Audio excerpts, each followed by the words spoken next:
It's out of here. Ties us up, a 2-run shot. Wild pitch gets by the catcher, and the go-ahead run will come across. Full count, 3 balls, 2 strikes, and swing and a missing.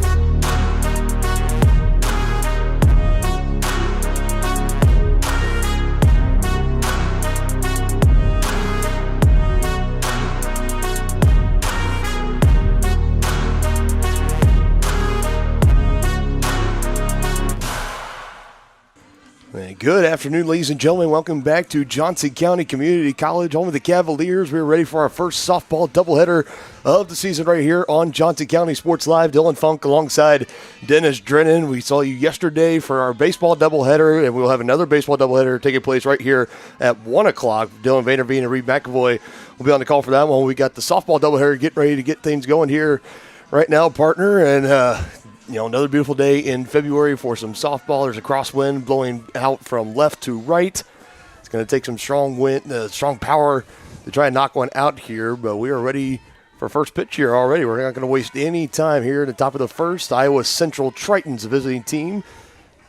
Johnson County, this is the first home doubleheader they've had on the season. First pitch from McNally is swung on up in the middle. Diving play by the second baseman, but it leaks out into center field, wasting no time at all in this one as we got a leadoff single to get us started. Yeah, that was just a seeing eye ground ball that got through.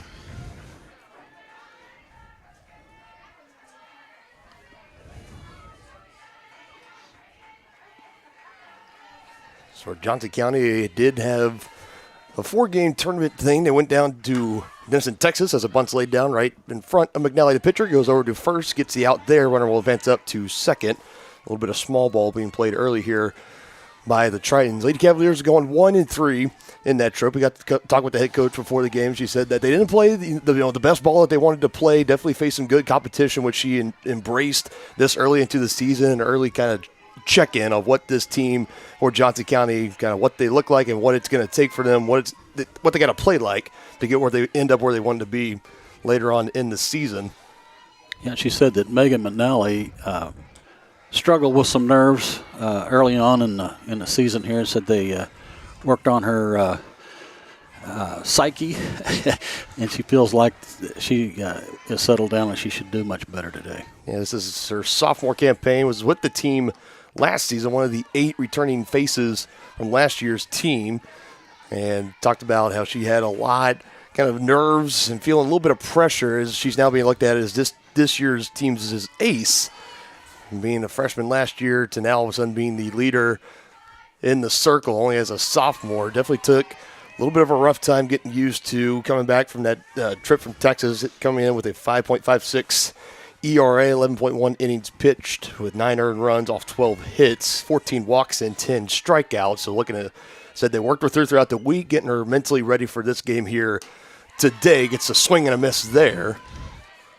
Runner still at second, 1 gone here in the top of the first inning. Yeah, so far she's looking good. She's around the strike zone. This is Nolte, the number 3 hitter, and comes inside and hits her, so she will make her way up to first.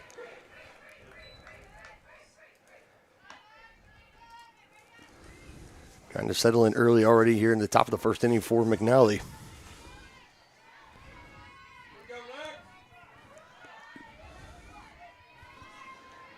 Now runners at first and second. Now brings in Hanson, the right fielder. Let's see if they're going to have anything on here. Doesn't look like it. First pitch rifled in for a called strike.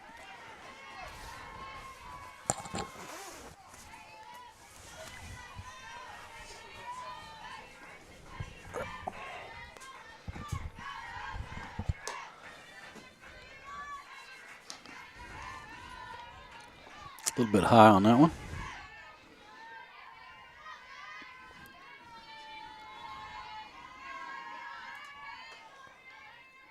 See if the Cavaliers can roll a double play here.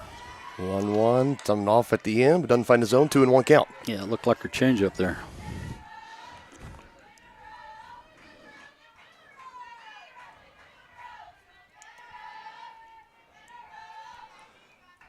McNally's next pitch into the zone. 2-2, even up. McNally, local kid out of Spring Hill High School.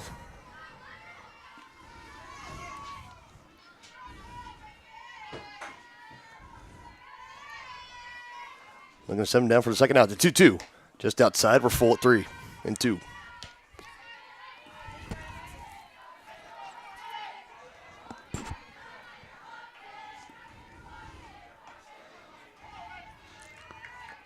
Nelly would like to get a decision on this pitch. You don't want to get the bases loaded with less than 2 outs.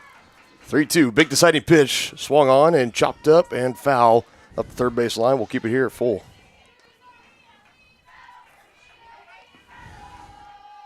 McNally last year as a freshman earning all Kansas Jayhawk Conference D2 and Region 6 Plains District second team honors. He was twice selected as the Conference Division II Player of the Week. Another 3-2. Inside, walks the bases full.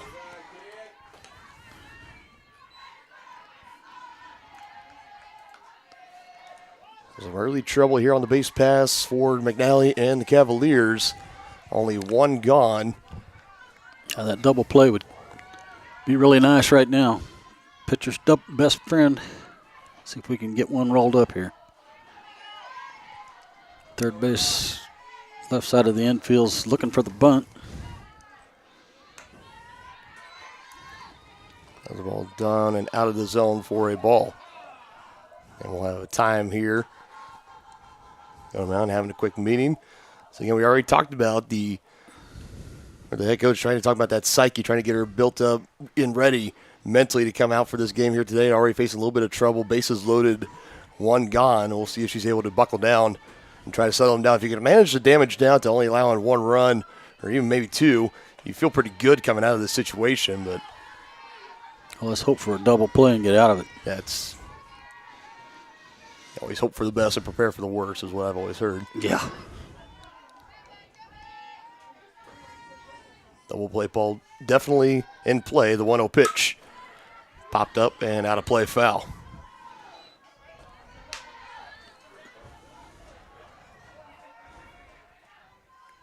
Gabriella Tabor, a sophomore for the Tritons, is in at the dish right now. She is the designated player for Iowa Central. McNally's next pitch downstairs, 2-1.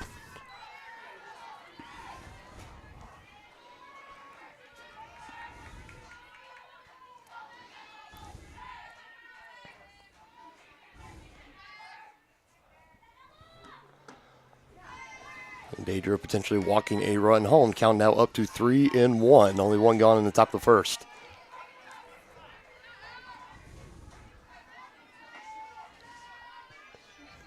Pinkerton a couple of times, a backstop for the Lady Cavaliers coming out. Trying to boost some confidence in her starting pitcher. Nice run from McNally. And walks a run home. Bases still loaded. It's 1-0 Tritons.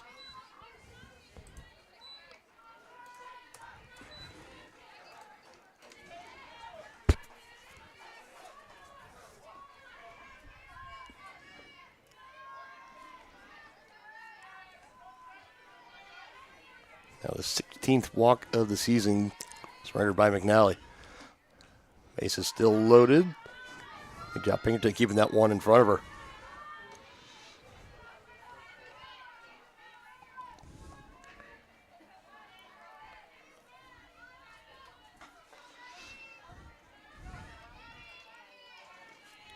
Kaylee Carey now, the freshman infielder, is up to bat for Iowa Central. Next pitch she sees is in there for a called strike. The bounce back there evens the count up at 1 apiece. Like an off-speed pitch.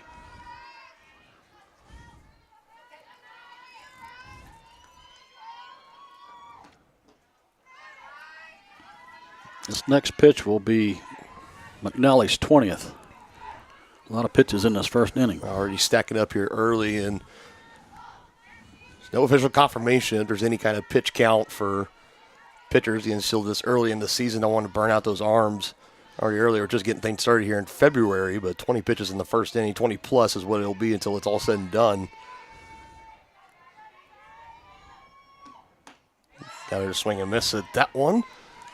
2-2. Then the big strikeout pitch looming. Strikeout would be huge right here.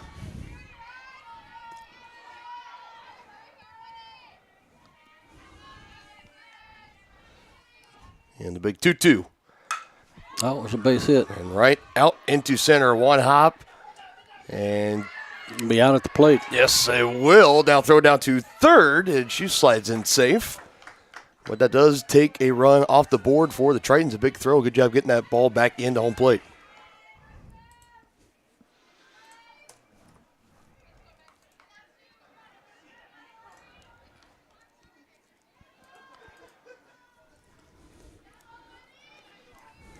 Sounds like the Tritons' third base coach was having a discussion with the home plate umpire. Runners will now be at the corners, 2 gone here in the top of the first.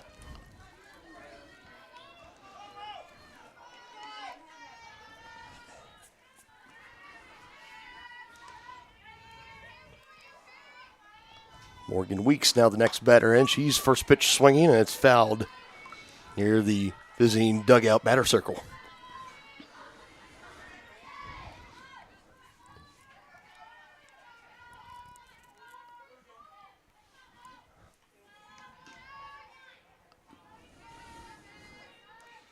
Iowa Central 4-2 early in the 2024 campaign. Team batting average at .331. A swing and a miss there. They're going to let the runner advance up to second. Now throw home to home. A little bit of confusion on the base pass, and that is where the third out will come, as that was Tabor was trying to come down third base line and nab home in between. So Johnson County keeps the damage to only 2 runs in the top of the first. McNally works her way out of a bases loaded jam. Could have been worse, holding them at 2. We head to the bottom half of the first here on JC Sports Live. Massage is more than relaxation. Apex Massage Therapy can go beyond with targeted work for headaches and sinuses, myofascial releases, trigger point therapy, neuromuscular therapy, reflexology, cupping, and hot stones. Kylie's hands go right to the problem areas and work out all the issues. She is certified in prenatal massages, oncology, lymphatic drainage, pre- and post-surgery massages, and she can also work on minors and athletes. For openings and specials, like and follow Apex MT on Facebook. Hey folks, save $1,000 on your interior painting project this winter. Hire Absolute Painting during November through February and qualify for 10% off your project, a free paint upgrade, and a free color consultation to make sure you choose the perfect colors to transform your home. This amazing offer only lasts until our winter calendar is booked and spots are filling up fast. Call now and save $1,000 on your interior project. No money down, affordable monthly payment options are available. This offer won't last long, so call now to save $1,000 on your interior project with Absolute Painting, where quality is absolute.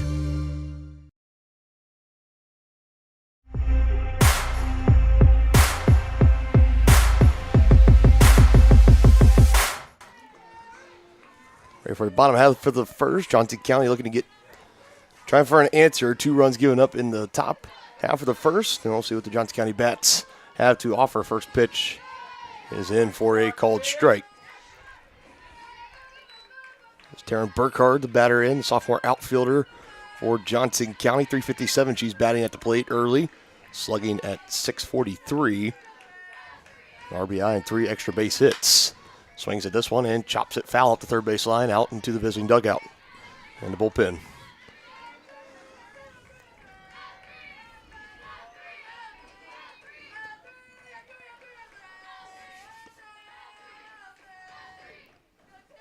Karen Burkhardt earning first team all honors last season. She chops another one foul. A little bit late on the fastball. She batted .504 on the season last year, 7 doubles, 3 triples, and a home run. Also led the team in stolen bases at 37.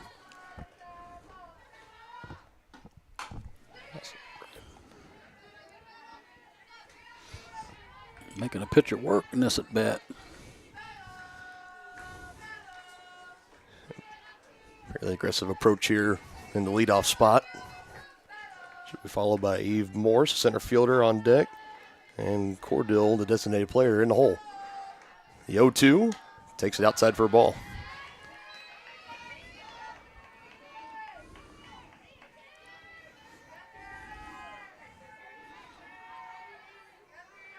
Says Jada Long, freshman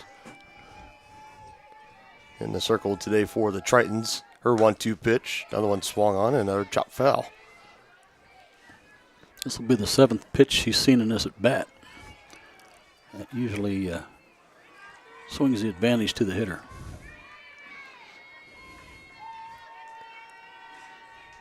Well, she is standing close to the plate and up in the box. 1-2 again from Long. Staying alive. Spoiling some pitches. She is. Jay Long, her 5th appearance on the season, her 2nd start. She's got a record on the year of 3-1 through 16 innings pitched. And an ERA of 1.31. So looks like we got both the aces for both teams going at it here today. Right back up the middle. Base hit. Well earned. That's a nice at bat there by Burkhardt. Exactly what you're looking for out of your leadoff hitter. Sending it right back to where it came from, up the center. And the Cavaliers get their leadoff man on. I'd look for her to steal a base here. She's putting the oven mitt on. She had 37 last year, you said, right? Oh.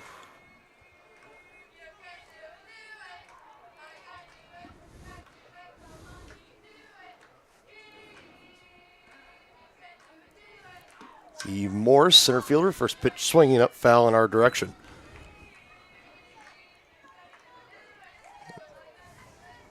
Burkhardt's only stolen 1 base on the season so far, only the 5th game taking place here right now.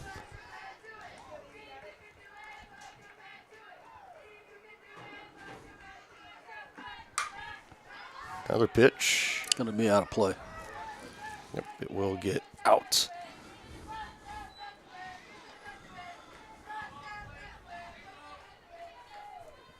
Johnson County as a team batting .352, on base at .415, and slugging at .541 with a couple of long balls, 2 to be exact.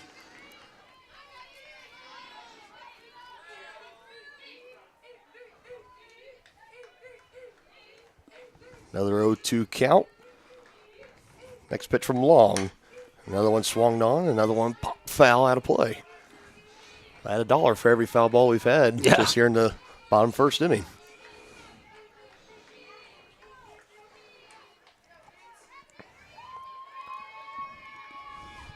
Making the pitcher work here. And again. 308 average for Eve Morse. She does hold one of the 2 home runs launched over the wall for Johnson County, along with 3 RBIs.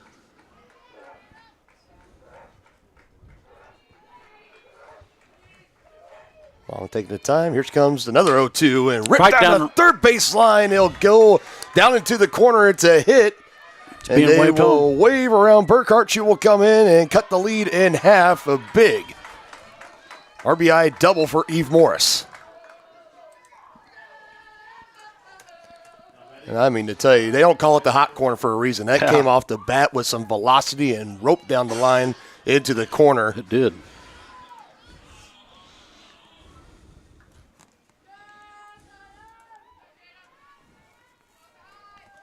Burkhart comes to score. Morris now at second off the RBI double. Cordell will now step in next. In the left-handed batter's box, she takes the first pitch ball. Tying runs out there in scoring position. Let's see if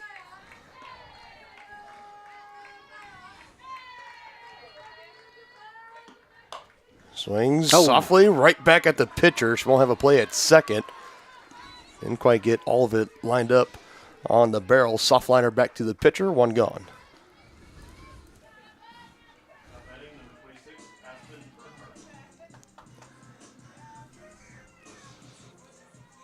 Aspen plays the hot corner, third base for the Cavaliers. Aspen Burgart, a freshman from Topeka, went to Topeka Seaman High School. You got Burkhart and Burgart. First pitch she sees from long is outside, takes it for a ball. I like it. She's going old school, no batting gloves on. It's a 3-year starter at Topeka Seaman. Kansas 5A All-State infielder twice, and honorable mentions as a junior and a first team as a senior. Her first year here as a Lady Cavalier. Strike at the plate. They try to get the runner over at second, but she's back in time safely.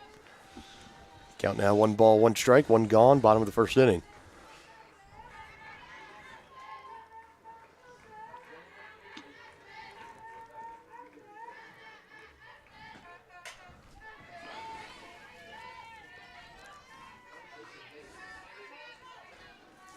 Listen to this line as a junior that led her team to the 5A regional title and a berth at the state tournament. She batted .473, hit with 35 hits, 15 doubles, 2 triples, and 8 home runs. Holy cow. As a junior in high school. Wow. Got her looking there long, gets her first strikeout of the game. It's 2 gone here in the bottom of the first. That one was too close to take.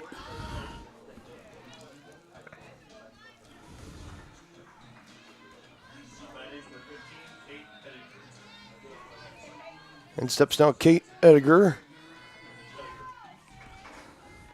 from Lane, Kansas, her hometown, sophomore. And went to Paola High School, home of the Panthers. First pitch taken down low for a ball.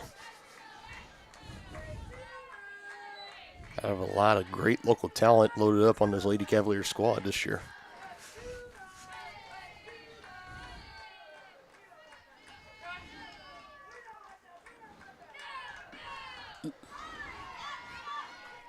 Pulled on the changeup, looked like. 1 ball, 1 strike. Way out in front. Ediger going 8 for 14, 571 over that weekend down in Texas with 4 doubles, 2 walks, 2 stolen bases, and 2 RBIs.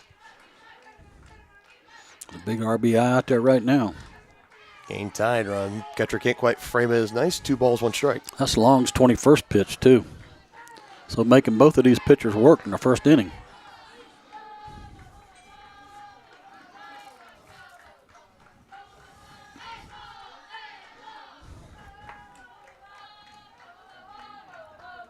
Next one from Long, swung and fouled back.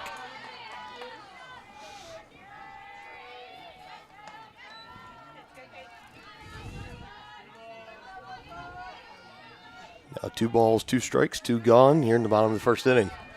Long trying to get out of it and keep the Tritons with a 1-run advantage. Ediger has other plans, trying to tie it up. Here's the next pitch. Swung on and another one, pop foul out of the way. All right, a couple of them that are kind of getting out to the parking lot right here. That's right next to us. Hope we parked the car far enough away. Yeah, well, I hope they brought up plenty of balls today, too, because we've seen a lot of foul balls. Now someone's got to go run those down, too, I imagine. Next one. Oh, that's in the gap. Was sitting on it into the power alley. It'll go. We are tied at 2. As Ediger will trade place with Morris at second base.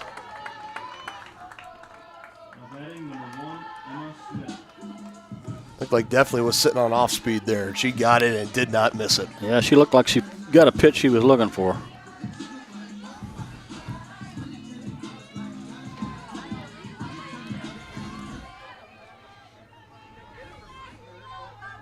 Emma Smith, the 6-hole hitter, now in for Johnson County. You see putting up 2 runs here in the first. Johnson County now looking to get in front. A 3rd run in scoring position at 2nd, and Edgar just had the 2-out RBI double.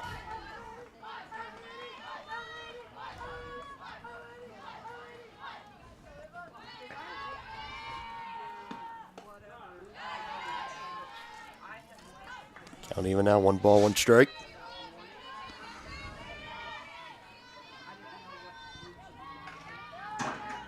Smith looking for her first hit. Does have a sacrifice fly. Only 1 RBI. This one's popped up Another and out of foul play. ball. This one at least close to the stands.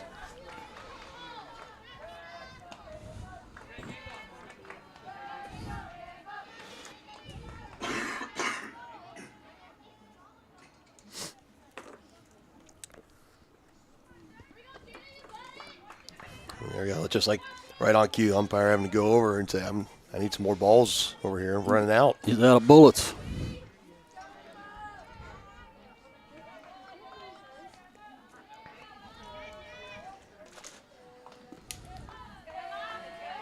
Ready to resume play. 1 ball, 2 strikes off the foul tip.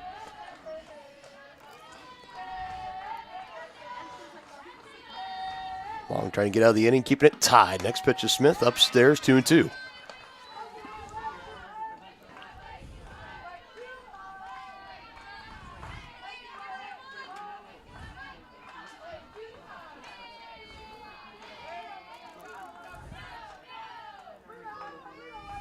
The 2-2. Now 1 pop foul. This next pitch will be Long's 30th of this inning. That's a lot of pitches in 1 inning.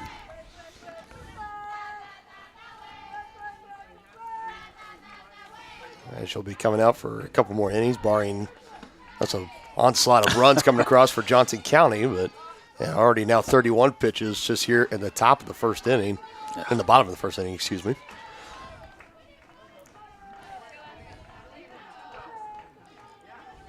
You got McNally on the other side in the circle for Johnson County. She already exceeded 20 plus in the top of the inning. Another 2-2.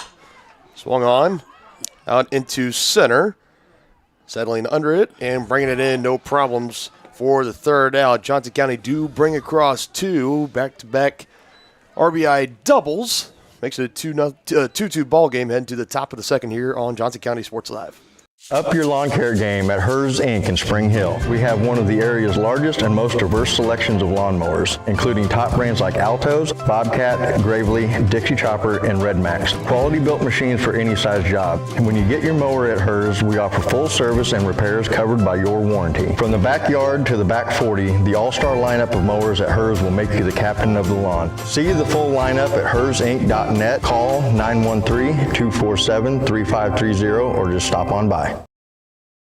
Strode Orthodontics is creating beautiful, healthy smiles. Dr. Claire Strode and her staff have decades of combined experience, offering clear and metal Damon Smile braces and Invisalign clear aligners for teens and adults. Dr. Strode tailors your treatment to meet your specific needs with 3 convenient locations in Olathe, Overland Park, and Spring Hill. Strode Orthodontics is ready to give you the beautiful smile you've always wanted. Call for your free no-obligation consultation, 913-491-3400, or visit StrodeOrtho.com.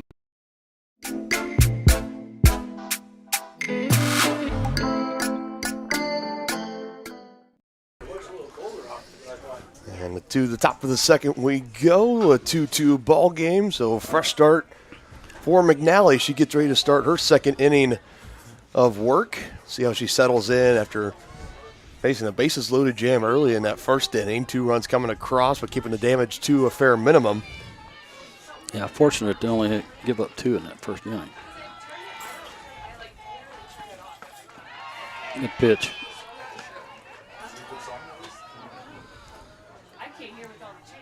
McNally, 23 total starts last season, completed 10 of them. the 13-4 record and recorded 132 strikeouts. Another one, she snags this herself, toss over to first, easily one gone here in the top of the second.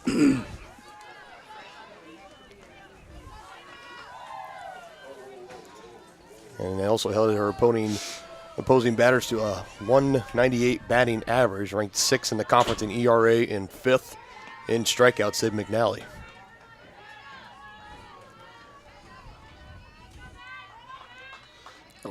I'll bring up Sandy, the catcher. Good pitch. Looks like she's settling down now.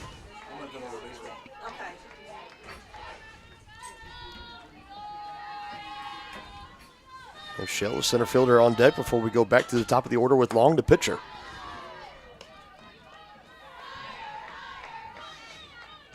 Not too often you see at least your starting pitcher also being your leadoff hitter.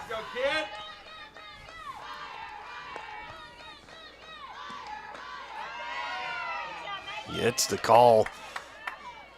2 balls, 1 strike. Got the inside corner.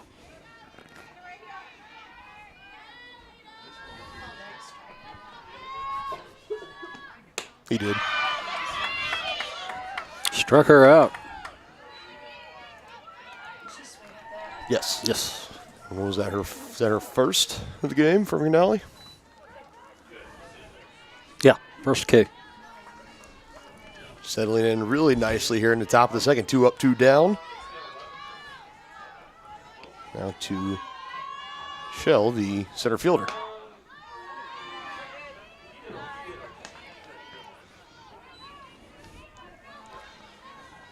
Callie Shell, sophomore from Kirkland, Illinois, Hiawatha High School. Head in the count, 1 ball, no strike. Next one from McNally. Shows pitch and shows it away. It was coming inside on her. Got into the backstop. Nobody on base, fortunately. Count does move up to 2-0. See if McNally can come back and get her here. Would be a big boost for her to have a 3 up, 3 down inning, see if she can battle. Yeah, no question. Taking her time, get the call. Now she comes set. And a 2-0 delivered. And 3 straight to start this at bat. A little bit low. I would imagine Shell will be taken in this pitch.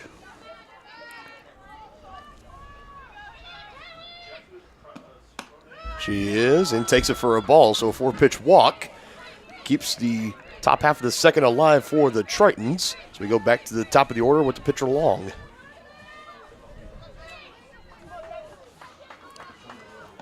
Long singled and scored her last time up.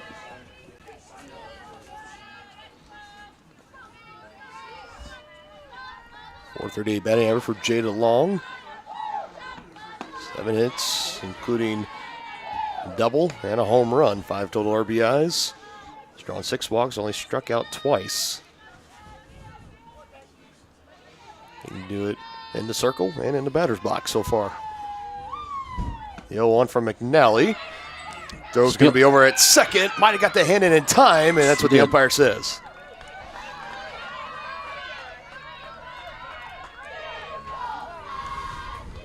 And now a hit at the dish from Long can put the Tritons back in front by 1.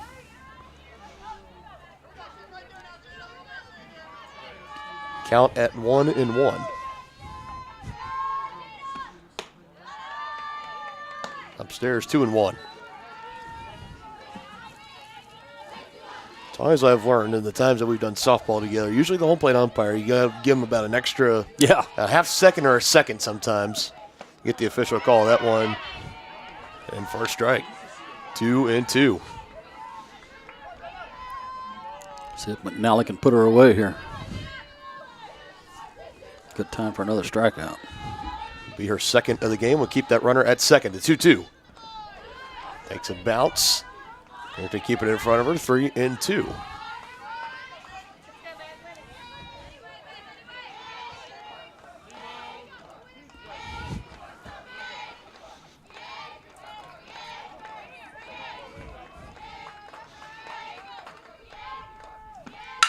for RBI number 6, but it's chopped over to third. Handled nicely across the diamond in time. Getting the first 2 outs of the inning. And a runner stranded at second for the Tritons. It stays a 2-2 ball game. Head to the bottom half of the second. Everyone loves a special occasion to come together to celebrate. The Meadowlark is one of the premier wedding venues in the Kansas City area. But it's even more. Beyond nuptial and corporate events, the Meadowlark is now bringing live music to the area. Come enjoy a night of dinner, drinks, and entertainment without waiting for an invite. Follow Meadowlark Events Live on Facebook for upcoming shows. Now you have even more reasons to celebrate at the Meadowlark.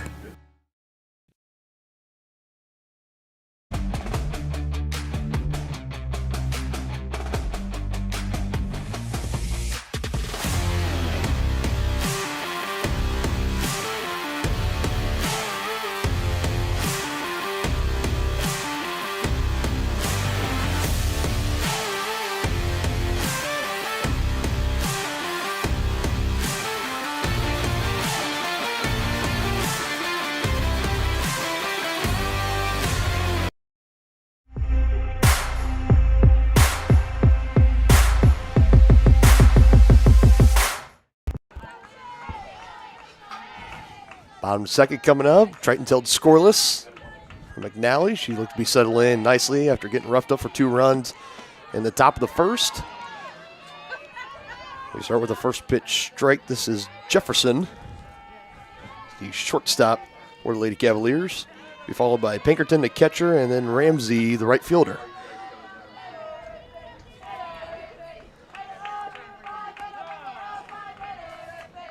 Time call at the plate, Jaylee Jefferson, a freshman.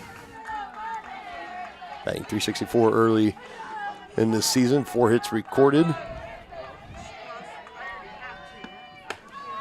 Just looking to get on, so the order behind her can try to bat her home. Count now at 1-1. For Jada Long, she's the last batter up in the top of the second, now back there in the circle. Went 30-plus pitches in the first inning. That pitch count already getting up there. John's kind of looking to add on a couple more runs, potentially trying to run her out of the game. A swing and a miss makes it 1-2.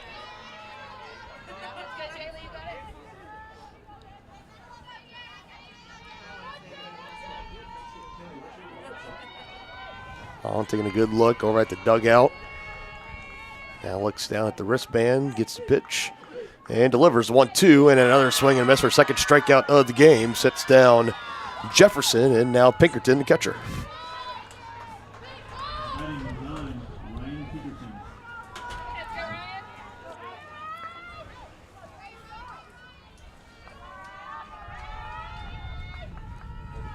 Ryan Pinkerton at a Spring Hill High School in Spring Hill, Kansas.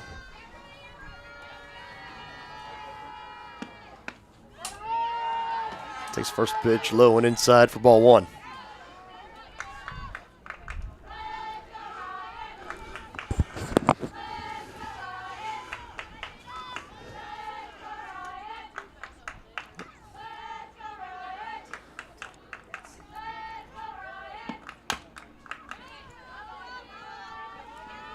One rolled foul, brings it back. 1 ball, 1 strike.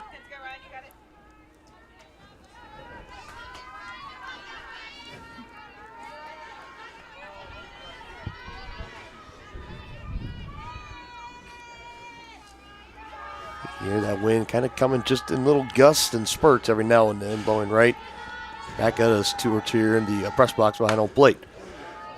Straighten that up a little bit. That could have been a long shot. Could have.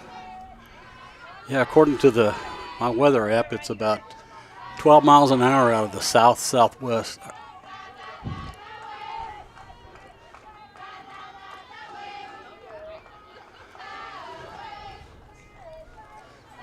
Looking to straighten it up here on this next pitch. 1 ball, 2 strikes, 1 gone in the bottom of the second.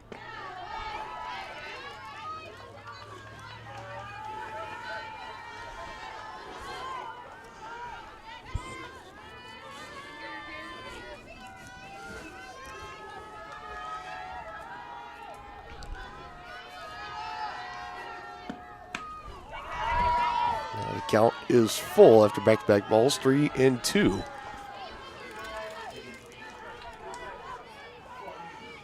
Jefferson, leadoff batter, set down on the strikeout.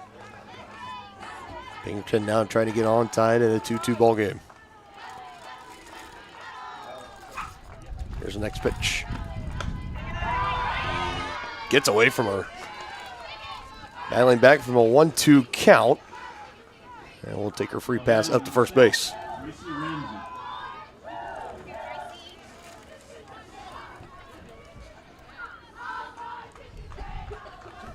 Sophomore Greasy Ramsey will now step in, number 9 hole hitter, before we go back to the top of the order with Burkhart.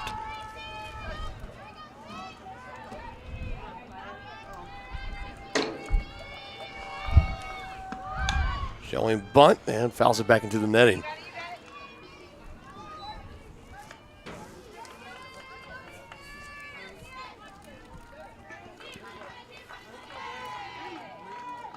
With one gone, not afraid to try to put a bunt down, move the runner over to second before we move back to the top of the order. Like she's gonna. Liner right, at it short, didn't quite handle it. Force at second. Yes.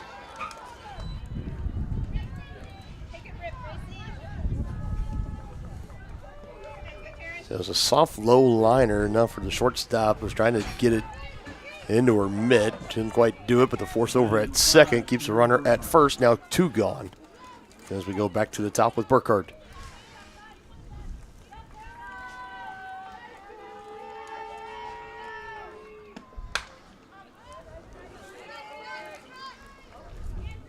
Remember, Burkhart, her first at bat, fouled off probably about a handful of pitches, spoiled a lot of great ones from long, and eventually put a rifle out there into center for a leadoff single. Yeah, she singled and scored the first run.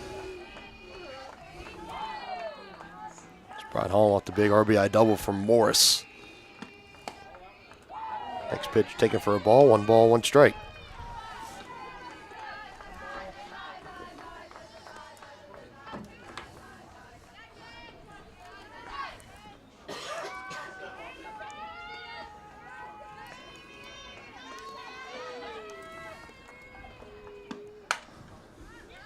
The 4 games coming into this one today. Burkhart hitting .357, 2 doubles, a triple.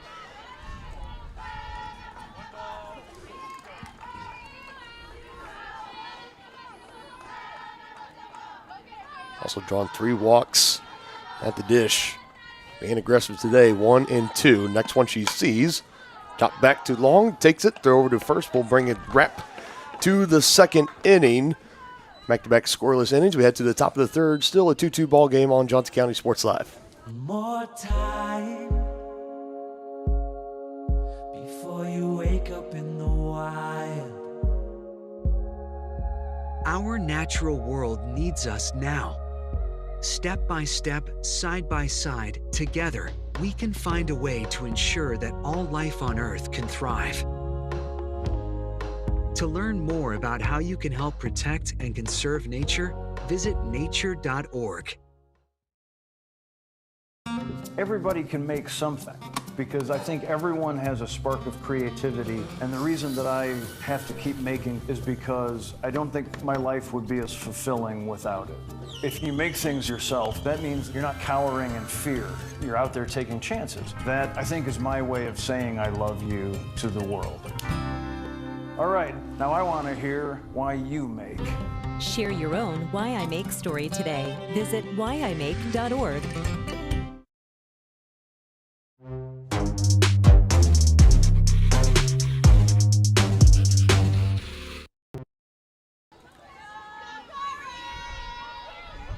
We started on our 3rd inning of work here on Johnson County Sports Live. Dylan Funk alongside Dennis Drennan. First pitch for McNally is swung on by Ryan. And throw to first in time, 1 pitch and 1 out here in the top of the 3rd inning. So now move on to Nolte, the first baseman, followed by Hanson, the right fielder, on deck.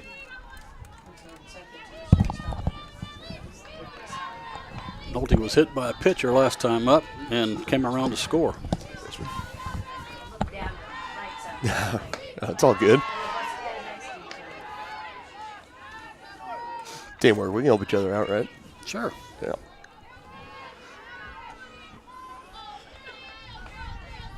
In front early, McNally, no balls, 1 strike. Next pitch to Nolte, just off the dish. 1-1.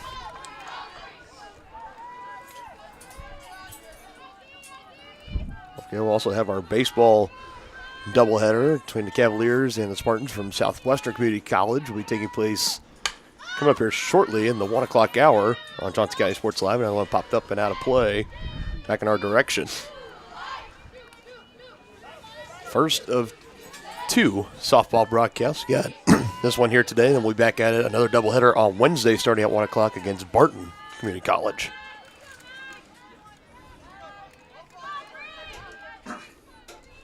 McNally's next pitch, again outside, 2-2.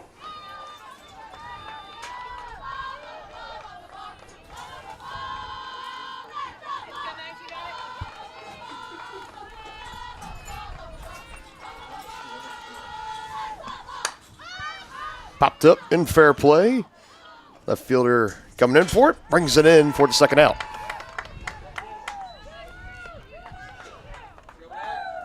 So even with the little bit of wind that we have, no trouble bringing in that pop fly. And again, it's another 2-up, 2-down start of the inning for McNally. She now faces Hanson, the right fielder. Hanson walked and was thrown out at the plate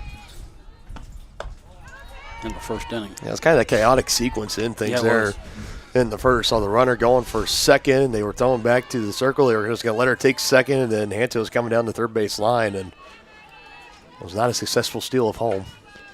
Probably some miscommunication on the base pass.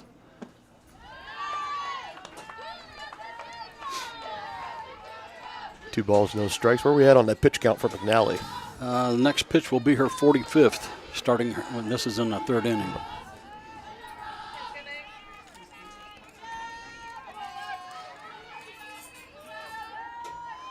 2-0. Now it's 3-0. Very similar to the top of the second. It's at the first 2 down and now potential of walking. Hanson shows bunt, pulls back, and will stay here. Called strike, 3-1.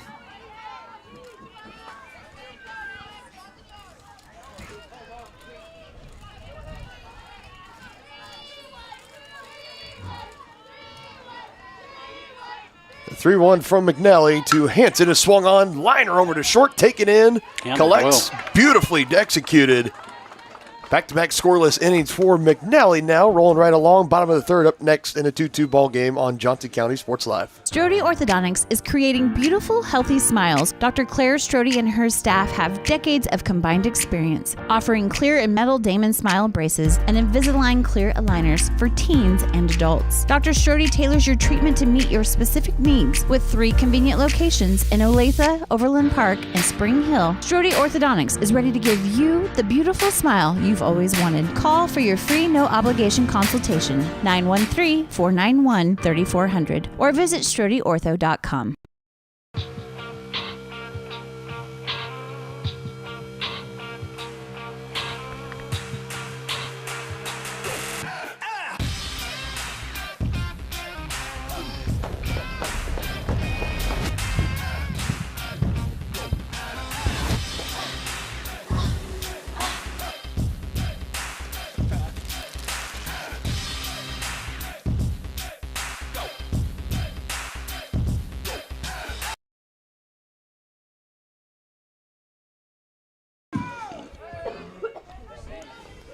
Two, 3, and 4 due up here in the bottom of the third for Johnson County. Morris, Coriel, and Burgart.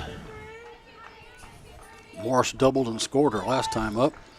And brought home. Oh, got fooled on that off-speed pitch. Also had a run batted in on that double. Yeah, she did get an RBI.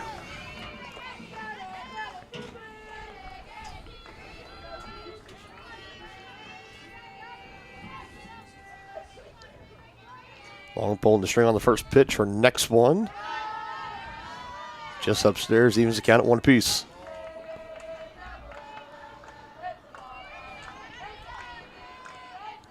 Chance continuing to pour out from the Johnson County dugout. One of the signatures of softball.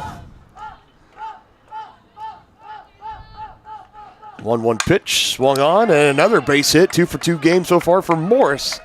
Out there and left with now a double and a single. Served that nicely into left field.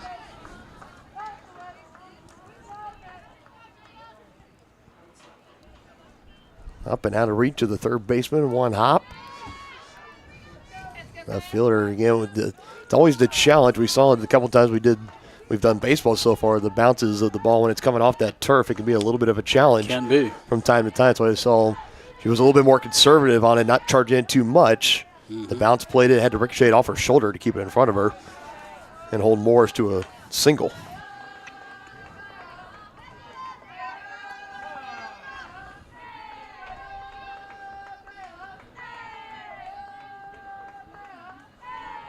Equipment malfunction for the catcher. Everything's good now. Kaya Cordell, sophomore outfielder from Piper High School in Kansas City, Kansas. Next pitch she sees is swung on and missed for strike 1.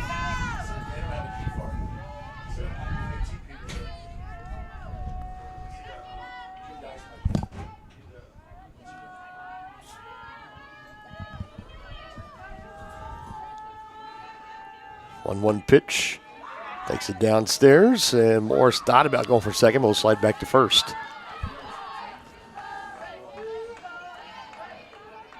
Almost looked like a delayed steal. Coming into this game as a team, Cavaliers have only had 2 bases stolen. Edgar and Smith tied for the lead with 2 apiece. Looked like some kind of maybe hit and run was on there. Looked like it may have been. Morris does have 1 stolen base so far in the season. See if she tries to go for 2. It's a 2-2 count. Nobody out in the bottom of the third.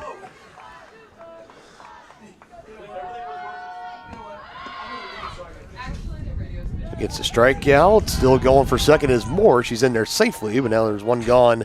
But a runner in scoring position for the Cavaliers.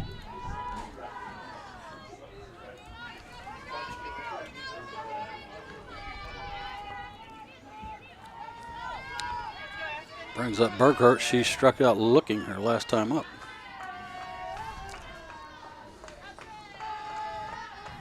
Had a runner on second in her first at bat. Same here.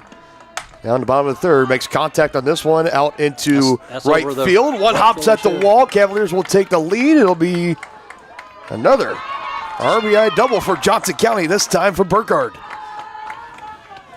Nicely done. Going opposite field over the head of the right fielder. 1 hop to the wall. Another RBI chance here for Edgar, the first baseman. Edgar doubled and had an RBI in the bottom of the first. Trying to make it back-to-back here, following the example of Burkhart right in front of her.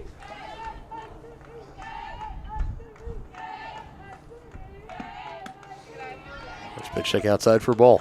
Those of you at home that watching, you can see that wind's blowing on your screen from left to right, so you can see that the wind kind of pushing it away from the right fielder. A little bit, just enough.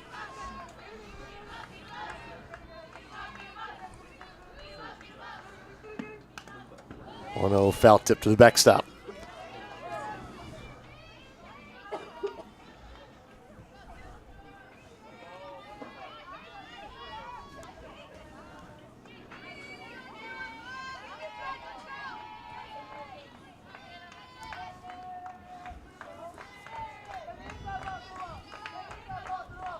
Next one, Egger upstairs, but swings at it.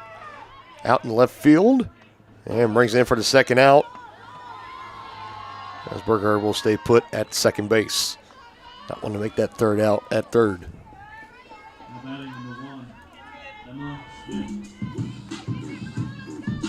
Second at bat of the game now for Emma Smith. Emma flied out to center fielder last time up. She's got a chance for an RBI right here. Playing second base here in game 1 for the Lady Cavaliers.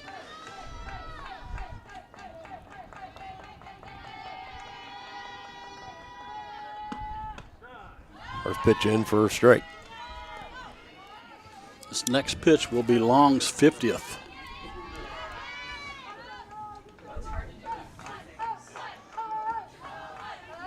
And I wonder in how many of those pitches, definitely has to be 10 plus just off of Foul balls. Foul balls. Oh, yeah, no question. If not even more. Perfect example right there. Cavaliers definitely making her work. Got 2 runs plated across in the bottom of the first for Johnson County and 1 here in the bottom of the third. Both runs for Iowa Central coming in the top of the first.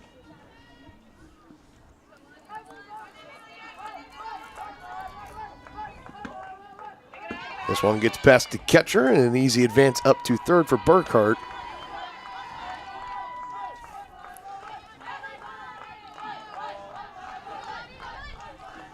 And now any contact, she'll be making a hard line down to home is Burkhart.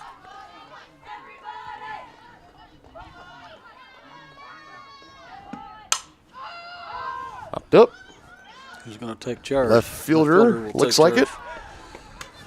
And the Cavaliers do strand a runner at third, but do bring another cross. They take the lead 3-2, heading to the fourth here on Johnson County Sports Live.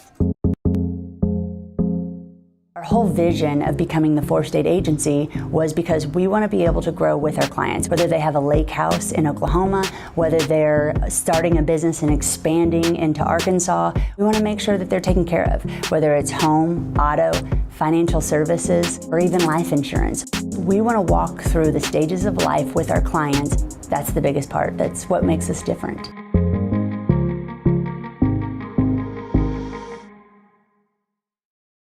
For more than 20 years, Gherkin Rental has been the place to go to get the job done in eastern Kansas and western Missouri. With a huge selection of quality equipment, from roll-offs to trailers, telehandlers to generators, power washers to popcorn makers. Experienced equipment professionals and clean, well-maintained tools to help you get the job done right the first time. Gherkin Rental. Stop by any of their 13 locations across the KC Metro or call 855-GHERKINS. That's 855-437-5367.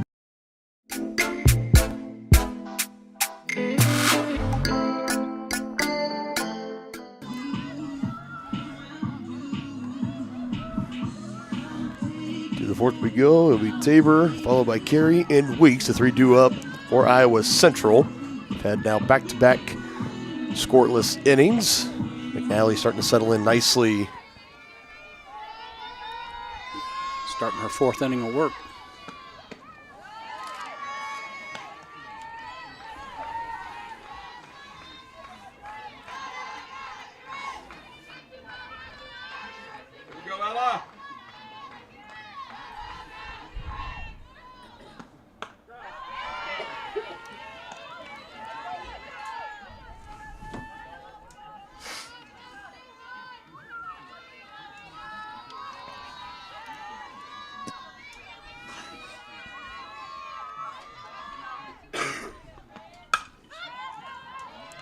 Popped up, shallow center, charging in and getting it in.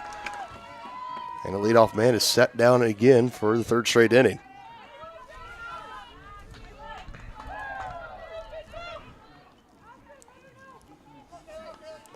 Eve Morris out there patrolling center for Johnson County, charging in. Looked like it had the potential to drop in as it was coming off the bat, but good job. Able to bring it to the mitt, 1 gone here in the top of the 4th inning. And for another first pitch strike for McNally, getting in front of the next batter as this is Carey. She singled in a run in the bottom and the top half of the 1st inning.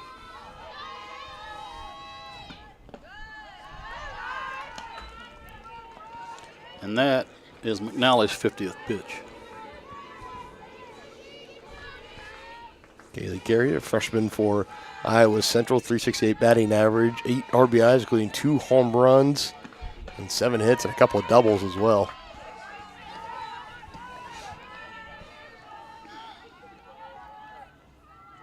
Two of the 3 total teams' home runs belonging to her. Shot here would tie us at 3. As the next pitch is upstairs for McNally, 3-1 is the count.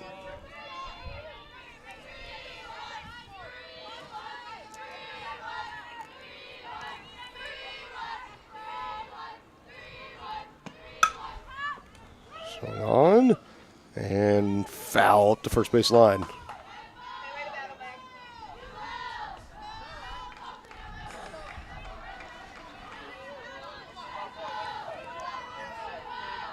Worked up to a full count, 3-2.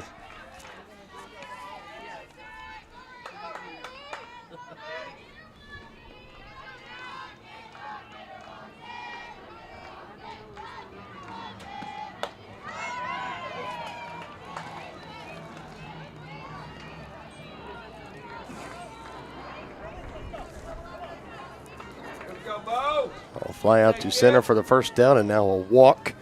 As Carey gets on, Weeks will step in now, runner on first, one gone in the top of the fourth. She grounded out to the pitcher her last time up. Looking for another ground ball here, get a double play to end the inning. Popped up and out of play.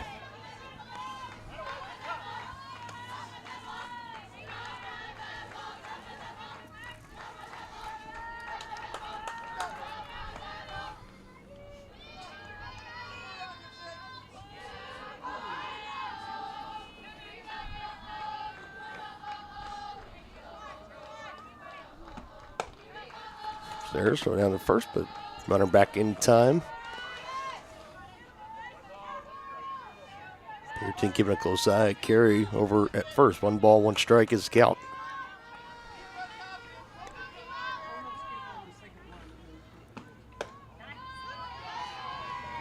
Iowa Central's catcher Sandy is on deck. Count now works up to 2 balls, 1 strike.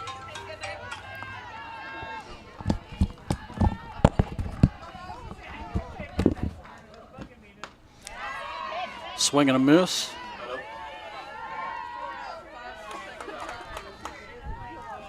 By Weeks.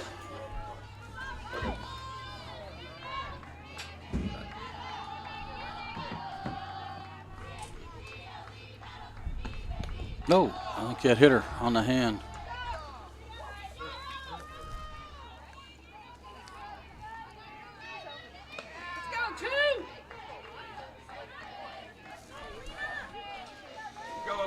Runners now move up to first and second off the hit by pitch. We'll bring up Sandy. She struck out swinging her last time up in the bottom of the, or top of the second. See if McNally can bear down here and get some outs. First pitch to Sandy is up and fouled away. Need a ground ball at an infielder here.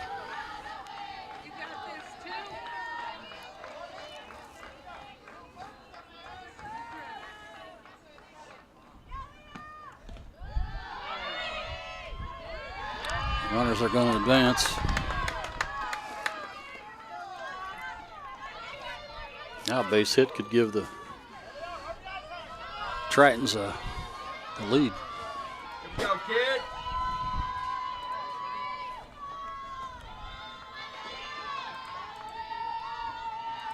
Takes the double play out of order.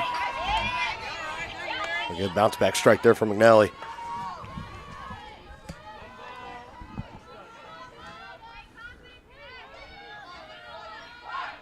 Tying and go-ahead run in scoring position for the Tritons.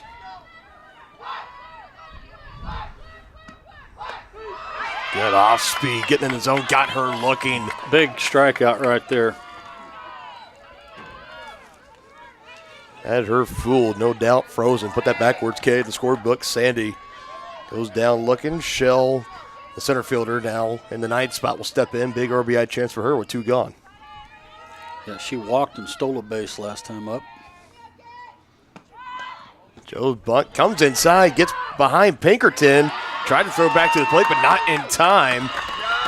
As Carey comes down the third base line, we're tied in 3 off the wild pitch.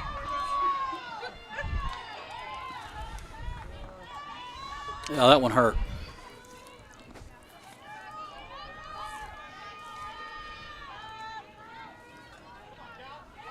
From first and second with 1 out. In the second and third, got the big strikeout looking. Momentum starting to swing back, and then the wild pitch. We're tied at 3. And the go-ahead run now moves up to third for Iowa Central. 2 balls, no strikes, count on Shell. Next pitch for McNally is outside, 3-0.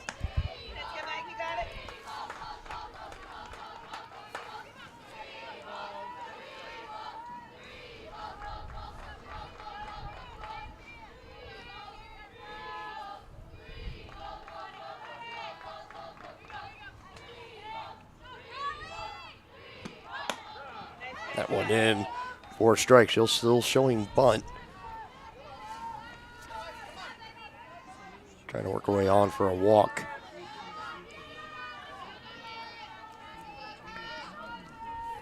Well, McNally really needs to bear down and get this number 9 hitter.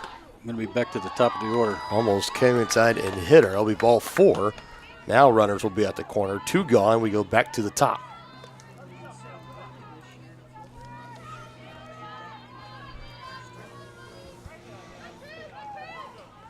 The third time through the order for the Tritons, Jada Long. Long singled and scored in the top of the first and grounded out to third in their second at bat. Trying to give herself some cushion out there on the rubber.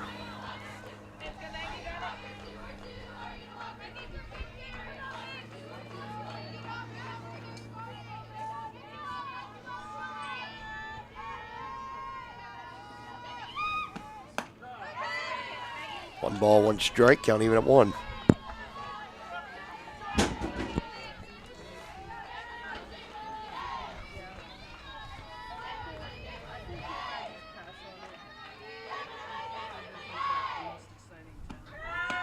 Runner going to second. Pinkerton will hold on. Now it throws to third. With that runner at third, she throw to second. Undoubtedly, they're going to make a beeline down to home. With that being a go-ahead run. Pinkerton Wisdays hold on to it. That was in there for a strike. So it's a 1-2 count. Looking to put her down. McNally's next pitch upstairs, 2-2.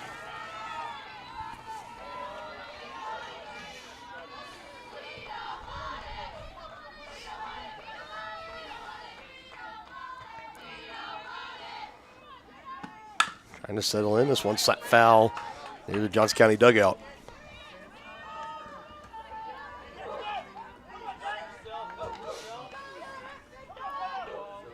I'm looking around right now. I don't see anyone for either dugouts. They're getting up and warming up, so even with the pitch count starting to get up there for both starting pitchers, no indication of them coming out anytime soon. We're still in a 3-3 ball game. And another full count, 3 balls, 2 strikes.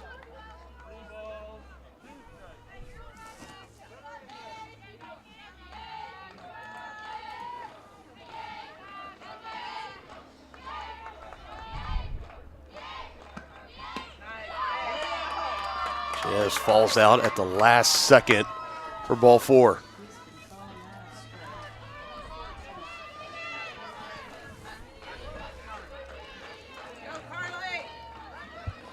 Now, how many walks is that on today?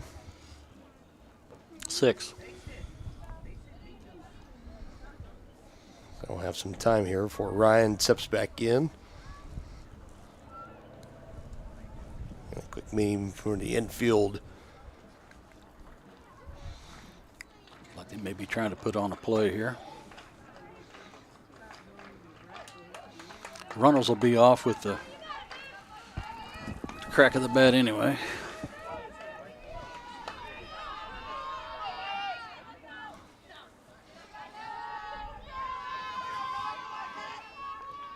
Ryan grounded out to third her last time up. First pitch in there for strike 1. That's McNally's 70th pitch.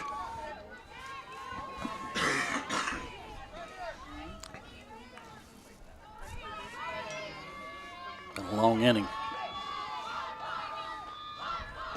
So 1 pitch upstairs, 1-1. First inning drug on a little bit, 2 runs coming across, had a more efficient second and third inning. Now dragging along here again in the 4th, tied at 3.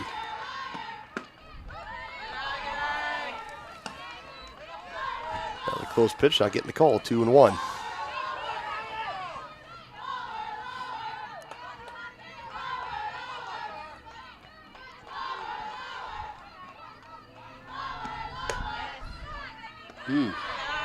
In danger of potentially walking in the go-ahead run is McNally. It'll be the second run walked in for the Tritons today. Bases loaded, 3-1 count, 2 gone. This one swung on and fouled. We're full in count.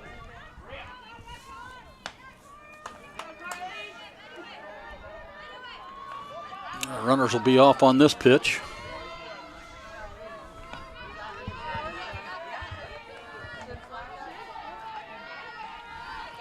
Big 3-2. And inside, even hitter. And that is how the go-ahead run will come across for the Tritons, back in front, 4-3.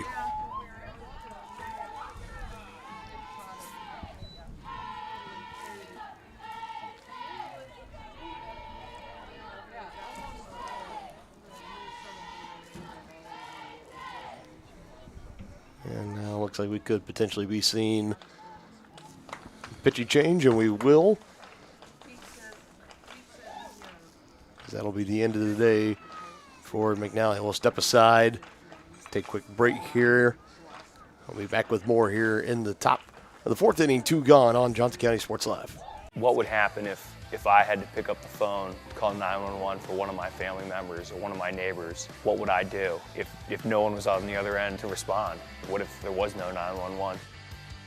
So you can be a part of the solution. Anybody can be a firefighter, male, female, younger, older. We have school teachers, we have leaders in business. Is me, you, anyone that wants to be. There is no typical firefighter. Craving a quick pick-me-up, tasty lunch, or afternoon treat? Have you been to The Bean? The Bean Coffee and Cafe in downtown Spring Hill is that rare mix of hometown charm and uptown style. At The Bean, they brew the finest cup of coffee, tastiest teas, and most refreshing smoothies and frappes around. The Bean is proud to serve delicious, handmade pastries by Scratch KC, and they have the best breakfast, lunch, and convenient grab-and-go options in town. Have you been to The Bean? The Bean Coffee and Cafe, downtown Spring Hill. The new pitcher, it's Kaylin Conrad, a freshman, number 12. She comes in. Bases are loaded. With 2 gone in the top of the 4th inning. She's trying to slam the door and keep the damage to a minimum here. 80-plus pitches on the day for McNally.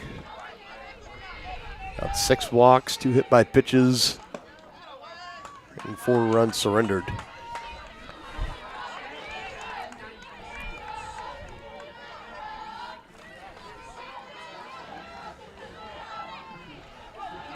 Nolte, the first baseman, in there for the Tritons. Next pitch from the southpaw is in there for a strike, 2-1.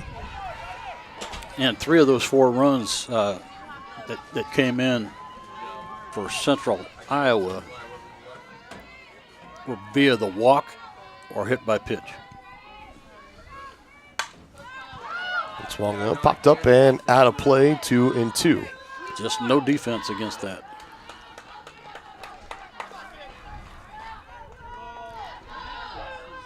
Nolte flied out to left fielder last time up.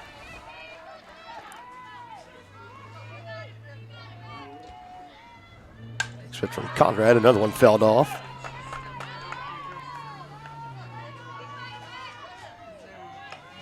Was out for the season last year with injury, so now starting to get worked back into the groove of things here in 2024.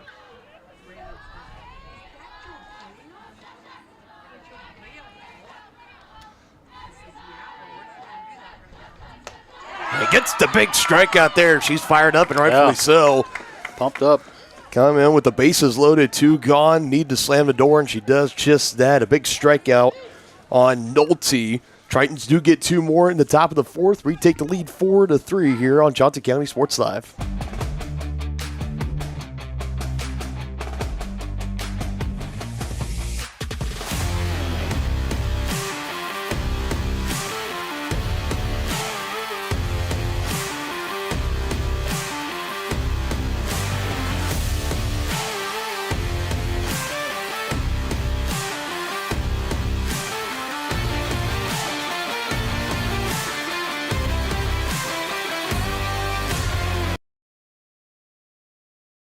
The Supplemental Security Income Program provides monthly payments to help meet basic needs, like putting food on the table, paying the rent, or buying new shoes for growing feet.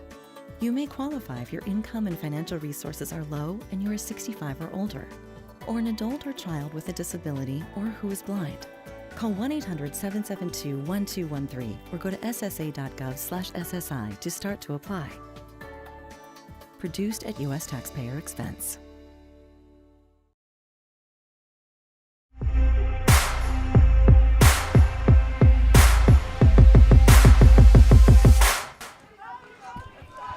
Two runs coming across in the top of the fourth inning for Iowa Central off no hits. He had the wild pitch, run forced in.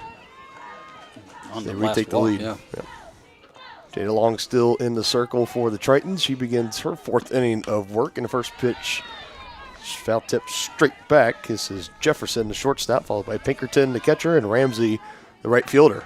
7, 8, and 9.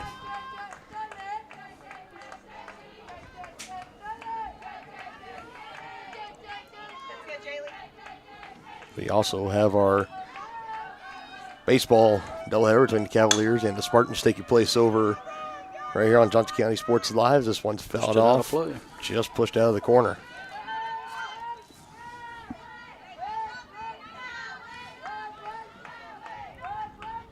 See if Jefferson can get something going here for the Cavaliers in the bottom of the fourth.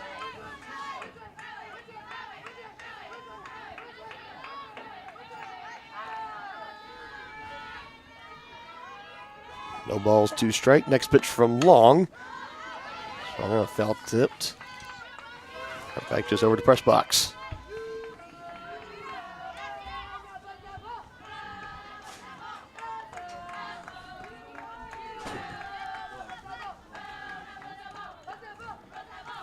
Struck out swinging in her first attempt for Jefferson.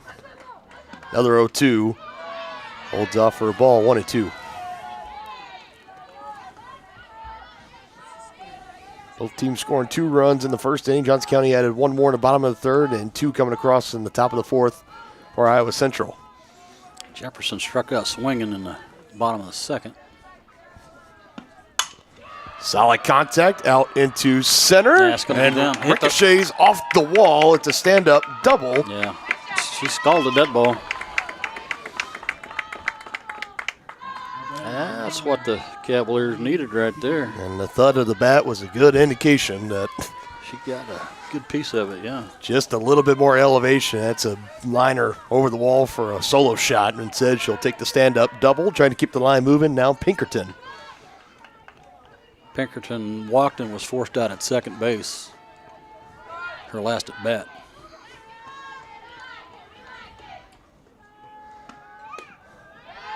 Takes the first pitch ball from Long.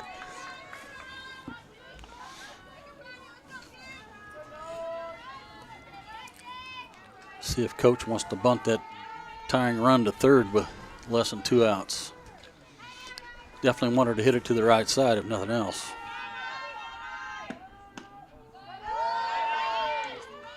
Tried to frame, but it's off the plate. 2 balls, no strikes. This next pitch will be Long's 60th. So both pitchers getting a lot of work, starting pitchers.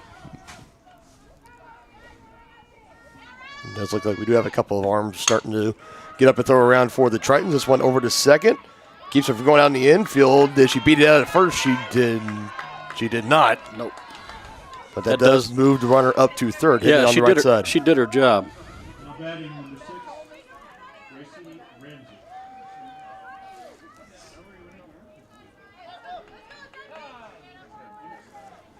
9-hole hitter Gracie Ramsey will step in. We have time, tying run at third for Johnson County. We'll have a brief conference here in the circle between Jada Long and the head coach for the Tritons. Yeah, Ramsey's the number 9 hitter coming up here, and see if she coach puts something on here to try and get this run home.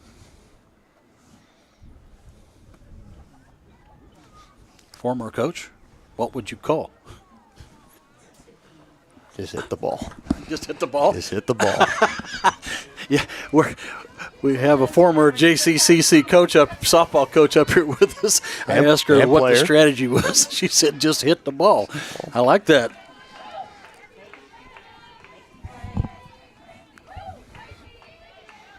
Put it in play. Big spot here for Gracie Ramsey. Looks like she was maybe thinking about, man. And the throw. That was close, though. Just barely get back in time over there at third. Well, that'd have been awful. Would have been a huge momentum loss for the Cavaliers, losing that runner at third and be 2 gone. 0-1, swung on softly over there at short, though. Didn't get enough on it. So now 2 gone, runner stays at third.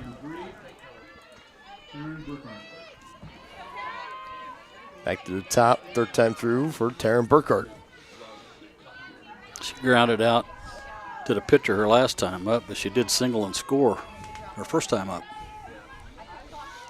Big RBI sitting out there at third base.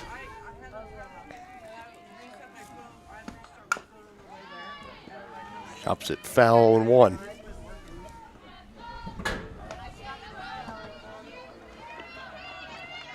First of 2 doubleheaders today here on Johnson County Sports Live. Next one will be taking place probably around 20-30 minutes or so after the conclusion of game 1 here. And we just had the baseball doubleheader get started. So if you're interested and want to keep tabs on that, that is also live right here on Johnson County Sports Live. Cavaliers sweeping the doubleheader yesterday against the Southwestern Community College Spartans. They're playing 2 more just right over to the left of us here at the Johnson County Sports Complex. 1-1 is swung on and missed by Burkhart, 1-2. Danger of straining the tying run at third.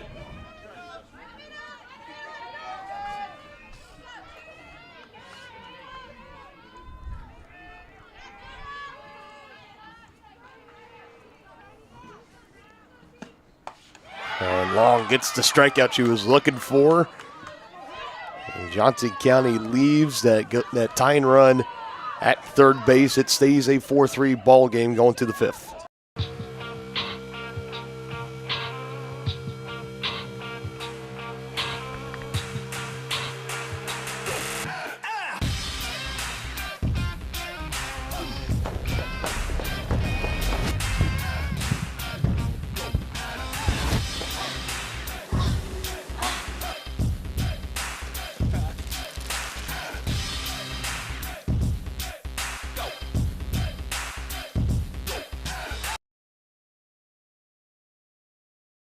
Everybody can make something, because I think everyone has a spark of creativity, and the reason that I have to keep making is because I don't think my life would be as fulfilling without it.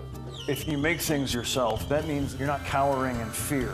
You're out there taking chances. That, I think, is my way of saying I love you to the world. All right, now I want to hear why you make. Share your own Why I Make story today. Visit whyimake.org.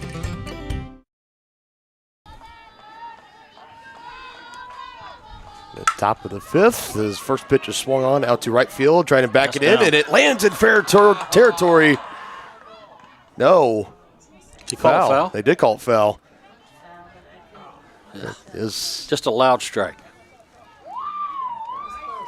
It was very, very close.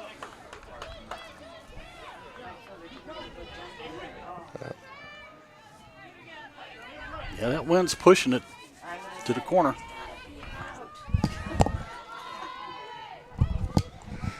Hanson grounded out to shorter last time up.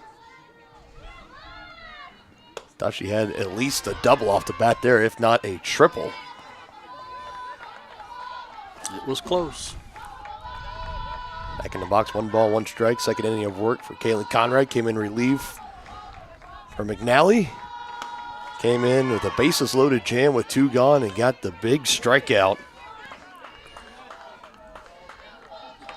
They would have put an end to things in the top of the 4th. Kept the Tritons at only scoring 2 runs. That was enough to put them in front by 1, 4-3. Now a 2-1 count. Next pitch from Conrad. Down low and outside, 3-1.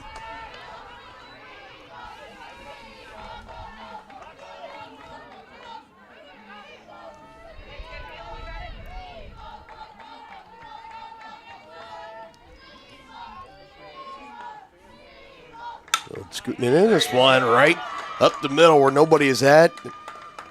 She does get on via a base hit. It's a leadoff single.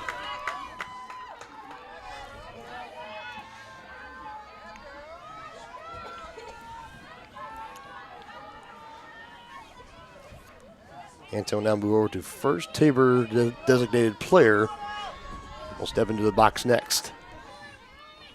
She flied out to center her first time up, walked, and was thrown out at the plate in the top of the first. First pitch upstairs for a ball.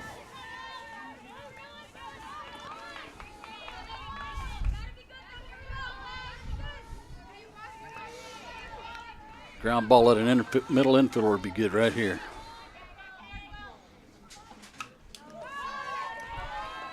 Had her slightly fooled there, swinging at a pitch upstairs. Foul tip straight back, keeps that runner at first. 1 ball, 1 strike.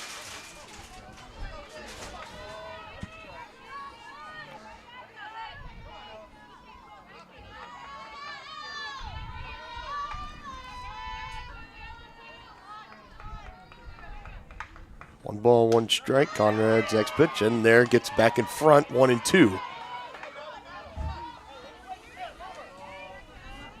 Still looking for our first out here in the top of the 5th, moving right along in this contest.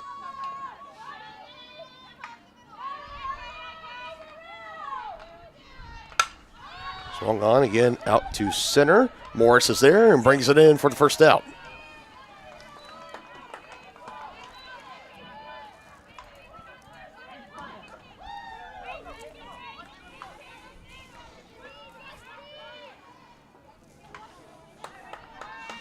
That brings up Carey. She walked and scored on a wild pitch in the top of the 4th.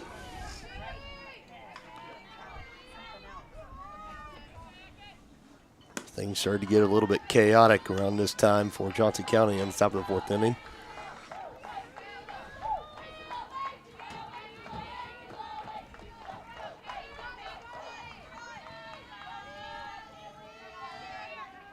Carey in front of the count, 1 ball, no strikes.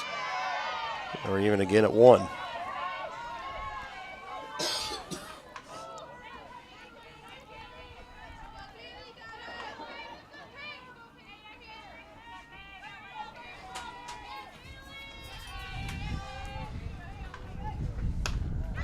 Next one. Man, that looked good. Well done.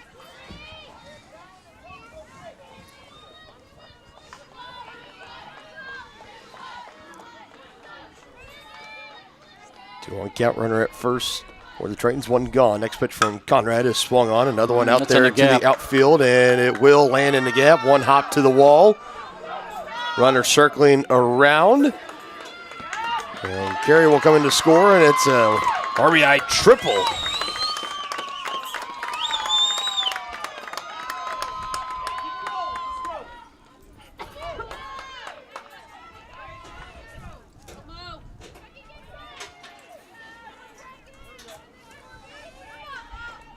That'll bring up Weeks.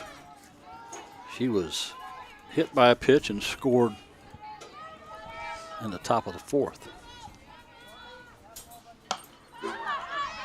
Soft liner takes a bounce, wisely letting it roll foul.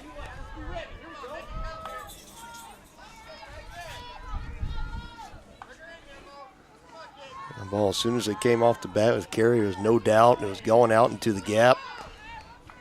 Running around the bases, showing off the speed, makes her way over to 3rd as she brought in Hanson to score.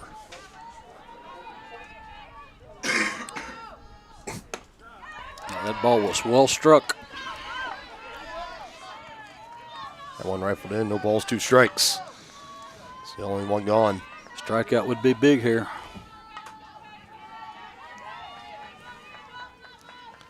Looking for her second of the game. Next pitch for Conrad, upstairs, 2 strikes and 1 ball.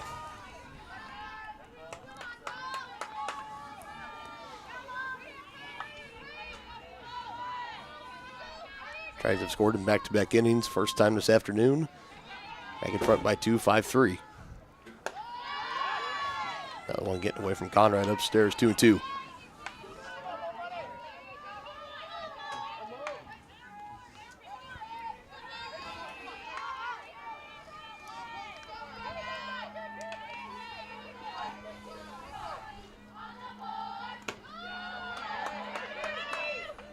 Straight balls down, makes it full, 3-2.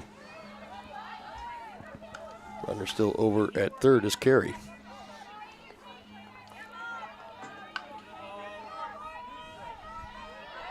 Catcher Sandy is on deck, and Shell, the center fielder, is in the hole.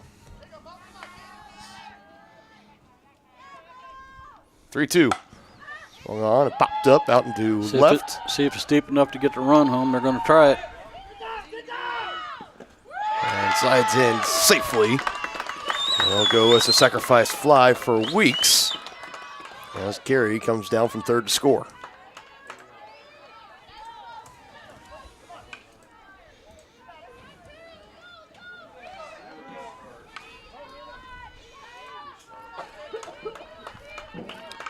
That'll bring up the catcher, Sandy. She struck out looking and struck out swinging. Her last 2 times up.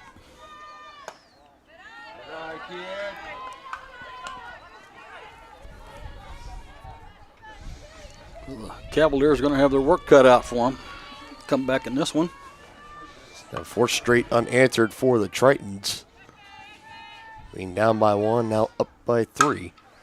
Chopped over, take it in. Nicely done. Across, that will bring it in to the top of the 5th. 2 more added on for the Tritons. It's a 6-3 ball game heading to the bottom of the 5th. You're watching Cavalier softball on Johnson County Sports Live. Massage is more than relaxation. Apex Massage Therapy can go beyond with targeted work for headaches and sinuses, myofascial releases, trigger point therapy, neuromuscular therapy, reflexology, cupping, and hot stones. Kylie's hands go right to the problem areas and work out all the issues. She is certified in prenatal massages, oncology, lymphatic drainage, pre- and post-surgery massages, and she can also work on minors and athletes. For openings and specials, like and follow Apex MT on Facebook.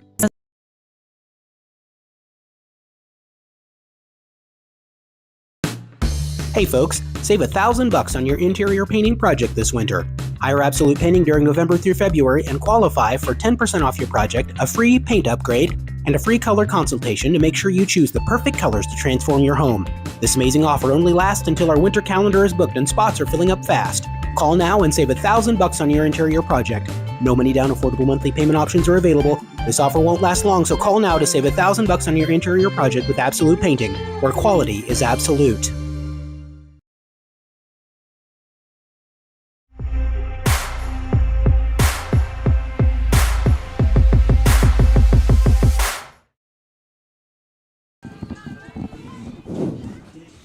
We got the 2, 3, and 4 hitters up. We need to get some momentum going here. This has been the part of the order for Johnson County has been doing brunt of the load so far. Morris, Scordill, and Burgart. Jada Long is still out in the circle for the Tritons. They've scored 4 unanswered. Morris doubled and scored and had an RBI in the bottom of the 1st, and she singled, stole a base, and scored in the bottom of the 3rd.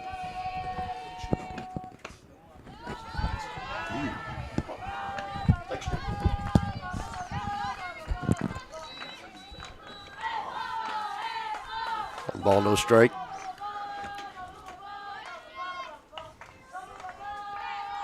Third at bat at the game for Eve Morse, center fielder. Another pitch bounces in there for Long. No, her total pitch count starting to work up, getting close to the 80s, I imagine, by now. No, she's getting close to 70, though. 70. She had a couple of pretty quick innings.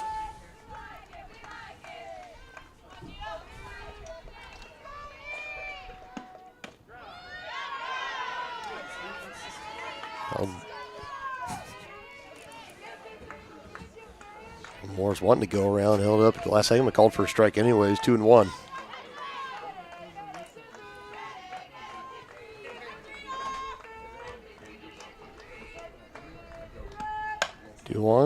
Pulled. She turned on that inside pitch. This next pitch will be Long's 70th.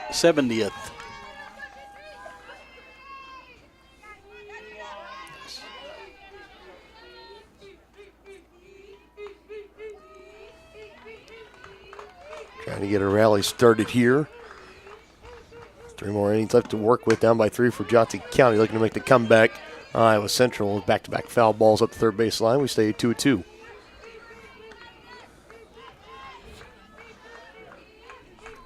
Cavaliers down to their last 9 outs.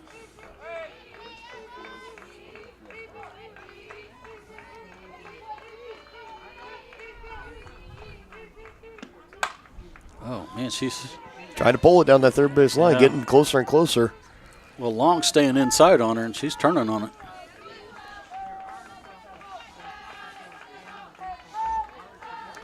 See one right over the third base bag would be nice. Morrison today a 308 average, 4 of 13 with a double, home run, and 3 runs driven in. Trying to get on here. Trying to come home to score. Cut into this 3-point deficit. That's going down fall. to get it. Poke it into the outfield for a base hit. Nice at bat for Eve Morris. Another leadoff man on for Johnson County. And she's now 3 for 3 with a double and 2 singles.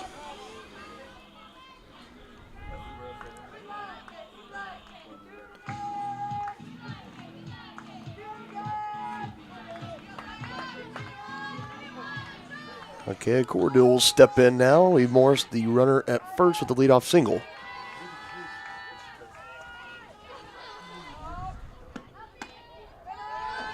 As that pitch is outside for ball 1.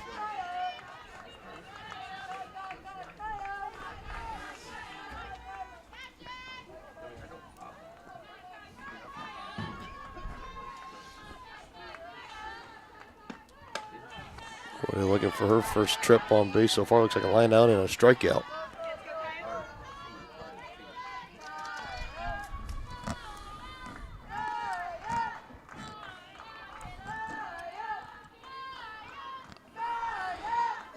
A 1-1 count. Next pitch from Long. She swings at it, dribbles up the first base line, and they'll let it roll foul. Move the count now to 1-2.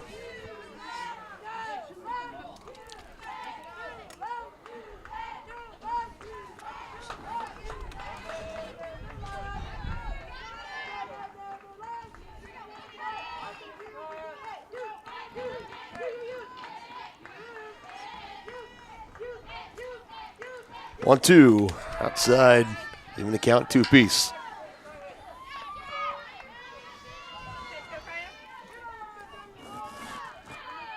And see if they'll give the green light to Morris, maybe trying to move up.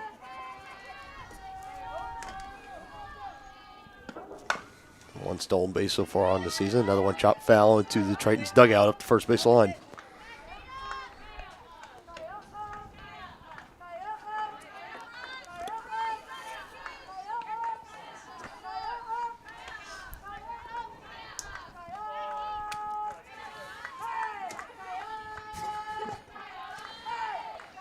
Chance continuing to roll out from the dugout. Johnson County, 2-2 pitch.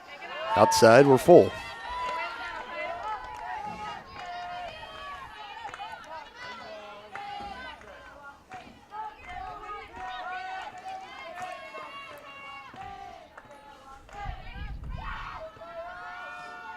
Big spot here in the bottom of the 5th, and got her chasing the swing and a miss for the strikeout. Morris will stay place at first.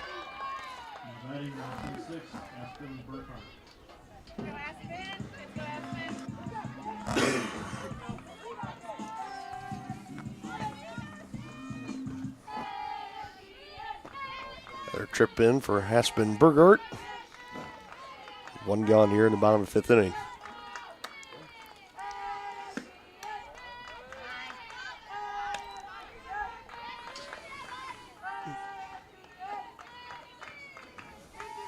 Single her last time up.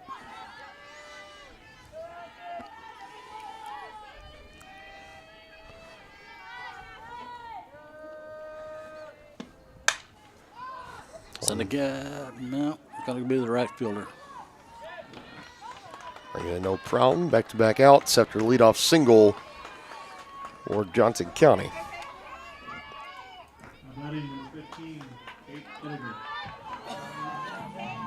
Chance for Ediger had an RBI in her first at bat off a double in the first inning.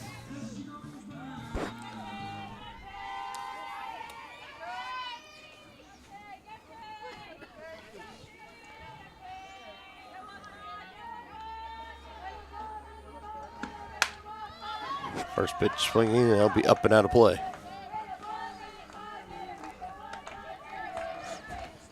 This next pitch will be Long's 80th.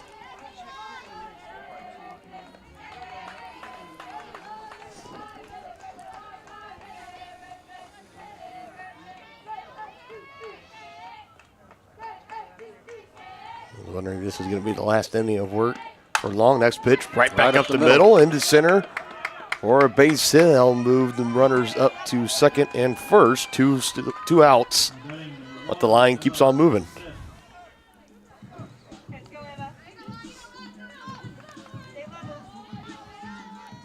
Another chance for Emma Smith. 0 for 2 on the day. First hit would be huge here. Yeah, flat out to center, her first 2 at-bats.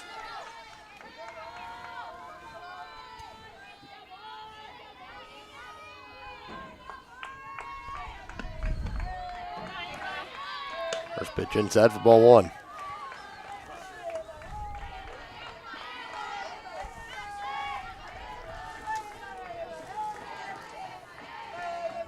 Does look like the Tritons do have somebody up and ready, so at any time, when they want to pull Long out of the game, they'll send a new pitcher in. 1-0 pitch. This outside can't quite frame it as the catcher 2-0.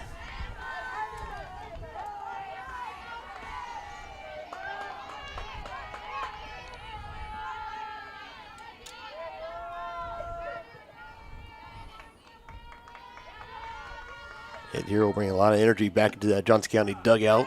Potentially cutting the lead down to 2, if not more. 2 balls, 1 strikes for Emma Smith.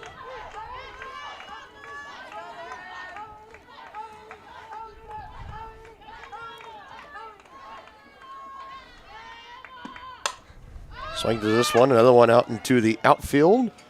And center fielder calls for it. Here the left center mark, and 2 stranded in the bottom of the 5th for Johnson County, still down by 3 heading into the 6th. Question: what will you find on all over-the-counter or OTC medicine packages to help you choose the right drug and use it safely? The answer: the drug facts label. This label lists the medicine's active ingredients and purpose, how much to take, and warnings you should know before using it. Remember, even OTC medicines you buy without a prescription can cause side effects you don't want. So follow the information listed on the drug facts label. For more information, visit fda.gov/drug facts label. A message from the U.S. Food and Drug Administration.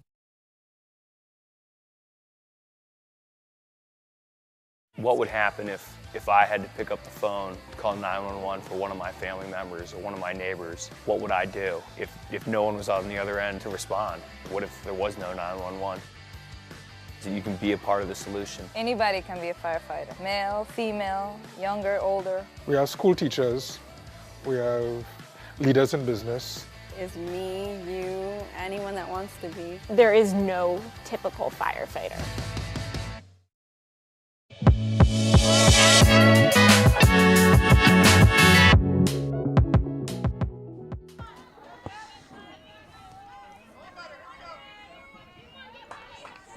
Top of the 6th, we move along. 9-1 and 2 due up for Iowa Central.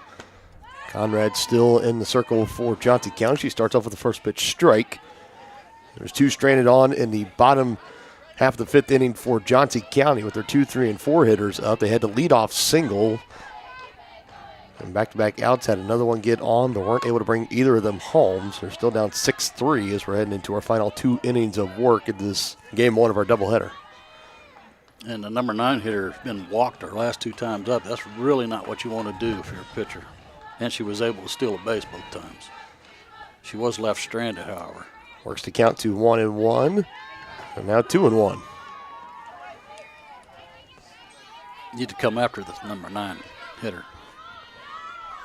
He's batting 9th for a reason.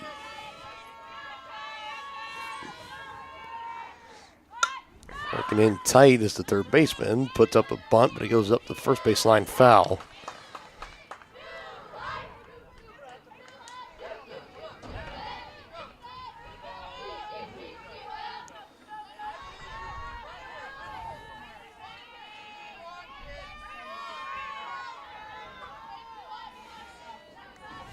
Two count.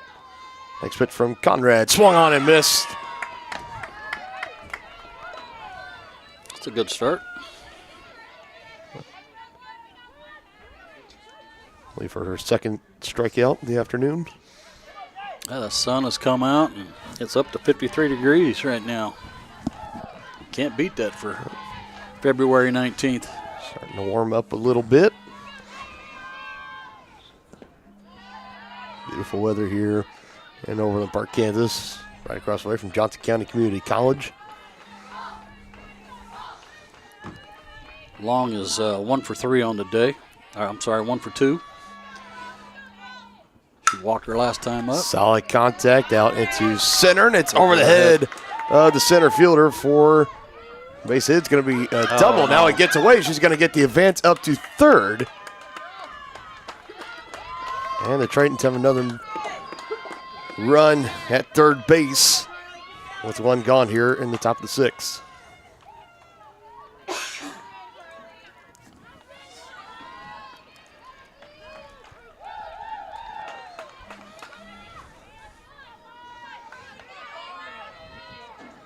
Put on a line by Long over the head of Eve Morris.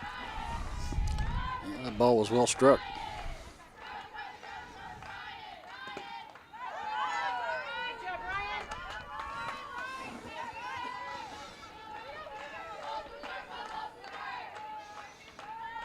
The infielders are going to have to look that run back. Get a ground ball at them. Puts down a bunt, right back to Conrad, goes back to the plate, got there in time. Saves a run from coming across.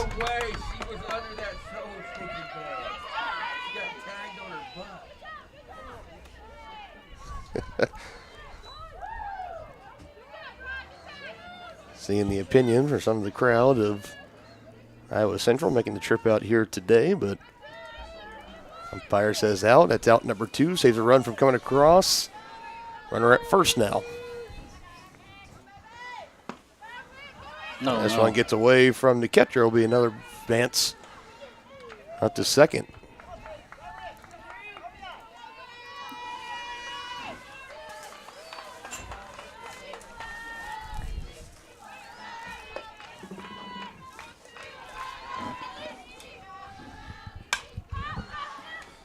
Who's got it? Call it. Left fielder calling for bringing it in. Out there, tries the shortstop, didn't try to take charge, with the left fielder charge it in and brings it in, no problem. A run thrown out at home, keeps it a 6-3 ball game, heading to the 6th on Johnson County Sports Live. Number one, obviously, is safety. We definitely call 811 to find out if there are any buried lines, fiber optic, whether it be telephone or pipeline or anything. Don't take a chance. Don't think you know and say, well, I don't remember anything being put in there. Call 811 and make sure that that's identified, that there isn't something there before you make that crossing. Because in the end, we want everybody going home.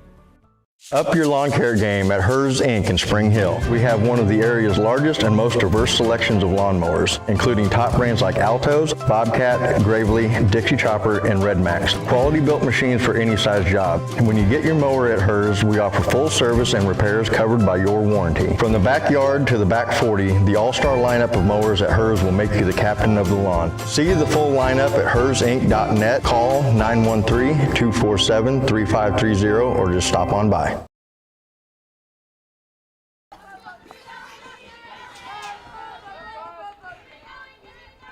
Jefferson doubled her last time up, but was stranded at third.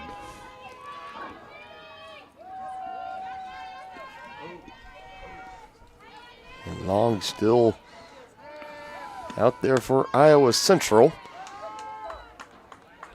She's pitched a decent game so far. It's only given up 3 runs.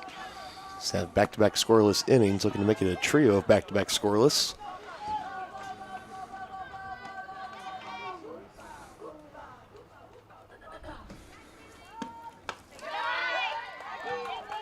Pitch upstairs taken.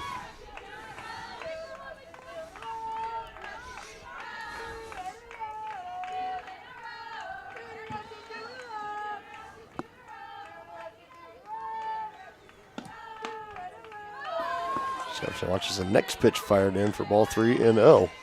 See if she'll be taken on this next pitch. Should probably look at one of them.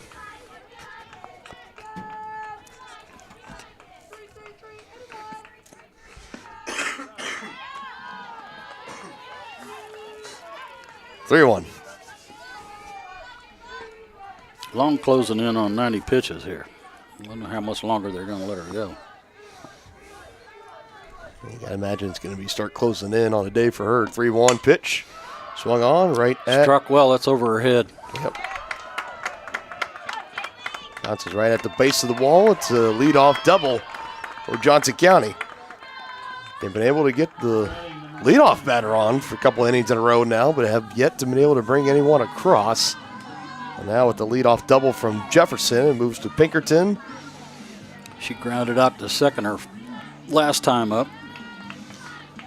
Walked and was forced out at second on a fielder's choice in the bottom of the second.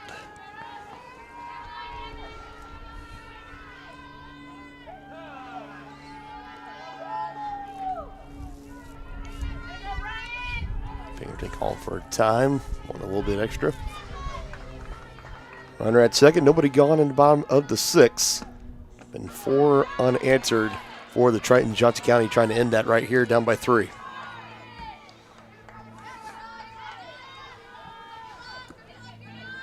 This looks like the sun's going to start to go behind some clouds as the cloud cover's starting to roll through.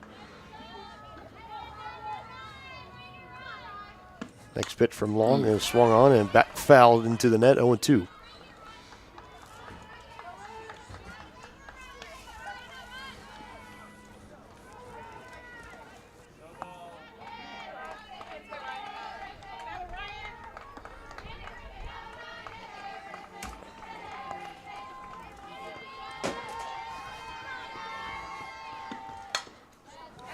That one foul and out of play, keeps it at 0-2.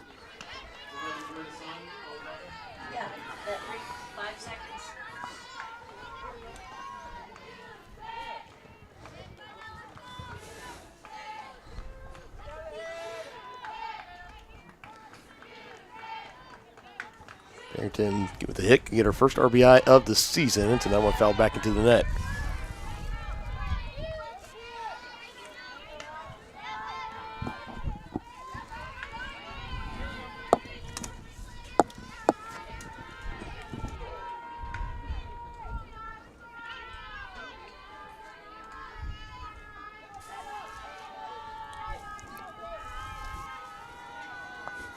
Jefferson man at second. Next pitch. Just past the glove of Long. It's a base hit into the outfield. And she will be waved around. Jefferson comes around to score. And there's the first RBI of the season. An RBI single. Nobody gone in the bottom of the sixth for Pinkerton.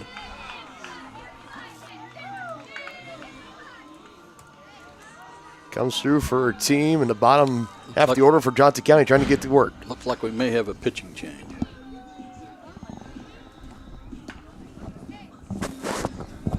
Looks like this could be the end of the day for Long, potentially.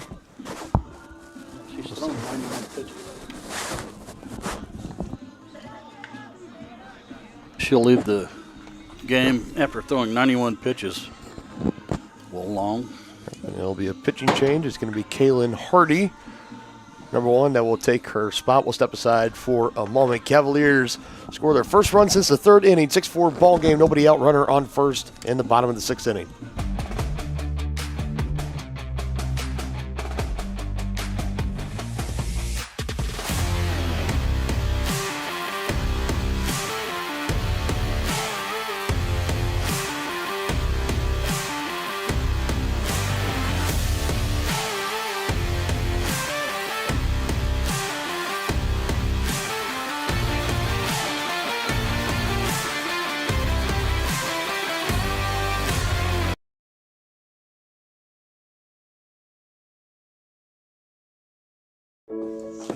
Dad, you need to go. Really? It's important. I feel fine. Look, you cannot mess around with this kind of stuff. Some cancers, man, we just don't want to lose you from something we could have caught. What I need to do? You just give your doctor a call. They'll tell you what screening test you need. Fine. Can I have my pie now? Oh, man.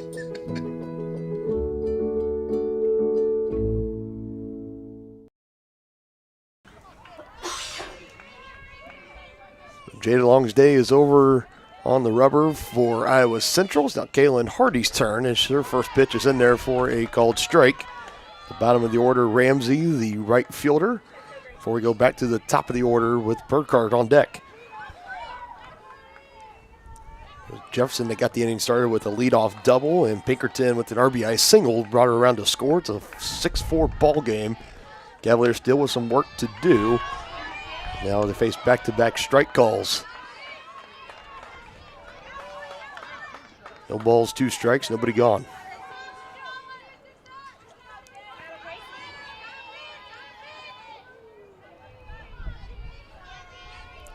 Next pitch from Hardy on the 0-2 is taken for a ball upstairs, 1-2. Hardy, her 5th appearance on the season, 9 1/3 innings pitched. So far, 8 earned runs given up, 5 strikeouts, 2 walks, and a 6 ERA. Also giving up 13 hits, and she gives up number 14 right there. It shoots right up the gap, and the line keeps on moving for the Cavaliers. Runners at first and second with nobody out. And we go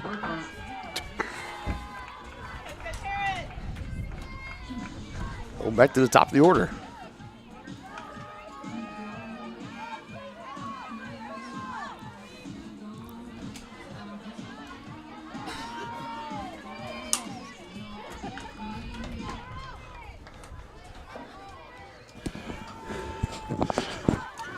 Now this one gets by the catcher, a wild pitch.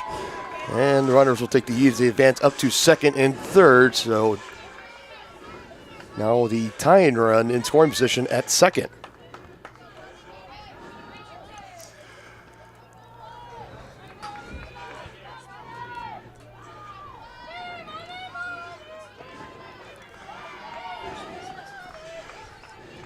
And the single for Ramsey. Now the wild pitch. Ramsey's now up at second. Pinkerton is at third. Burkhardt singled and scored her last time up. 2 big RBIs out there could tie it up. Big spot for Burkhardt. Next pitch she takes for a strike.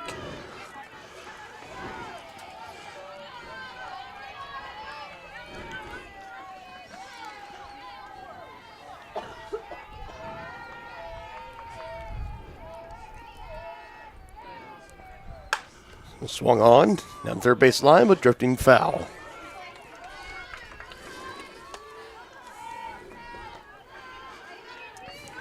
And Morris on deck and Cordell in the hole. Still nobody out. Burkhardt in the dish. A 2-2 count. Runners at second and third.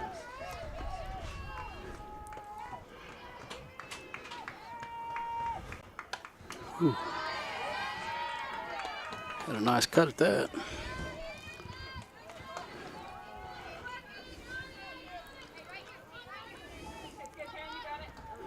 Straighten that out a little bit, taking back towards center.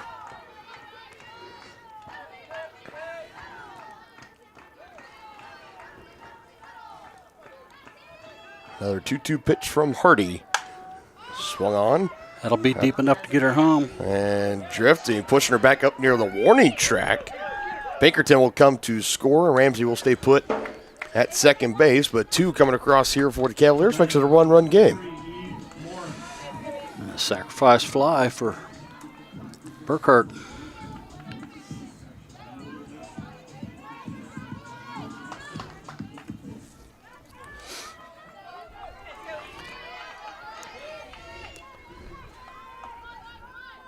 Tying run still in scoring position for Eve Morris.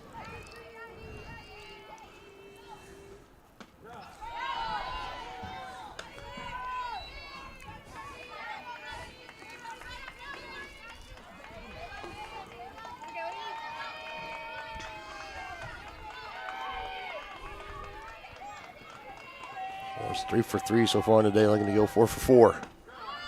That one in for a strike.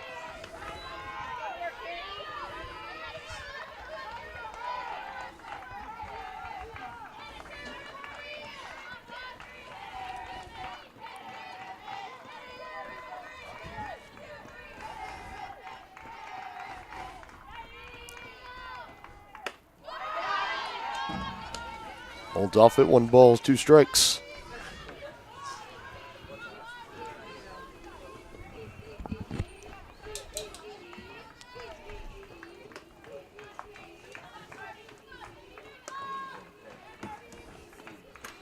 Next one from Hardy inside and belted. Out into the left. Does it have enough? It does have enough to go ahead run. A 2-run shot for Eve Morris. Gives the Cavaliers the lead here in the bottom of the 6th. What a shot. Her second home run of the season. Big 2-run homer there. Now batting, 125, Ty Cordell.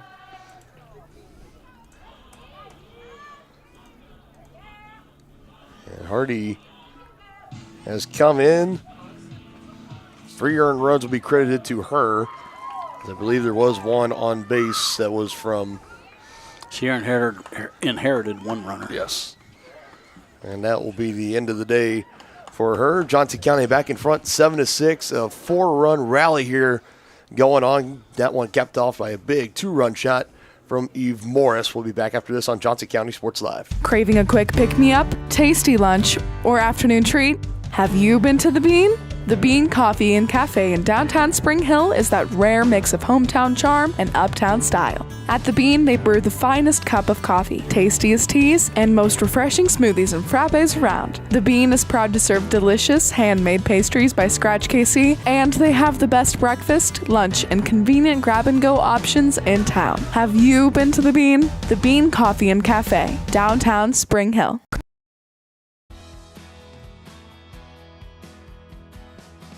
I used to drive an ambulance as an EMT, and I've always tried to be a safe driver. If people knew what I know, lives could be saved. In my car, if I see a truck or bus taking a turn, I know to take my time. When big vehicles turn right, they may swing wide to make the turn. If you try to sneak in, well, it's a lesson you'd rather not learn the hard way. When trucks and buses turn, let's you and I wait. It's our roads, it's our safety. Jody Orthodox.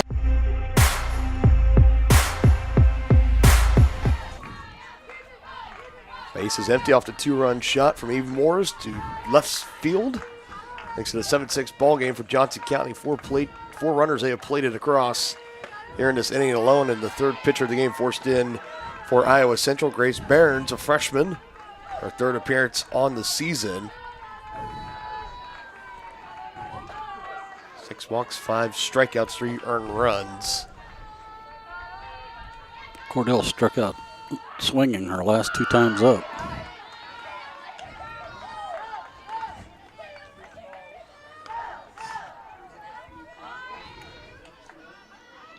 Pitch taking 1 ball, 1 strike.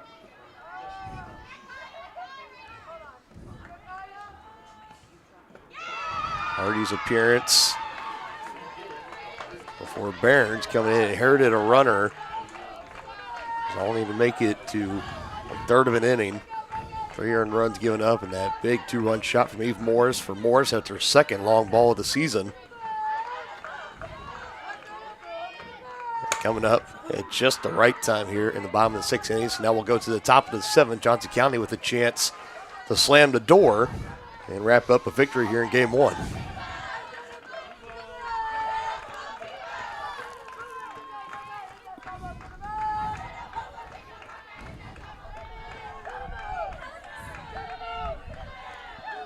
Two pitch from Barnes is inside, fills the count at 3-2.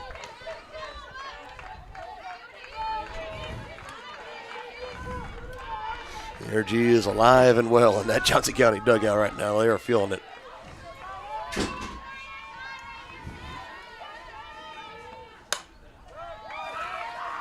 Fouling off the net, keeps it here, 3-2, 1 gone in the bottom of the 6th inning.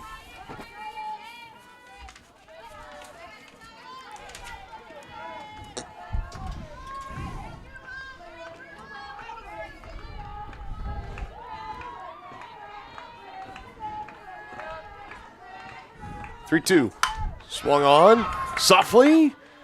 Nice catch. Good extension out in center to bring it in for the 2nd out.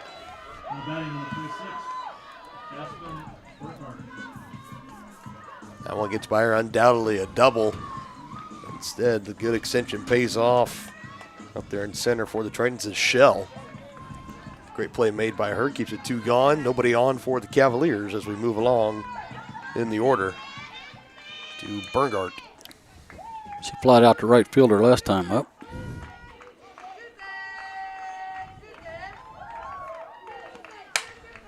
First pitch swinging here. Liner right at the right fielder. Barely had to move for it and brings it in. 4 come across. 2 of them off an Eve Morris home run to left field.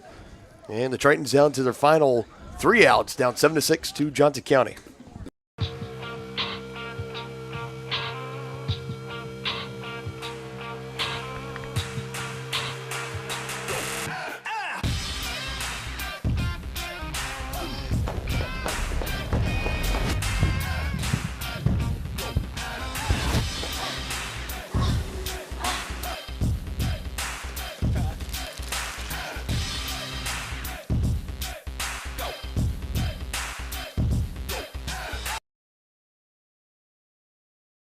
Strode Orthodontics is creating beautiful, healthy smiles. Dr. Claire Strode and her staff have decades of combined experience, offering clear and metal Damon smile braces and Invisalign clear aligners for teens and adults. Dr. Strode tailors your treatment to meet your specific needs with 3 convenient locations in Olathe, Overland Park, and Spring Hill. Strode Orthodontics is ready to give you the beautiful smile you've always wanted. Call for your free no-obligation consultation, 913-491-3400, or visit StrodeOrtho.com.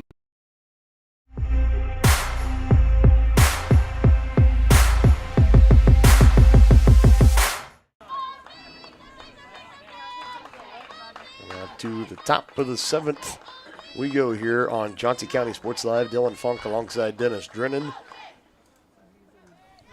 3 outs left to work with for Iowa Central. They'll have their 4, 5, and 6 hitters up. Hanson, the right fielder, singled and scored her last time up. Like to keep this leadoff hitter off the bases if at all possible. The second time she'll face Conrad in the circle. She fires a first pitch strike.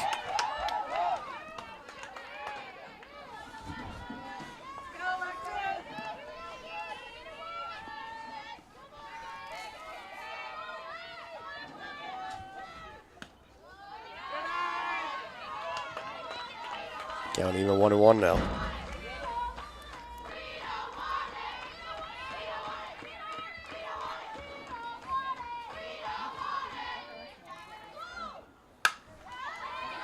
Foul into the net. 1 ball, 2 strikes. Nobody out in the top of the 7th.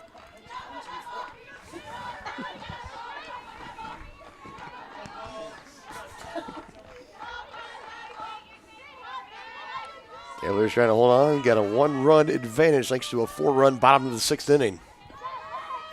Next one from Conrad swung. Taken in at second. Throw over to first. In time. 1 gone.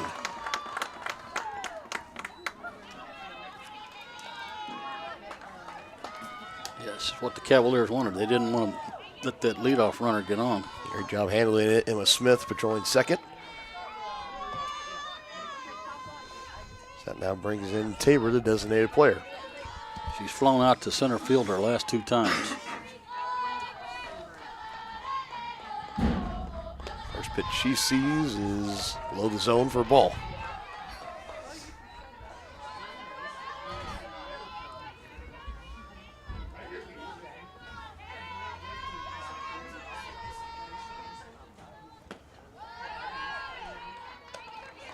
Drops below the zone again. 2 balls, no strikes. This next pitch will be Conrad's 40th since coming on in relief of McAnally.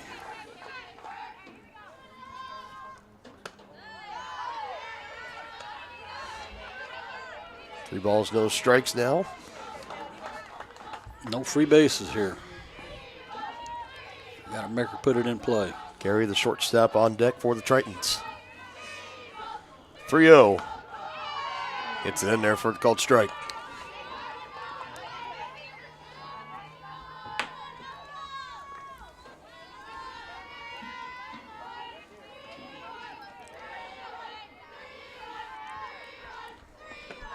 That's a getaway. Tritons, the tying run is on via the walk at first.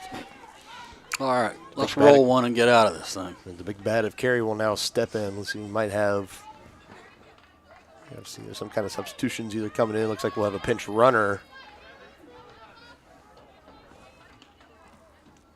It looks like it's Toby Top, number 7, a sophomore from Lloydminster, Canada.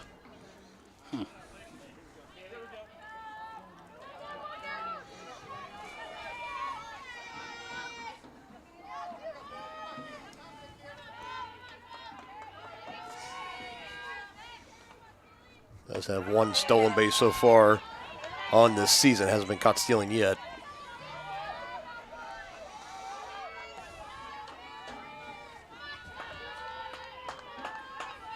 Haven't seen a double play yet. Be a good time for one right here. We'll see if we get it. The 0-1 from Conrad upstairs. Throw down to first, back in time.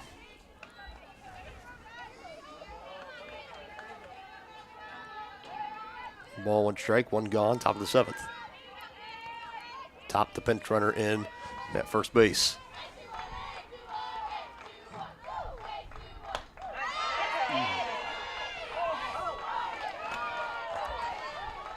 That was close. Had a handful of those today, 2 and 1. Mm-hmm.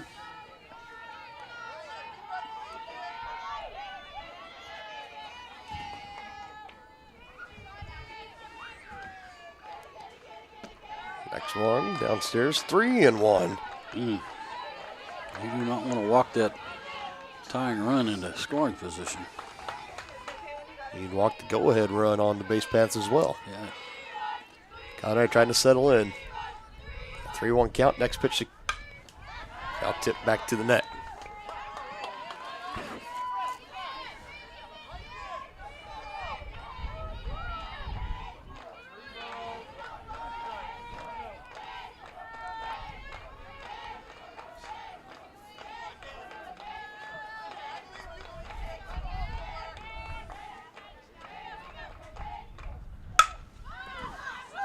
Popped up, out and right. No tag. Ryan safely. Apologize about the pole being in the way, but that's now 2 gone. Runner still at first for Iowa Central, so they're down to their final out. And that was big, getting the bat of Carey out and brings in Weeks, the left fielder. Weeks had a sacrifice fly and an RBI her last time up. Was hit by a pitch and scored in the top of the 4th.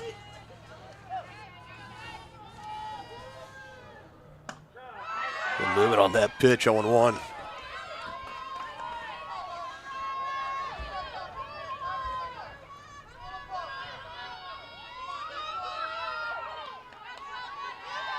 Conrad trying to slam the door, coming in relief from McNally earlier. Another foul tip, 0-2. He's got her set up. Now let's see if she can put her away.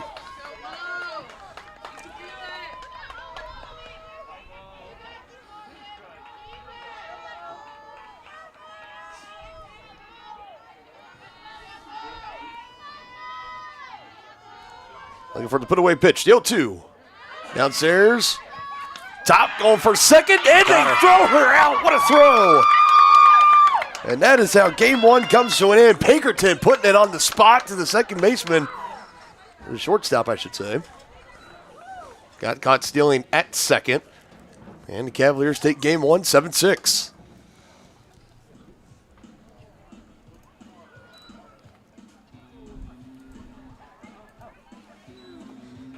Both teams scoring 2 runs in the first. Johnson County then got in front to a 3-2 advantage. It was 4 unanswered for Iowa Central. There was a couple of scoreless innings for Johnson County after that, but it was the big bottom of the 6th inning. 4 of them coming across, 2 of them via the Eve Morris 2-run shot to left field. That's why she's going to be our player of the game here in game 1. I would agree with that, partner. Had a good outside. Did she go 4 for 4 on the day as well? Let's see here. 1, 2, 3. Yes, she did. A double, 2 singles, and a home run. Just a triple shy of a cycle. Yeah, and 3 RBIs, too. And 3 huge RBIs in a game that you win by 1. Eve Moore is definitely showing out in game 1, and she had a double, 2 singles, and a home run. Can we give the pitching counts and the totals for those first start we had? McNally that got it started. She got a little bit roughed up in the first inning. Pitch count got up pretty high. That forced her out of the game. And she went through 3 1/3, I want to say. And she gave up 3. She gave up 3 earned runs. I'm sorry. 1, 2, 3. If you'd like, we can give these out before the start of game 2. Yeah. Let me get it figured out. Give you a little bit of time, no doubt about that. Again, Cavaliers taking game 1, 7-6. Number 8 team in the land, and the Lady Cavaliers coming back down by 3 at one point to the Tritons. They take it 7-6 in game 1. We'll have game 2 coming up here on Johnson County Sports Live. In the meantime, you could stay and go over to the baseball game that's taking place right now. I can give you guys an update on that as the Cavaliers are taking on the Spartans from Southwestern, and right now it looks like Johnson County could be on their way to a potential run spread. They're up 9-0 at the end of 3 innings. So it looks like the Cavaliers, after 3 wins in a row, looking to make it number 4 and potentially number 5 later on in the day against the Spartans from Southwestern right here on Johnson County Sports Live. We're going to step aside for a little bit here. Game 2 of the softball doubleheader will be coming up in just a little bit right here on Johnson County Sports Live. You're home with Cavaliers softball.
Hey folks, save $1,000 on your interior painting project this winter.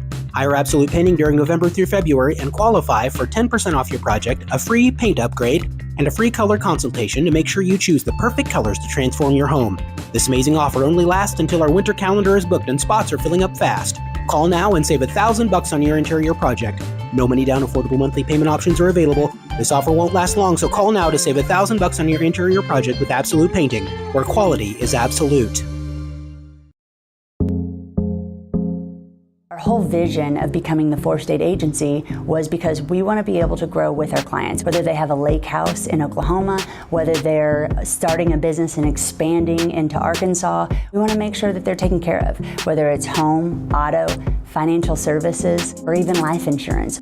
We want to walk through the stages of life with our clients. That's the biggest part. That's what makes us different.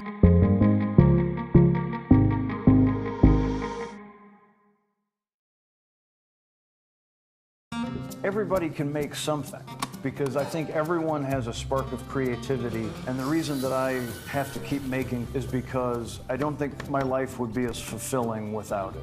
If you make things yourself, that means you're not cowering in fear. You're out there taking chances. That, I think, is my way of saying I love you to the world. All right, now I want to hear why you make. Share your own Why I Make story today. Visit whyimake.org. Prescription drug pricing points to corporate Freedom of the press is about your right to know. and Clark sheer athleticism. It's about your right to be informed. Today, there are real threats to press freedom Reaching residential areas? and your right to know about the world around us. We must protect our right to know, no matter what kind of news is important to you. Before it's too late, understand the threats. ProtectPressFreedom.org. Craving a quick pick-me-up, tasty lunch, or afternoon treat? Have you been to The Bean? The Bean Coffee and Cafe in downtown Spring Hill is that rare mix of hometown charm and uptown style. At The Bean, they brew the finest cup of coffee, tastiest teas, and most refreshing smoothies and frappes around. The Bean is proud to serve delicious, handmade pastries by Scratch KC, and they have the best breakfast, lunch, and convenient grab-and-go options in town. Have you been to The Bean? The Bean Coffee and Cafe, downtown Spring Hill. Strode Orthodontics is creating beautiful, healthy smiles. Dr. Claire Strode and her staff have decades of combined experience, offering clear and metal Damon smile braces and Invisalign clear aligners for teens and adults. Dr. Strode tailors your treatment to meet your specific needs with 3 convenient locations in Olathe, Overland Park, and Spring Hill. Strode Orthodontics is ready to give you the beautiful smile you've always wanted. Call for your free no-obligation consultation, 913-491-3400, or visit StrodeOrtho.com. For more than 20 years, Gherkin Rental has been the place to go to get the job done in eastern Kansas and western Missouri. With a huge selection of quality equipment, from roll-offs to trailers, telehandlers to generators, power washers to popcorn makers. Experienced equipment professionals and clean, well-maintained tools to help you get the job done right the first time. Gherkin Rental. Stop by any of their 13 locations across the KC Metro or call 855-GHERKINS. That's 855-437-5367. Save the Children believes childhood without food is unimaginable. Yet around the world, children are suffering from the worst famine in our lifetime, coupled with conflict, poverty, climate change, and more. Join Save the Children and get fed up. Fed up with the lack of progress. Fed up with the injustice. Learn how you can get involved in the fight against childhood hunger at savethechildren.org/getfedup. I'm fed up. We're fed up. We're fed up. Number one, obviously, is safety. We definitely call 811 to find out if there are any buried lines, fiber optic, whether it be telephone or pipeline or anything. Don't take a chance. Don't think you know and say, well, I don't remember anything being put in there. Call 811 and make sure that that's identified, that there isn't something there before you make that crossing. Because in the end, we want everybody going home. Up your lawn care game at Hers Inc. in Spring Hill. We have one of the area's largest and most diverse selections of lawnmowers, including top brands like Altos, Bobcat, Gravely, Dixie Chopper, and Red Max. Quality built machines for any size job. And when you get your mower at Hers, we offer full service and repairs covered by your warranty. From the backyard to the back 40, the all-star lineup of mowers at Hers will make you the captain of the lawn. See the full lineup at hersinc.net. Call 913-247-3530 or just stop on by.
It's out of here. Ties us up, a 2-run shot. Wild pitch gets by the catcher, and the go-ahead run will come across. Full count, 3 balls, 2 strikes, and swing and missing.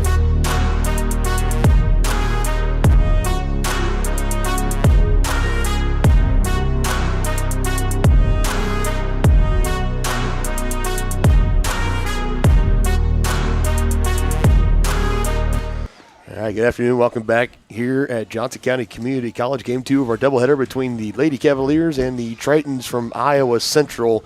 Getting ready to get going here on Johnson County Sports Live. Dylan Funk alongside Dennis Drennan. Exciting one we had in Game 1. Cavaliers rallying from behind, capped off by a 2-run shot from Eve Morris. A perfect 4-for-4 game for her. A single, 2 singles, a double, and a home run. Just a triple shy of the cycle. And 3 big RBIs have propelled the Cavaliers to the victory, 7-6 over the Tritons in Game 1 as we're getting ready to get Game 2 started here in just a little bit. Yeah, she was also our player of the game, obviously, but looks like the Lady Cavs are getting ready to take the field.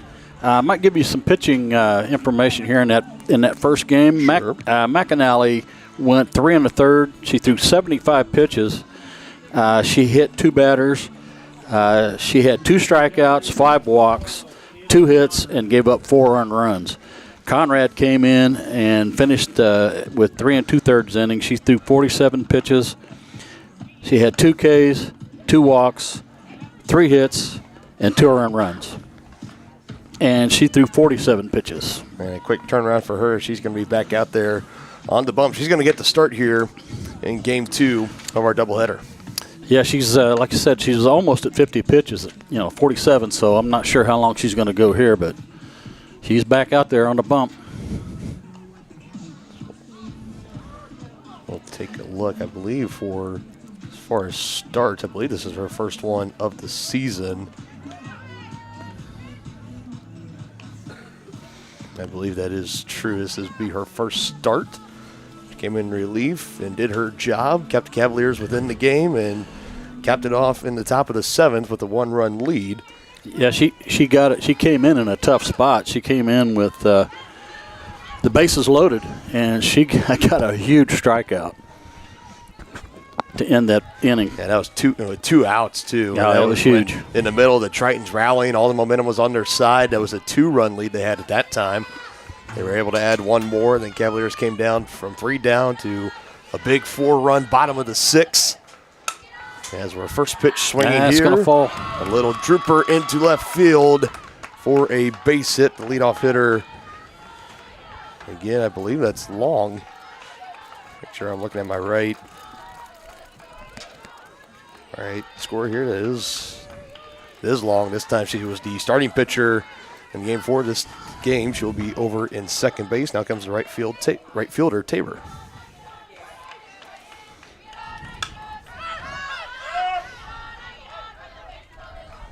This one out of play. Thought for a second it was going to come back down as infield was crashing into the foul grounds here. Just like on the baseball field, still plenty of room in the foul grounds on both the first and third base lines. Yeah. So plenty of room for players trying to run down an extra fly ball. It stays in the yard. Next pitch from Conrad. Another one popped up in the exact same spot, up and over our heads here in the press box. 0-2 count.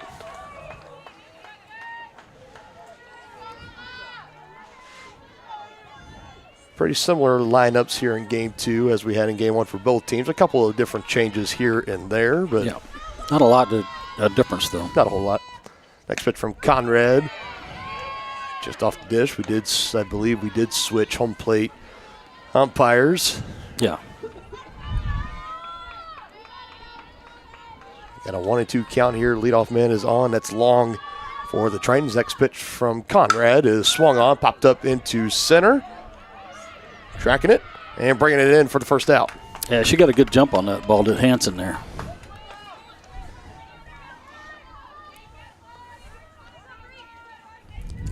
Keeps the runner at first. 1 down now.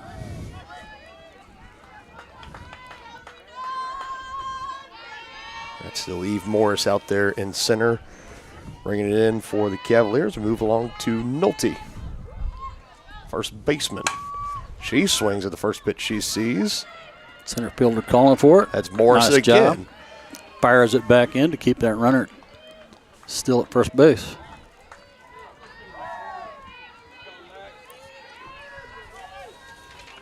The great day continues offensively and defensively for Norse out in center field.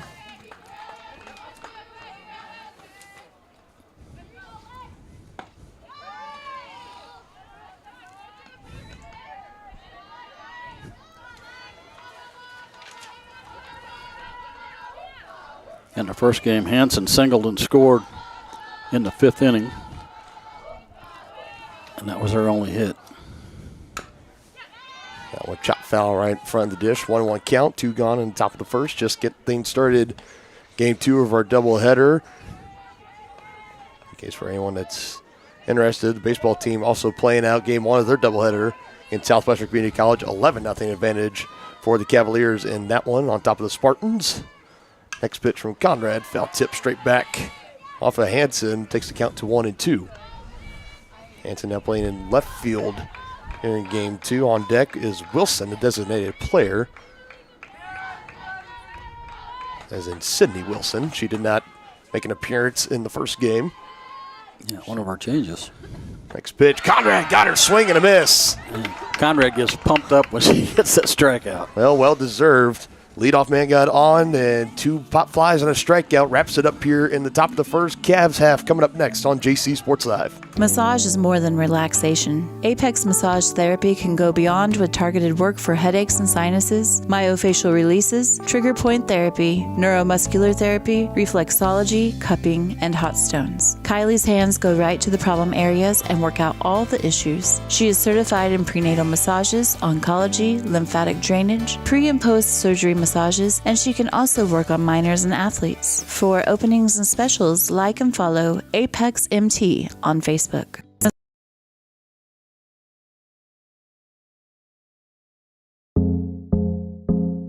Our whole vision of becoming the 4-state agency was because we want to be able to grow with our clients, whether they have a lake house in Oklahoma, whether they're starting a business and expanding into Arkansas. We want to make sure that they're taken care of, whether it's home, auto, financial services, or even life insurance.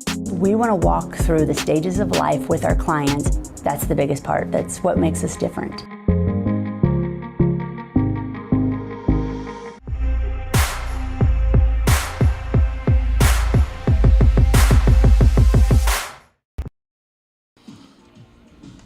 Bottom of the first we go. Erin Eghart will be leading off in the second game in a row for Johnson County. She'll be facing Emma Hoyle, number 23, the freshman pitcher. Also can be infielder when she's not pitching for the Tritons. Only her second start of the season. The last one she went 3 1/3, 2 hits, allowing 5 runs, 3 of them earned, 5 walks, 3 strikeouts, 6.30 ERA. Looking to bulk that up here. Going to have some aggressive bats to work with for Johnson County. Yeah, Burkhart in the last game, she went 2 for 4. She had 2 singles and a sacrifice fly and an RBI. So 2 for 4 on the day so far. Out in right field in the second game, the 1-0 pitch from Hoyle is in there for strike 1.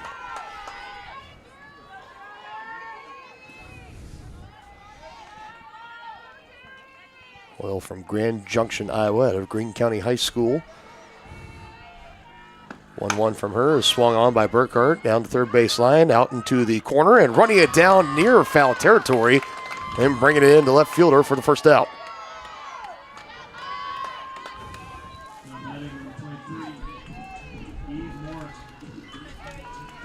So see if the bat can stay hot for Eve Morris. 4 for 4 in the first game, looking to go 5 for 5 in her first at bat here in game number 2. Yeah, and 3 big RBIs too.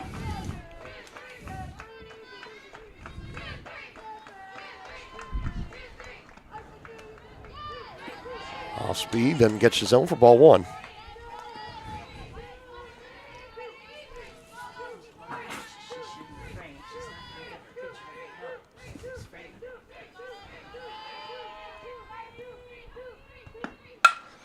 This one, good Struck contact. well. Again, out to left, and again, it's off the wall. 5 for 5 it'll go. Her second double of the day for Eve Morris. She'd have got under that just a hair more, it would have been gone too. Big double. 5 for 5. Stay hot, young lady. Brings in now J. Jefferson, the shortstop. Moving up a little higher in the order this time around. Batting in the third spot. I believe she was around about the 5th or 6th spot in the first game. She had 2 doubles in the first game, so. A double here will give the Cavs the early lead. Off the double there from Morris. Hoyle's pitch. Oh. Run to third, and it gets away. And they're going to hold her there on the advancement. Yeah, looks like it didn't get too far away from the catcher. It was right near her. Just kind of took her eyes off it, and already getting down the line was Morris, and she thought, why not? I'm just going to go ahead and take it. Heads up base running there. But, you know, like we've always talked about, and I'm sure that our former coach over here would agree, you never want to make the first or the third out at third base. There is already one gone. It would have been the second out, but that is true. But having the faith in her legs to get her over there, Morrison in time. First run of the game at third. A chance here for Jefferson. A fly out to the outfield will bring her home, if it's deep enough, of course. On a 1-1 count, next pitch from Hoyle is upstairs 2-1.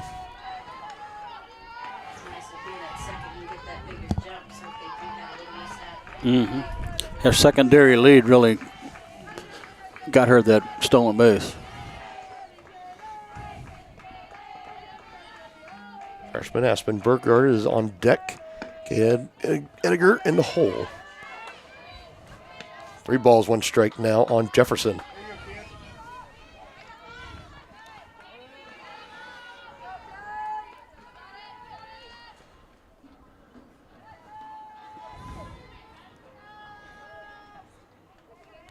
Three one.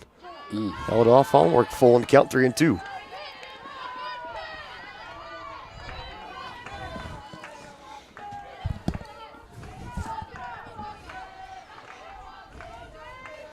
Trying to bring home Morris off her leadoff double and advance you up to third. 3-2 count, 1 gone. Swung on, at the shortstop. Morris will beat it for home.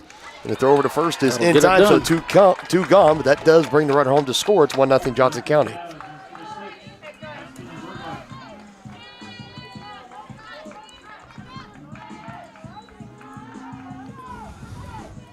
I'm not trying to do too much with it, making contact. Right at the shortstop, Moore's beating it down the line. They take the play at first, do the Tritons. Now in is Aspen Burkhardt. Young freshman, her very first at bat in her collegiate career was a home run to dead center, and in that first game was a double shy of hitting for the cycle. Wow. Got a couple more doubles when they were playing that round of games down in Denison, Texas, in their opening weekend to start the season. Finished going 7 of 11 with 4 RBIs and 3 runs scored when they were down there, and she did end up getting Kansas Jayhawk Community College Conference Player of the Week honors. Quite a weekend. Yeah, how about that? Your very first week of collegiate action. Man.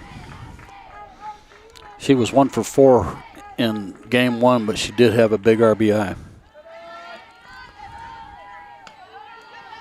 2 balls, 1 strike is the count. 2 gone here in the bottom of the first inning. 1-0 advantage for Johnson County.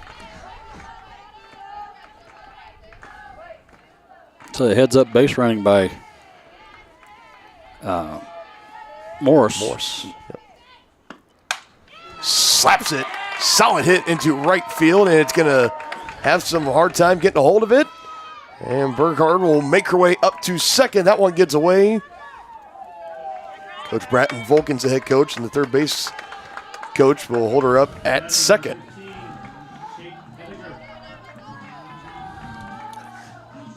So if we're scoring that, how we going to give an error to the outfield, or? I would say that's a double, because that would have been a tough play at second base, even had she fielded it evenly. So it'll stand up.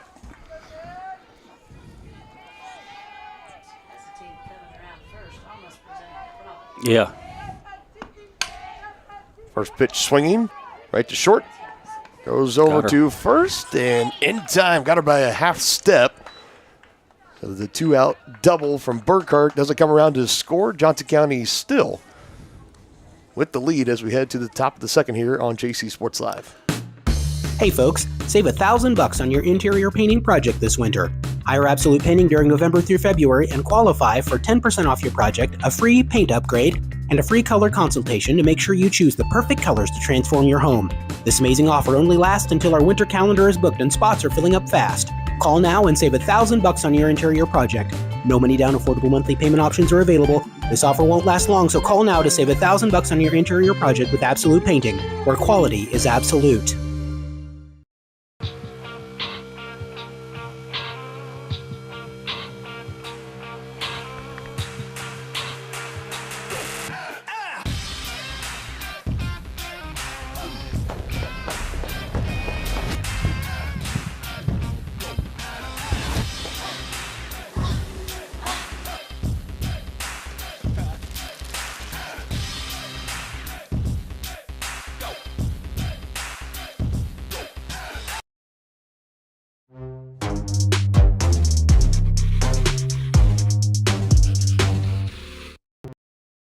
We got the 5, 6, 7 hitters due up. Wilson, Corey, and Ryan. This will be the first time we've seen Wilson today. First pitch from Conrad. Jumps upstairs for a ball. She had a pretty good first inning. She only threw 9 pitches. Very efficient.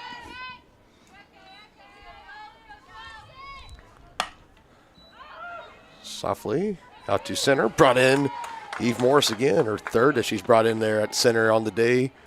Just in this game alone, there's one gone. 3 putouts for the center fielder so far.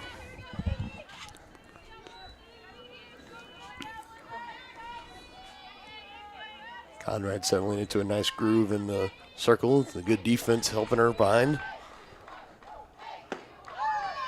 Second batter in. First pitch in for a ball. Back in is Corey.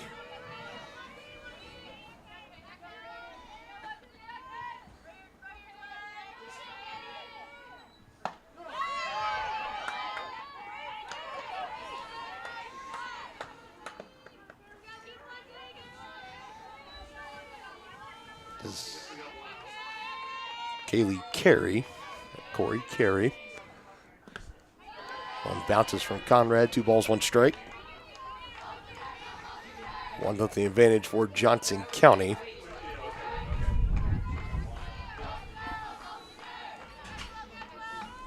Kaylee Carey, a freshman from Norwalk, Iowa. That ball's well struck and out of here. No doubt about it.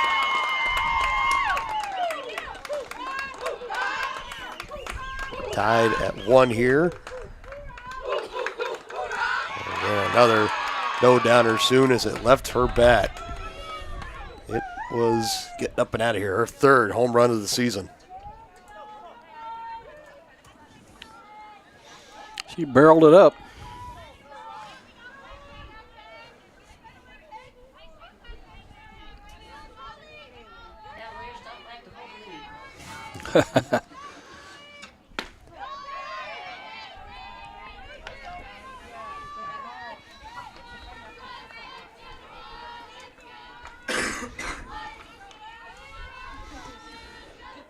We're set even again, 1 apiece. Off the solo shot from Carey. Now brings in Ryan, the 3rd baseman. Under that menu, you can't go into settings and find anyone. 1-1 from Conrad. Gets away from the catcher. 2 balls, 1 strike.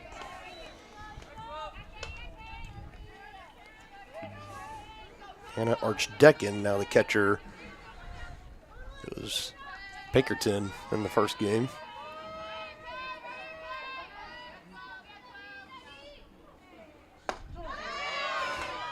A bounce back pitch. He needs to count 2-2.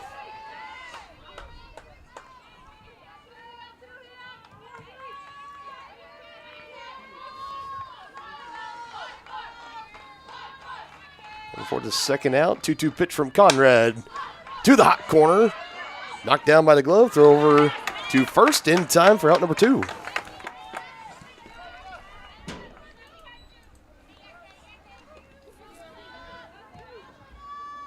Handling it well, that's Burkhart over at 3rd. Got the glove on top of it, keeping it, picking it up, and throw across in time to get her by a step at first base. That brings in should be Sandy. Yes. She was 0 for 3 with 2 Ks in the last game. First game of our doubleheader today.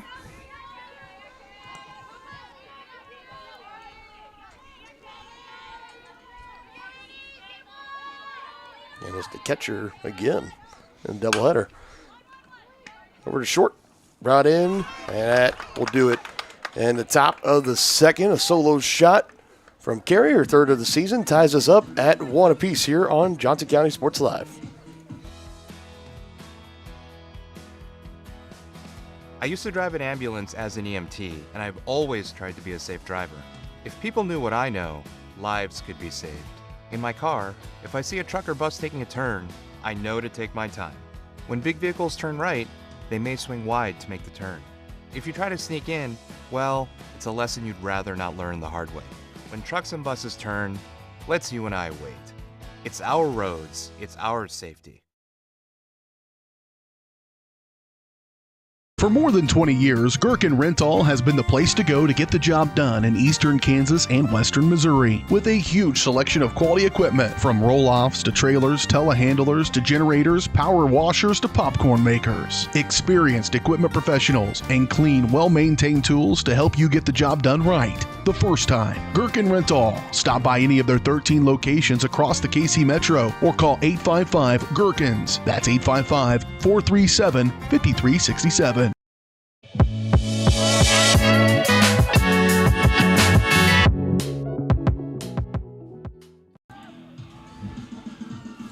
Move on to the bottom of the second in a 1-1 ball game. Kyle Cordell will step up first for Johnson County. Be followed by Archdecken on deck and Macy Moore in the hole. 0 for 4 with 2 Ks in game 1. She's due. Yes, she is. First pitch she sees from Hoyle. It's downstairs for a ball.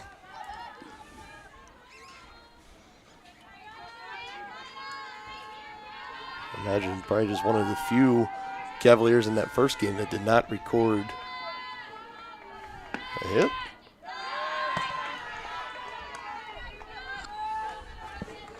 Sees back-to-back balls here to start it. 2-0 count.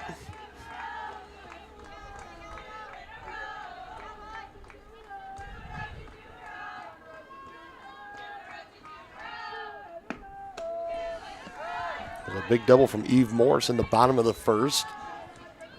He eventually would come around to score. Now we have 3 straight balls here from Hoyle, trying not to walk the leadoff man or Johnson County.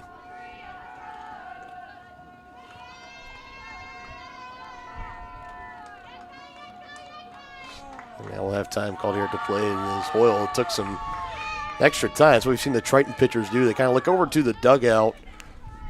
They got that wristband, kind of like the little band you would see like a quarterback wear in football. Yeah, it looks like the dugout's calling the pitches. He fires one in there, 4 straight balls, and now we'll put Cordell on with the leadoff walk.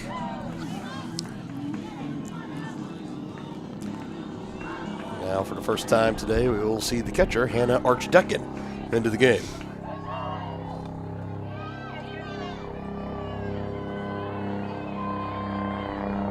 Archdecken on 5 of 13 on the season, 385 batting average, 2 doubles, 3 runs, and 2 RBIs.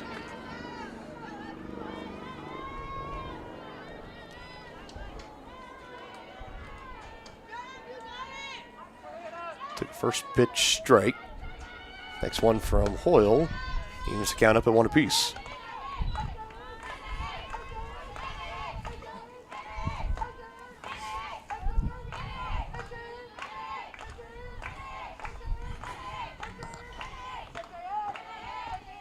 Still taking the time, now looks.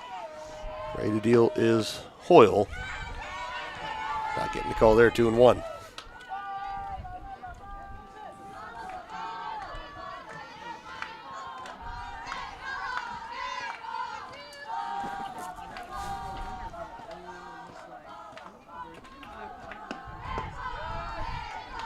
Danger now potentially back-to-back walks to start the bottom of the second for Hoyle. 3 balls, 1 strike.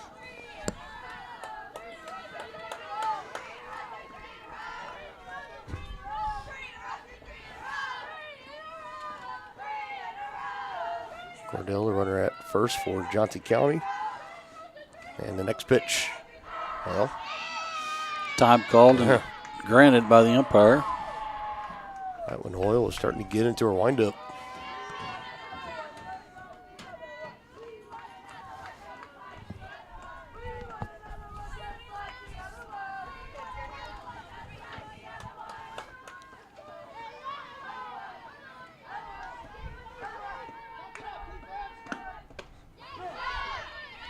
Then there for a strike. Tried to check her swing.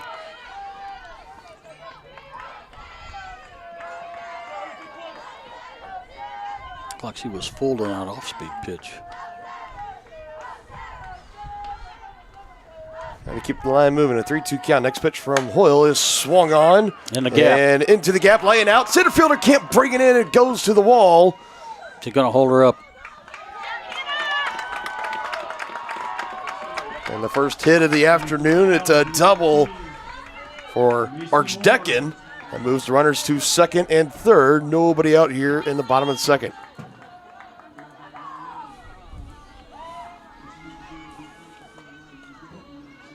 Yeah, Sandy will take some time to go out, talk to the pitcher. Solid contact from Archdecken and a full count, too.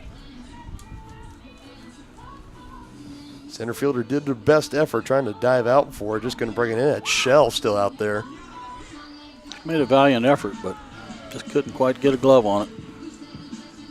So now we'll move along to the designated player, Macy Moore. She makes her first appearance on the afternoon as well.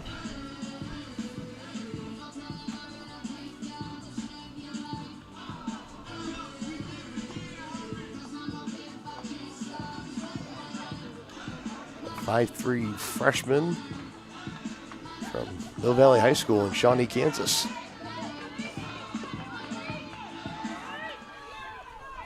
Stephanie making her first appearance of the season right here, her very first at bat. Prime opportunity, runners at second and third, nobody gone. Looking to give Johnson County back the lead. She watches the first pitch file in there for a ball.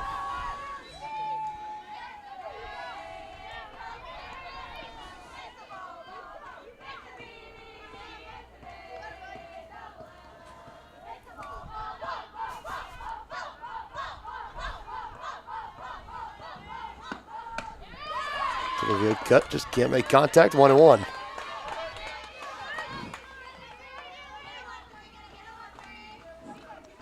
Come on, what a spot here for a freshman to come in and make your first at bat of the season. You pick up 2 quick RBIs. 1-1. Swings and pops it up. See if it's deep enough to get the run home. They're going to try it. Slides in safely. They try to go to third, and it's safe there as well. Throw was cut off by the pitcher. So Moore does her job, gets the sacrifice fly, and puts the Cavs back in front 2-1. Runner also advancing up to third on the play.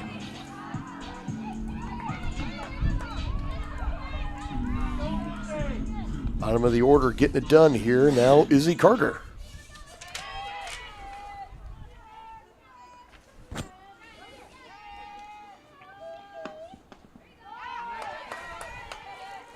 Swing and a miss for strike one, Izzy Carter. Freshman out of Olathe East High School.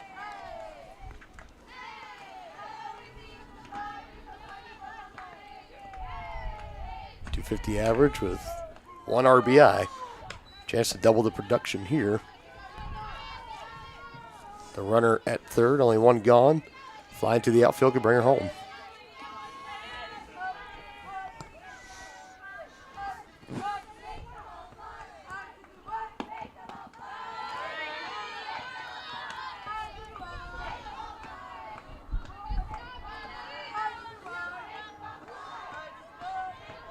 Sun starting to come through again here. Had a lot of cloud cover in game 1 of our doubleheader, but now looks like the sun's going to start peeking its way through.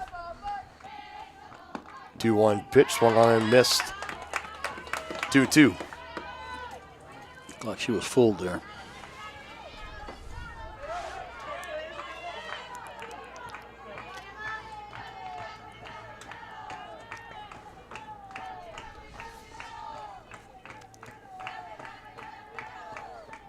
Oil look for a second strikeout. It's a liner right back to her. And they're going to throw to first. And the run does come home to score. She didn't take time to look that runner back like she should have. Cavaliers will take it, though. No questions asked. 2 coming across there in the bottom of the second. 3-1 game.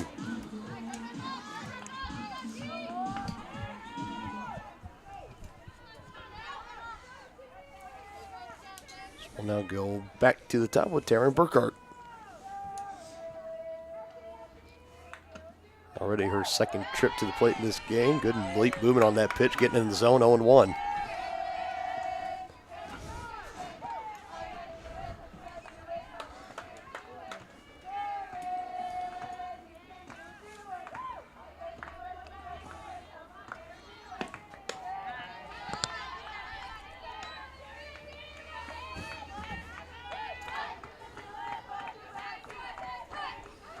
One ball, one strike in the count, 2 gone here in the bottom of the second. One coming across in the bottom first for Johnson County, 2 here in the bottom of the second.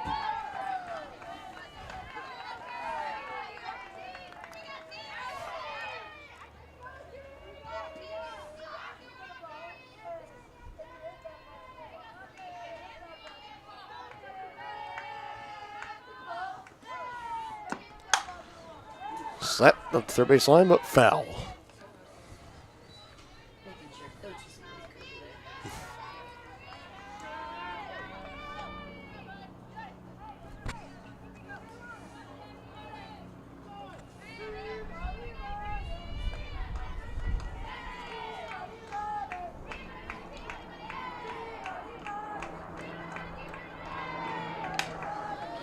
This one slapped, and again, drifting foul up the line. We'll keep it here.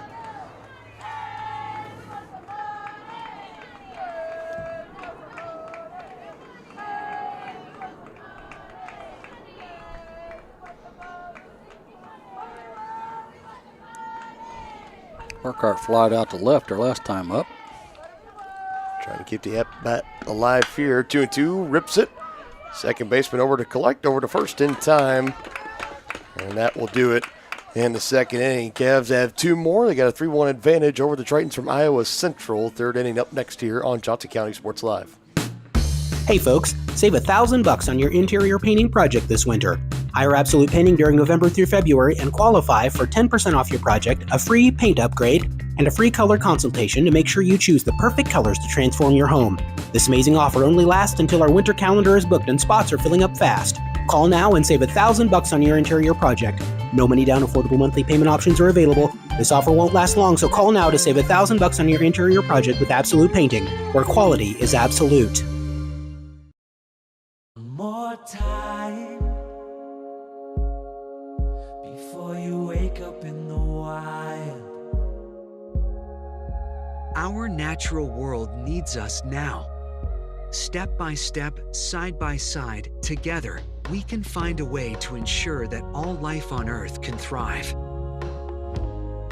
To learn more about how you can help protect and conserve nature, visit nature.org.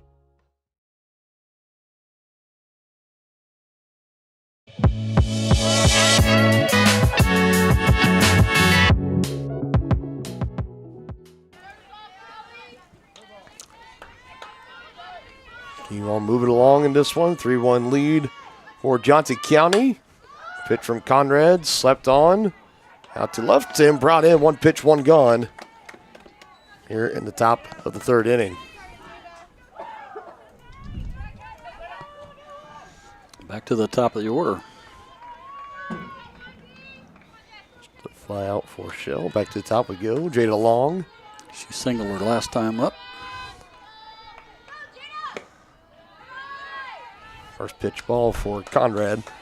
And she came in relief in game 1 of our doubleheader, and she got to start here today. I don't know the total pitch count she's at total. Yeah, I'd have to go figure it out. But right now she just threw her 22nd pitch, according to my calculations. She's definitely somewhere in that 60 to 70 range on the day. She threw 47 in the first. So she's next pitch will be her 70th. Here's pitch number 70 and in for a ball. 2 balls, 1 strike.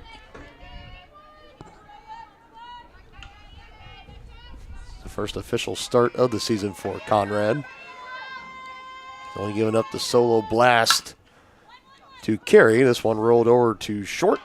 Go across in time. Quickly 2 gone here in the third inning. And I don't want to jinx it, but I'm going to tell you that this Cavalier defense has been solid so far. Yeah.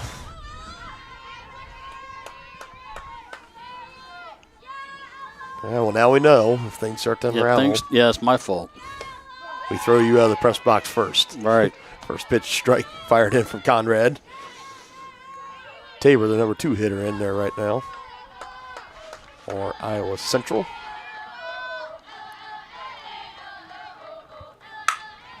Solid hit. The stinger out into the gap. It's Yeah, going to roll all the way to the wall. She's going to go for two. Here's a throw. Morris's throw can't be collected. She's not going to try and go to third, though. So I'll keep it as a 2-out double for Tabor. Nolte, the first baseman, will step in next. So he just had to. Had to put it in there. Well, they got it. I mean, that wasn't an error. No, on the defense. It's a solid hit. Good job getting it in, holding the runner at second. Got her to go around on that for strike one.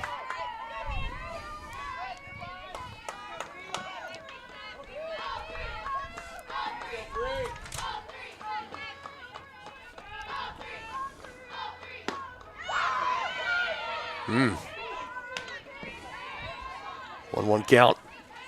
Nolte was 0 for 3 with a strikeout in game one.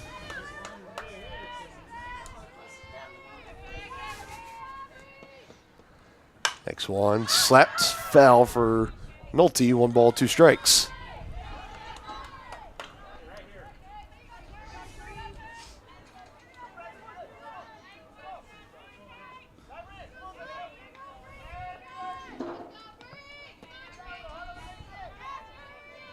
Trying to put her away. Conrad again. That one low and outside, laid off for ball 2.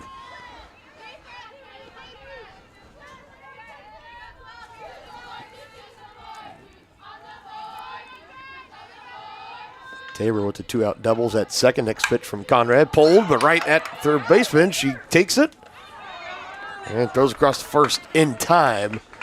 Hot corner staying hot here so far in game 2 this afternoon.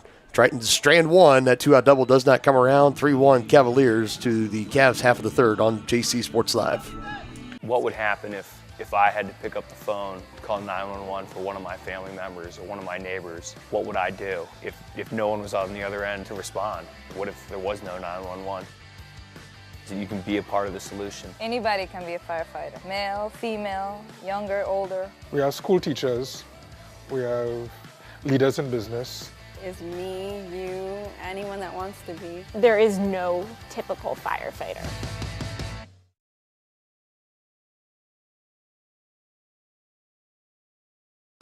Everybody can make something, because I think everyone has a spark of creativity, and the reason that I have to keep making is because I don't think my life would be as fulfilling without it. If you make things yourself, that means you're not cowering in fear. You're out there taking chances. That, I think, is my way of saying I love you to the world. All right, now I want to hear why you make.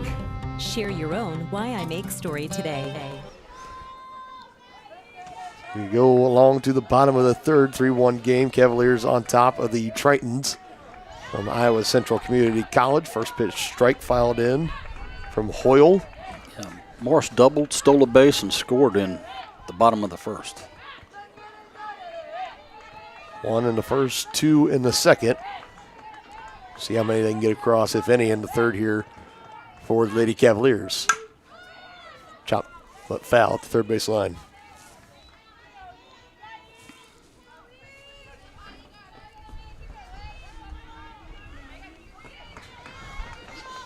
Doesn't matter who's been pitching for Iowa Central, they have yet to get Eve Morris out. 4 for 4 in game 1 and 1 for 1 with a run this scored. one.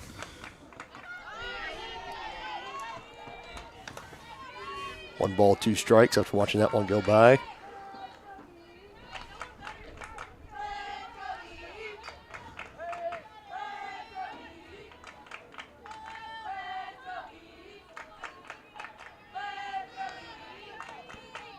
One, 2. Upstairs, count at 2 apiece.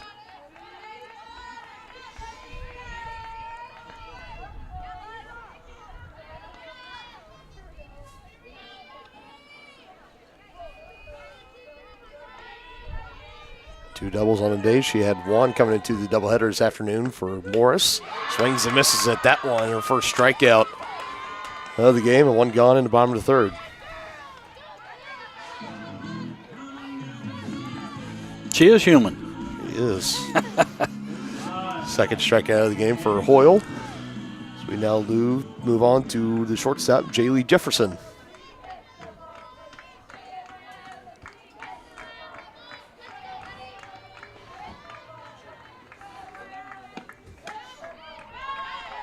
Jefferson did get an RBI in the bottom of the first with a ground out.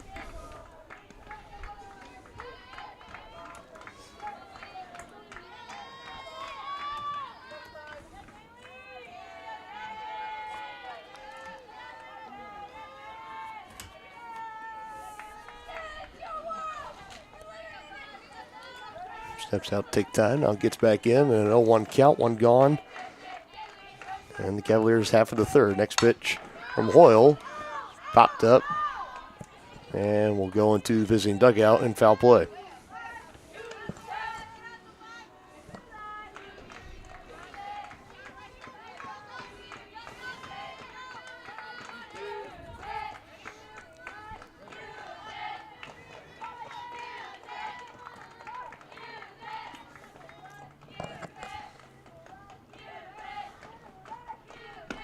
Two from Hoyle, upstairs for ball one.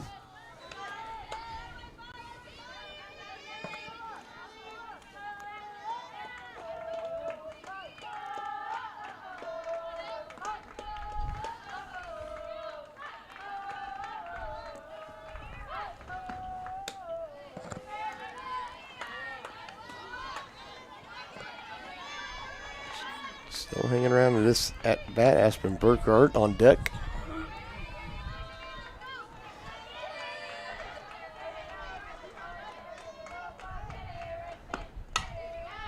Popped up and fell back over our heads.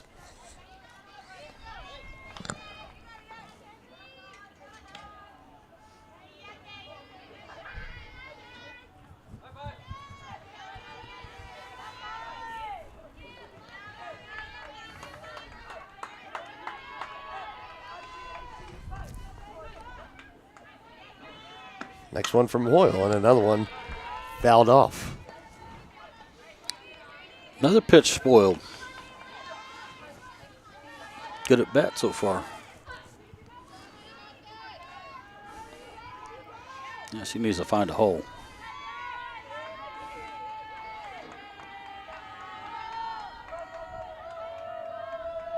Pretty big one. Sends it back to where it came from. It's popped up, drifting out into right. Wind pushing it a little bit in foul territory, but able to bring it in for the second out.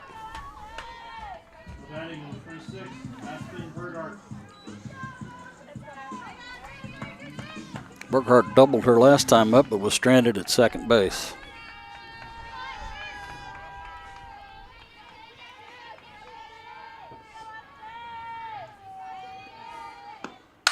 Oh, he's got that one down. That's in the gap, too. Undoubtedly into the gap. And strong throw in a might get her. Second. Oh, just out of the glove. Was going to be pretty close if she holds on to it. That's going to stand a two-out double. Second of the game for Aspen Burkhart.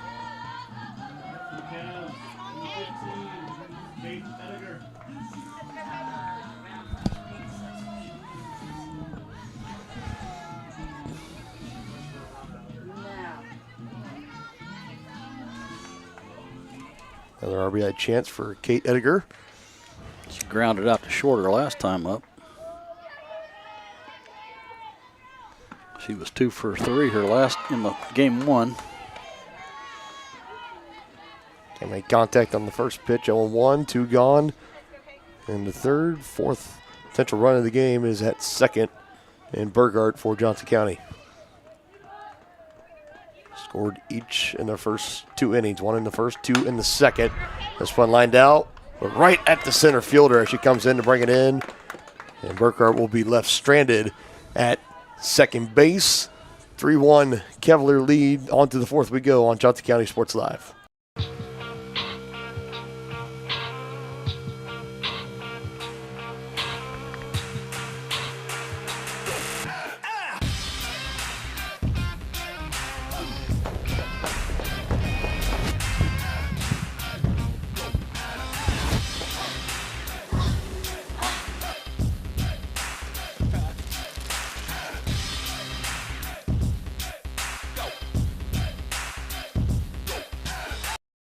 The Supplemental Security Income Program provides monthly payments to help meet basic needs, like putting food on the table, paying the rent, or buying new shoes for growing feet. You may qualify if your income and financial resources are low and you are 65 or older, or an adult or child with a disability or who is blind. Call 1-800-772-1213 or go to ssa.gov/SSI to start to apply. Produced at U.S. taxpayer expense.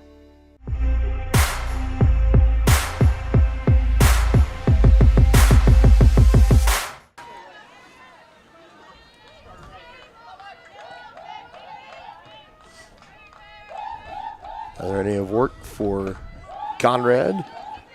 First pitch ball fired in. She's been fairly efficient here so far through the first 3 innings. Probably a big part of why she's still staying out there, even though that total pitch count on the day is up there into the 70s. Mm-hmm. She's been keeping it fairly low so far here in ball game number struck 2. well. Over the head of the gap in left center. Nice throw. Morris will get it into second quickly. It's a stand-up double for the leadoff hitter.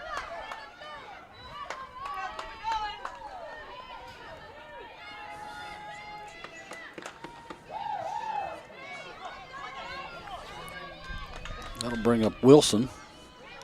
Her second time up today. She flied out to center her first time up.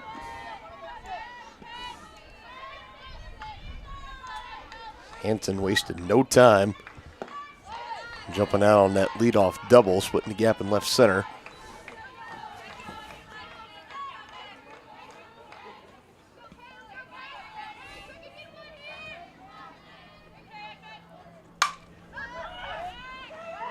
This one into right, drifting, and drops foul out there in the near corner.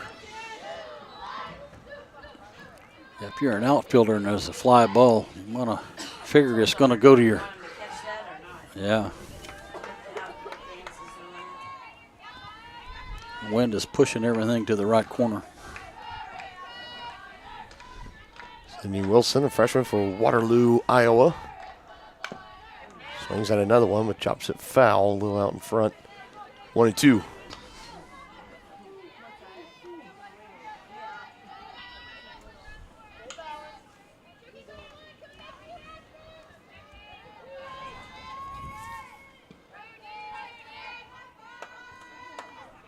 Fourth game she's played in, no recorded hits. She might That's going to be in the get gap one too. here. That will be it. It's going to be back-to-back doubles into the gap for the Tritons as they now make it a 3-2 game here in the top of the fourth.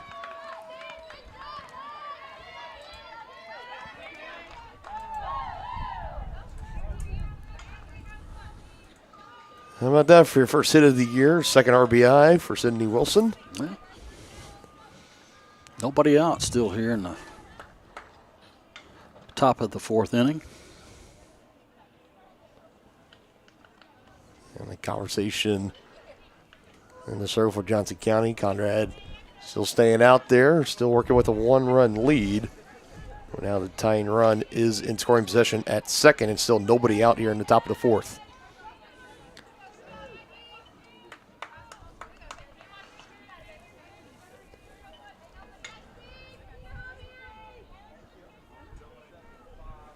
And it'll be Kaylee Carey again, which a flashback to the second inning was her solo shot. She does it again here. It'll be her fourth of the year and will give the Tritons back the lead 4-3. Yeah, you want to try and keep her in the yard if you can.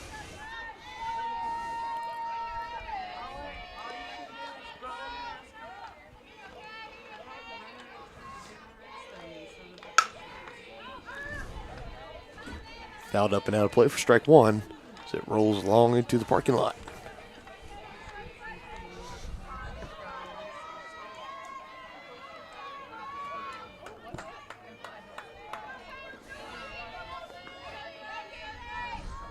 The 0-1 from Conrad. Right there in the zone, 0-2. Now you don't want to give her anything really good to hit.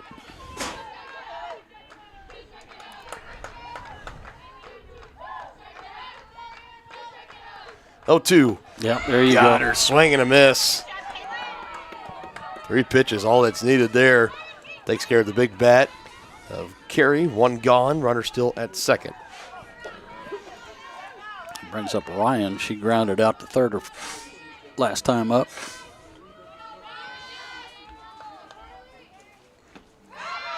Had her fooled on an off speed right there.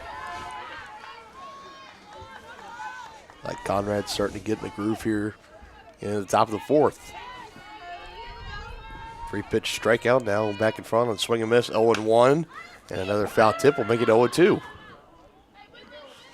Got her set up.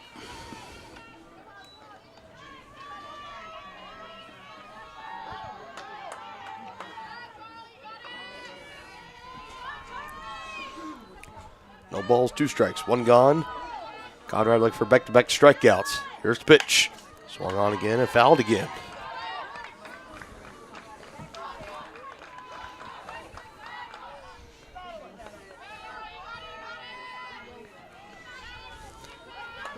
Ryan, the third baseman, trying to bring that runner around from second. Tie us up at 3. Another 0-2 from Conrad and another swing and a miss. And again, showing the emotions.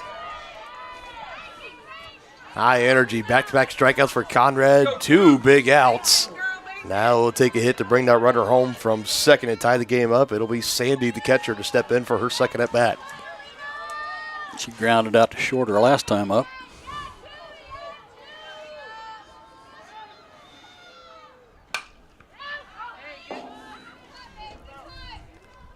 Fouled off and off one of the light poles here. Strike 1.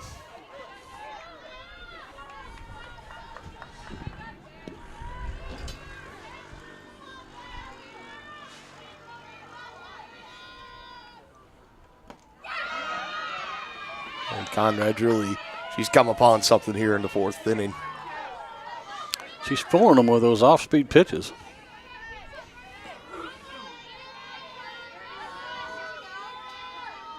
Another 0-2 count.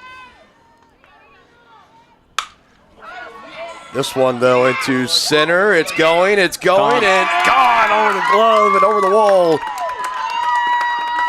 Morris couldn't bring it in. It was 2 strikes and 2 outs in the top of the 4th. Sandy, the catcher, gives the Tritons back the lead 4-3.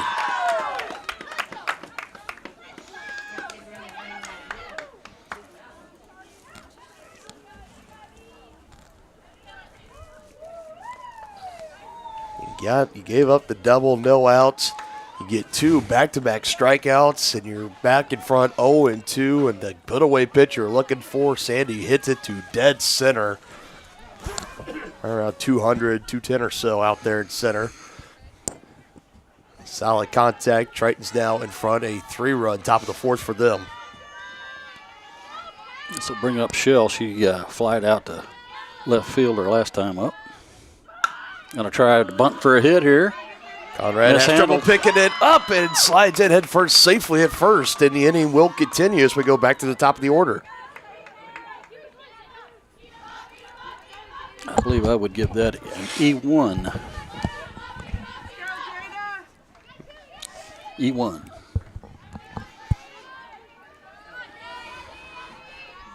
This 4th inning continues for the Tritons. Conrad trying to settle in and put it close to it. 2 gone. Runner at first now and a first pitch ball.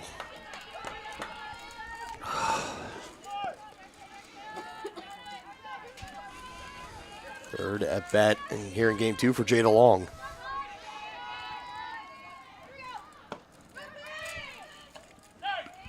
Back safely on the throw over to first is Shell.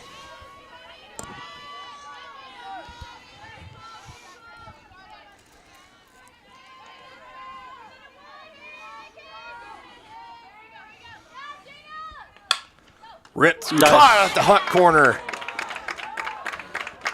Heads up play for Burgard over there. Brings it into the top of the 4th, but the Tritons do bring across 3, 2 of them via a 2-run, 2-out home run to dead center from Sandy, the catcher. Cavaliers looking to rally in the bottom of the fourth. Up next on JC Sports Live. For more than 20 years, Gherkin Rental has been the place to go to get the job done in eastern Kansas and western Missouri. With a huge selection of quality equipment, from roll-offs to trailers, telehandlers to generators, power washers to popcorn makers. Experienced equipment professionals and clean, well-maintained tools to help you get the job done right the first time. Gherkin Rental. Stop by any of their 13 locations across the KC Metro or call 855-GHERKINS. That's 855-437-5367. Prescription drug pricing points to corporate Freedom of the press is about your right to know. It's about your right to be informed. Today, there are real threats to press freedom and your right to know about the world around us. We must protect our right to know, no matter what kind of news is important to you, before it's too late.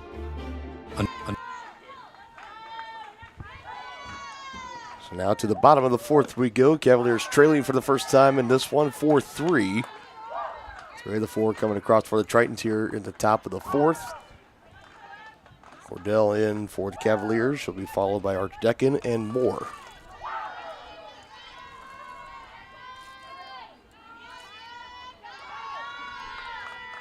Oil sealed the pitcher out. The next pitch in for a called strike, 1-1.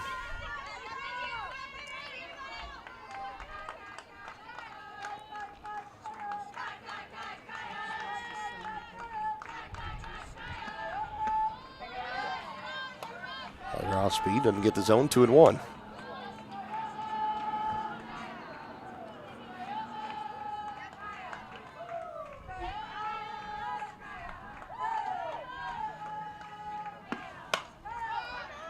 Softly over there at short and brings it in, no problem for the first out.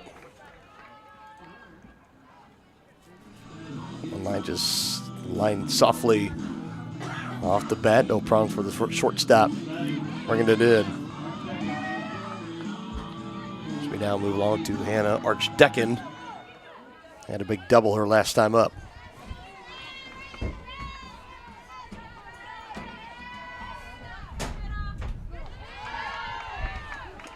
First pitch in, first strike.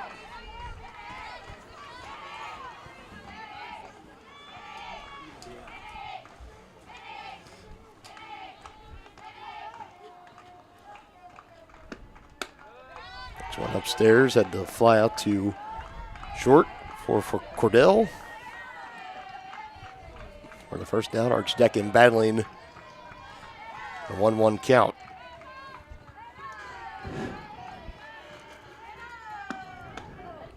Watches another one get in there for a strike, 1-2.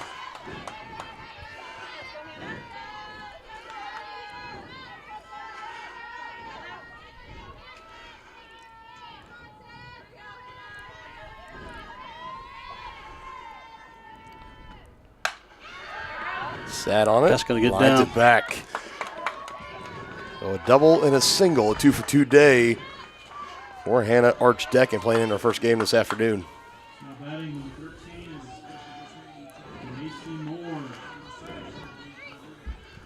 Moore had a sacrifice fly and an RBI her last time up.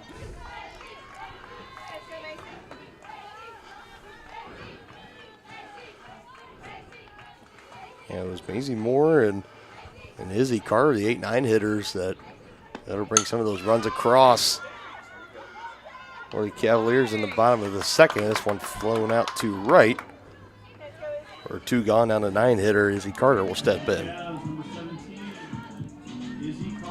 She grounded out her last time up, but did record an RBI.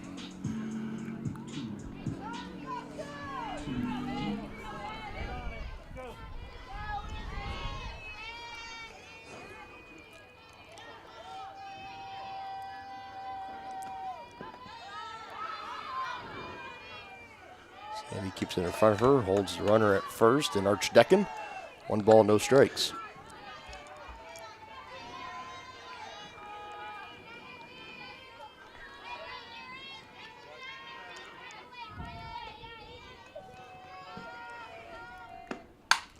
One slapped over to short, likes to throw over to first in time. At the scoreless bottom of the fourth, for Johnson County. Back-to-back scoreless innings for them. Head to the 5th. Tritons in front 4-3. Everybody can make something, because I think everyone has a spark of creativity, and the reason that I have to keep making is because I don't think my life would be as fulfilling without it. If you make things yourself, that means you're not cowering in fear. You're out there taking chances. That, I think, is my way of saying I love you to the world. All right, now I want to hear why you make. Share your own Why I Make story today. Visit whyimake.org.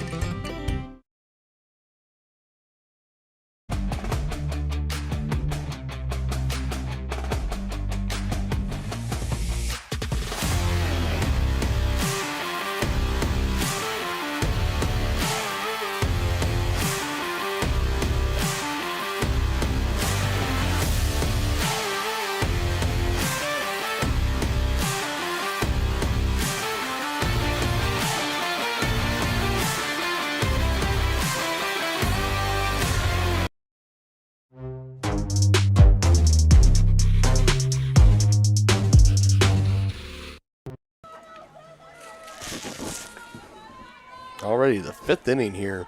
This one as we get started. Yeah, moving right along. Tabor, Nolte, and Hanson are 2, 3, and 4. The teeth of the order due up in this top half of the inning for Iowa Central. Conrad still out there for Johnson County. This was for early indication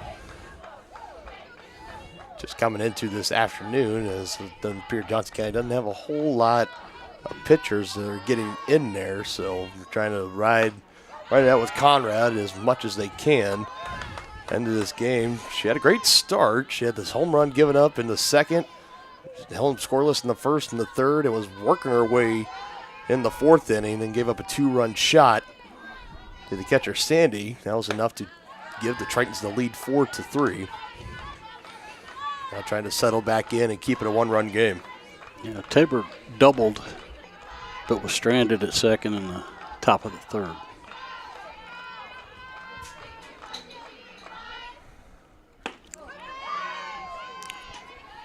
That one in for strike, 3-1 is the count. The computation from the umpire's head to his arms is a little slow.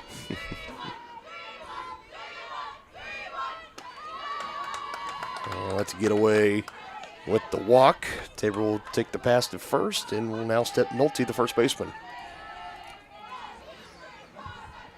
For Johnson County with the win in game 1, it moves their overall record to 2-3, trying to make it back-to-back and get to 500. So fairly early in the season. They'll be back in action on Wednesday afternoon. First pitch starting at 1 with a doubleheader with Barton Community College. Of course, that game will be right here on Johnson County Sports Live, your home of Cavalier Athletics.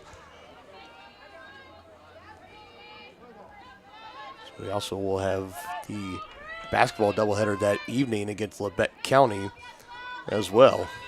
Busy weeks coming up here on Johnson County Sports Live. Pitch trying to be laid down, can't quite do it. It fouled off. A reset for Nolte. Tritons playing a little small ball, trying to get that leadoff hitter into scoring position. Stay out of the double play.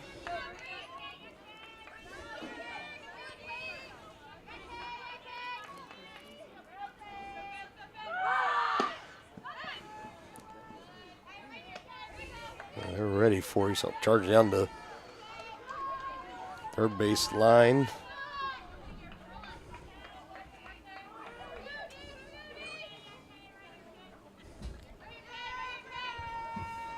Berger right there at third. Come charging in again. Fake the throw down the first base line. It's a 2-1 count.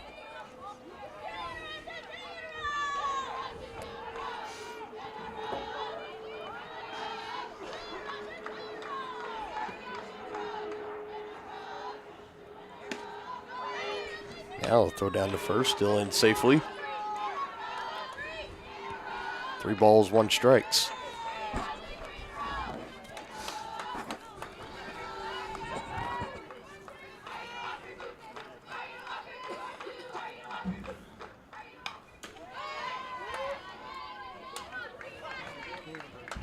Almost close to timing it up. Fouled straight back for Nolte. Takes count to 3-2.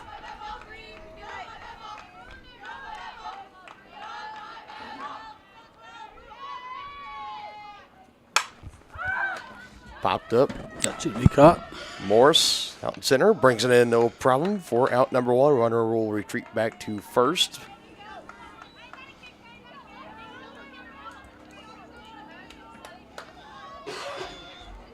That'll bring up Hanson. She doubled and scored at the top of the fourth.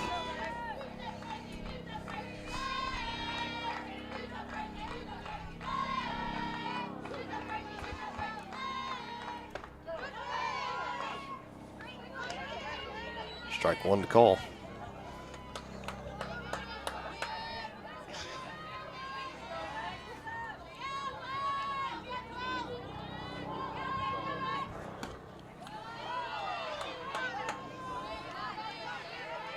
Degan tried to frame it the best she could, but not getting it. 1-1.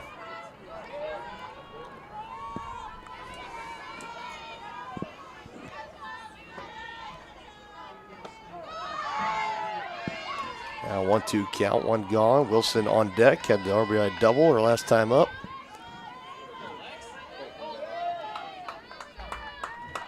That is correct. That was her first official hit of the season. This one chopped. Could see our first double play of the game. But safe at first base, sliding head first. Runner out via the force at second.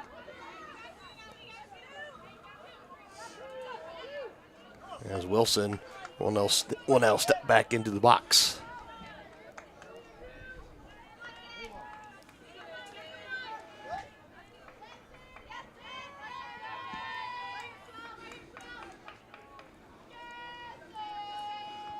She doubled and scored, like you said, and had an RBI. Excuse me, swing. Over to third. She is excused as we go to the bottom of the fifth. One runner left on for the Tritons. Still a 4-3 lead as we go to the bottom half of the fifth on JC Sports Live. Massage is more than relaxation. Apex Massage Therapy can go beyond with targeted work for headaches and sinuses, myofacial releases, trigger point therapy, neuromuscular therapy, reflexology, cupping, and hot stones. Kylie's hands go right to the problem areas and work out all the issues. She is certified in prenatal massages, oncology, lymphatic drainage, pre and post surgery massages, and she can also work on minors and athletes. For openings and specials, like and follow Apex MT on Facebook.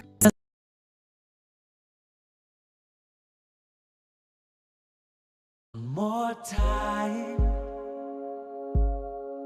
before you wake up in the wild. Our natural world needs us now. Step by step, side by side, together, we can find a way to ensure that all life on Earth can thrive. To learn more about how you can help protect and conserve nature, visit nature.org.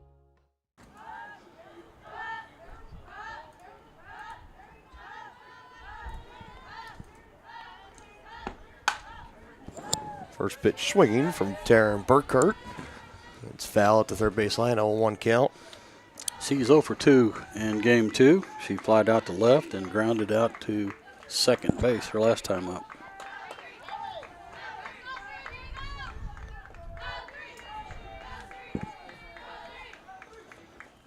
And Mahoyle's still out there for the Tritons. That one way upstairs for ball one.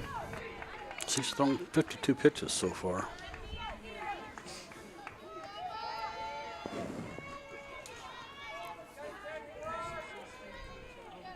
Gave up one run in the first, 2 runs in the second. This one slapped hard to short. Collected over to first in time. Taryn Eggert is set down for out number 1.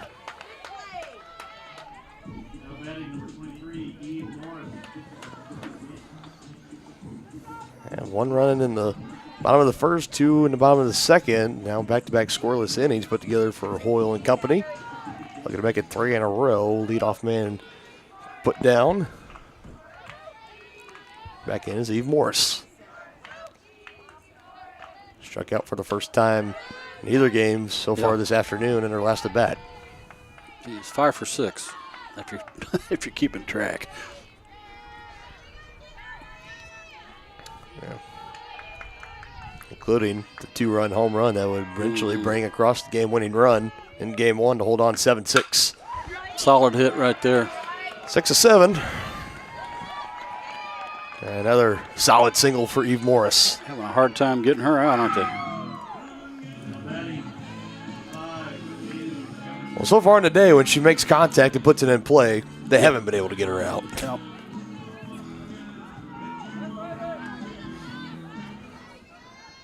She is having a day, no doubt about it, for Eve Morris.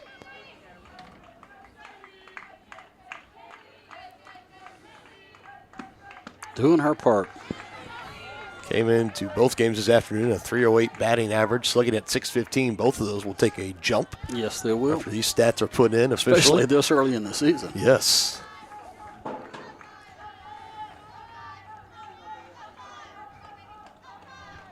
Jaylee Jefferson puts it down under the glove of the third baseman. A little bit too hot to handle. It leaks out there, keeping it going. Runners will advance up to third and second now.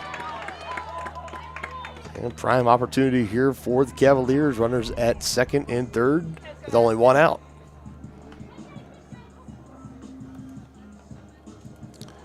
I'm sorry, Miss Jefferson, but I'm going to have to give an E5 on that one. Yeah. Our other official scorekeeper would agree with you. E5 given out. That's a hard error, too, because it's yes, it is. hard, so the left fielder is ways away. Was to her glove side, though. The coach was waving her all the way on that. Oh, really? Third, yeah. She would have been out. A little bit faster than I thought she was. Yeah, we'll hold him up at second and third. We keep the lineup moving. Aspen Burgart will now step in the cleanup slot. And she's 2 for 2 with 2 doubles. Yeah, and a chance to clean up the base paths here. Tying run at third, go ahead run at second for Johnson County. Need to get this run home. It'd be nice if she just hit a dinger and then we wouldn't have to worry about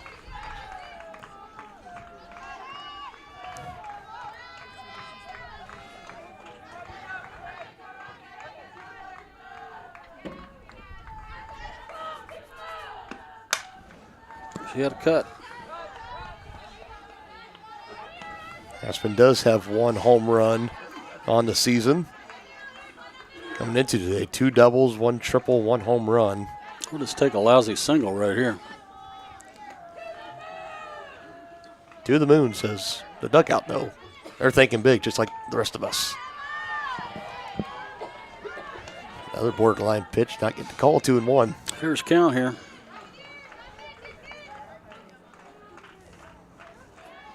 Trying to force Hoyle to make a mistake, put one over the heart of the plate.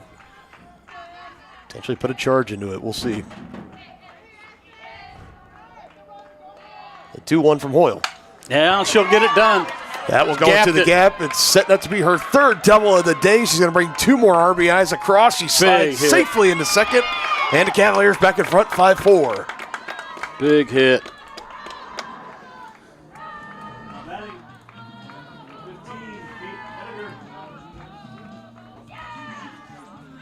So 3 for 3 on the day. In this game alone, 3 for 3. 3 doubles. 3 doubles. 2 RBIs. Have a day. Yes. Have a day, young lady. And that will chase Hoyle out of the game. We'll step aside for a moment. A big 2-run double. Gives Cavaliers back the lead, 5-4. 1 out in the bottom of the 5th on Johnson County Sports Live. What would happen if I had to pick up the phone, call 911 for one of my family members or one of my neighbors? What would I do if no one was on the other end to respond? What if there was no 911? So you can be a part of the solution. Anybody can be a firefighter. Male, female, younger, older. We have school teachers. We have leaders in business. Is me, you, anyone that wants to be. There is no typical firefighter. Up your lawn care game at Hers Inc. in Spring Hill. We have one of the area's largest and most diverse selections of lawnmowers, including top brands like Altos, Bobcat, Gravely, Dixie Chopper, and Red Max. Quality built machines for any size job. And when you get your mower at Hers, we offer full service and repairs covered by your warranty. From the backyard to the back 40, the all-star lineup of mowers at Hers will make you the captain of the lawn. See the full lineup at hersinc.com. So it'll be Grace Barons to step back in for Iowa Central. She came on a relief pitch in game number 1. Does the same here in game 2. Will inherit a runner now at second. Off the 2-run double. Should that run score, that will belong to Hoyle.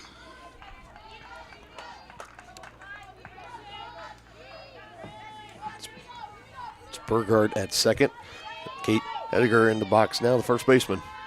She's 0 for 2 in this game. Lined out to center and grounded out to the shortstop. It just means she's due. 2 balls, no strikes. She's heading to count. Needs to find a hole out there. Insurance run would be big right now.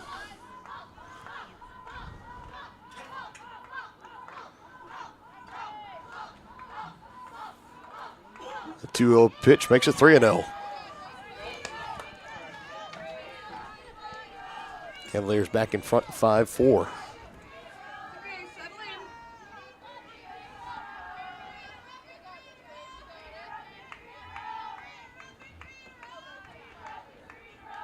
See if she takes. And it's upstairs for ball 4. She'll move on up to first base.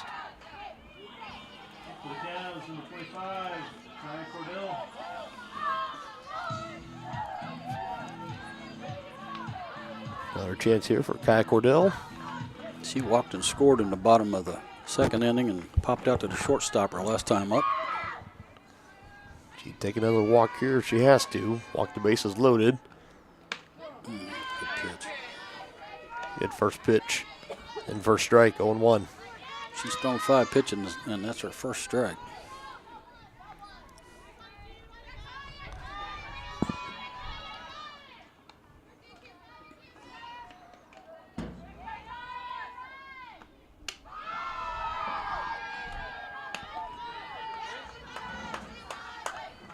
Burghardt still staying put over at second.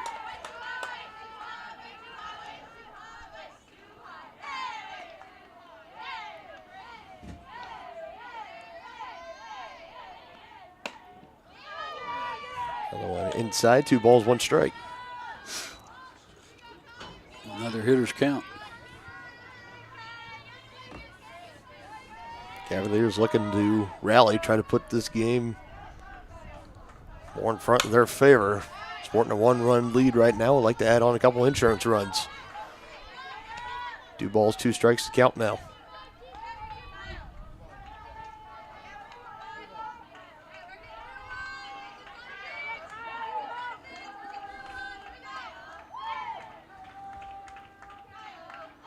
Next one to Cordell. Foul back to the netting. Saves it 2-2. She just spoiled that pitch. Wasn't much she could do. She was full. A little bit. Got away from Barons on the throw back, but no harm, no foul. And Archdecken is on deck for the Cavaliers. Here's the 2-2. Keeping it in front of her, holding the runners still, but we're full in the count, 3-2. Burghardt getting a little antsy there at second on that secondary lead. She's ready to try to go.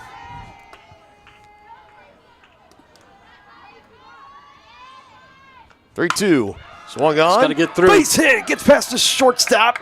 Burghardt will be waved around, and she will. Throw will not be in time. A big insurance run added. And a big RBI single there for Kai Cordell.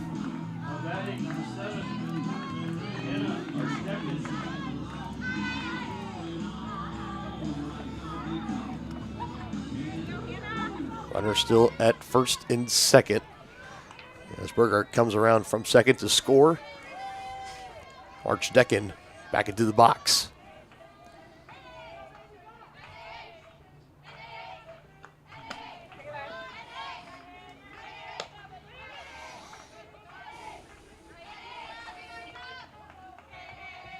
Looks like a double in her first at bat.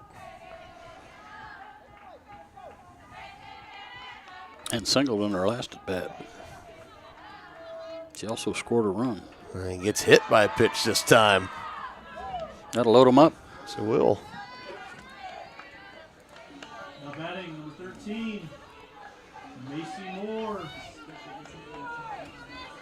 Macy Moore will step in for her third at bat and a chance to. She can score a big hit here. It's a chance to really potentially break this game open. She's already got a sacrifice fly and an RBI this game, so. Another sacrifice fly here would bring home another one, make it 7-4. We do have a pitching change. And we do. 29. This is Abigail Winter. It's a freshman from Dubke, Iowa. First time in the afternoon that Winter has seen herself put into action. Third appearance on the season. Coming on in relief. 4 total innings she has pitched. Giving up 3 earned runs on 2 hits.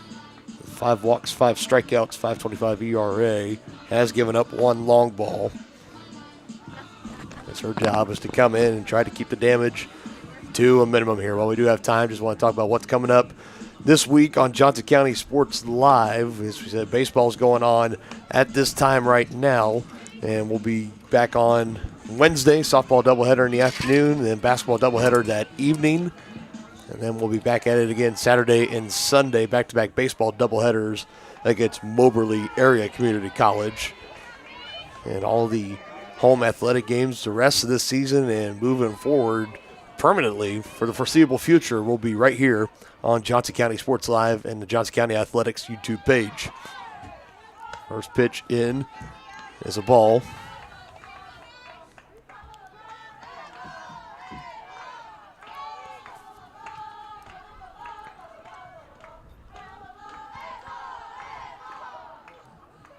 Johnson County Dugout doing all they can, trying to get into the head. And Macy Moore comes up with a big hit. Out near left center, 1 has already scored, 2 coming around. They'll hold up the other runner at third. It's a big 2 RBI single for Macy Moore, the 8-hole hitter.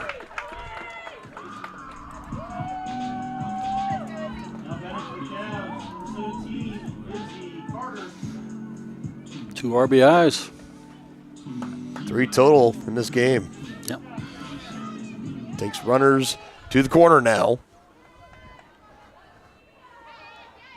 That'll bring up Carter.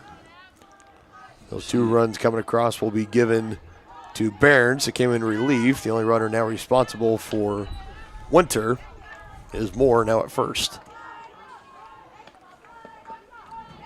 Big crooked number here in the bottom of the 5th. 5 runs coming across. Only 1 gone. Yeah, so far. Carter's 0 for 2 on the second game here. Grounded out both times. A 1 pitch from Winter. Is go ahead and snagging second base is Macy Moore.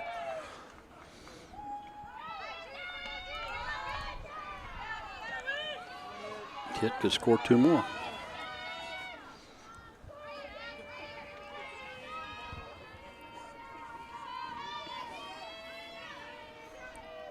One ball, 1 strike. Next pitch. Swung and fouled off by Lizzie Carter.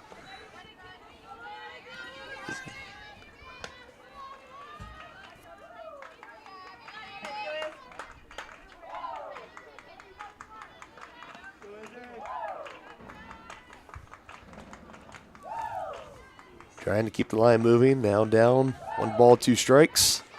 Winter looking for her first strikeout. Second batter she's faced in relief. And another one fouled off. Heads up, Coach Britton.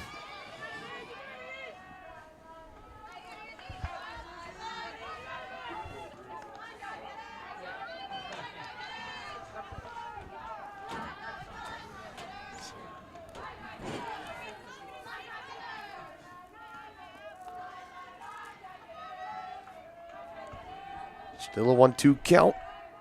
Runners at second and third.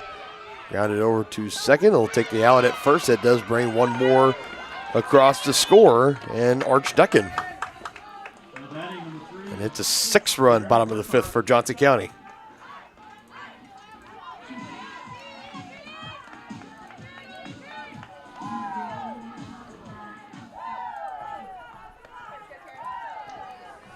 And still one more RBI chance, now standing at 3rd.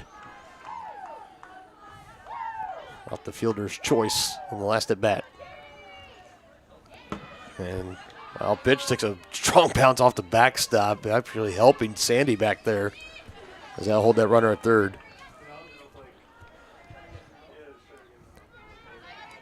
9-4 Cavaliers back to the top. Taryn Burkhardt, a chance to really tear this game apart.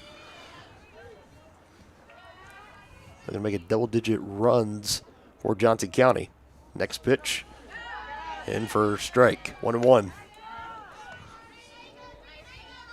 Well, she's due because she's 0 for 3 in this game.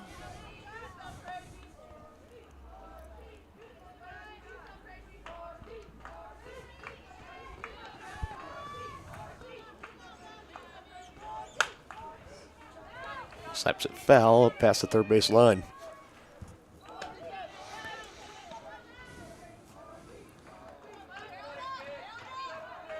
Count moved up, 1 ball, 2 strikes. Runner still at 3rd. The Cavaliers have battered around in this inning.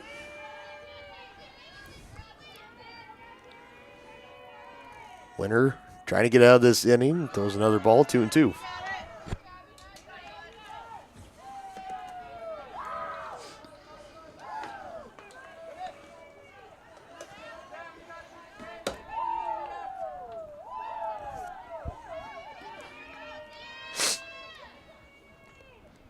Two. Swung on and miss. For Burkhardt, that brings it in to the bottom of the 5th inning. Finally, if you're an Iowa Central fan, 6 runs coming across for Johnson County. Puts it back in front, 9-4. And to the top of the 6th, you're watching Cavaliers softball on Johnson County Sports Live. Question: what will you find on all over-the-counter or OTC medicine packages to help you choose the right drug and use it safely? The answer? The Drug Facts label. This label lists the medicine's active ingredients and purpose, how much to take, and warnings you should know before using it. Remember, even OTC medicines you buy without a prescription can cause side effects you don't want. So follow the information listed on the Drug Facts label. For more information, visit fda.gov/Drug Facts label. A message from the U.S. Food and Drug Administration. Number one, obviously, is safety. We definitely call 811 to find out if there are any buried lines, fiber optic, whether it be telephone or pipeline or anything. Don't take a chance. Don't think you know and say, well, I don't remember anything being put in there. Call 811 and make sure that that's identified, that there isn't something there before you make that crossing. Because in the end, we want everybody going home.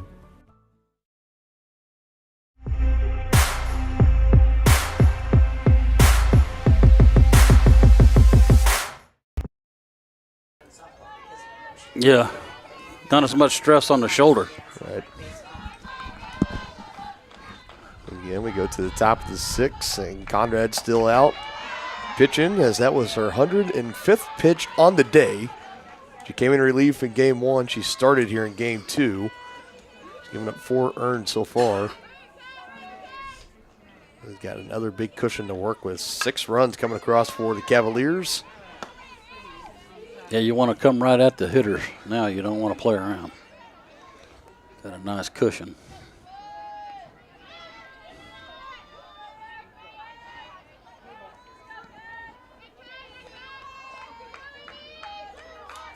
And we count again, 0-2. Upstairs for a ball. And Johnson County's got a great defense behind the pitchers.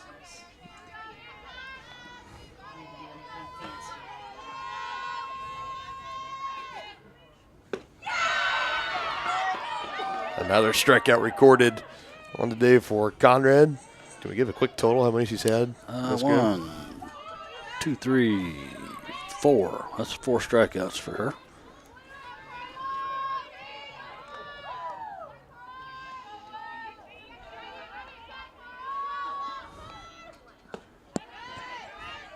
And she had back-to-back strikeouts in that top of the 4th, too.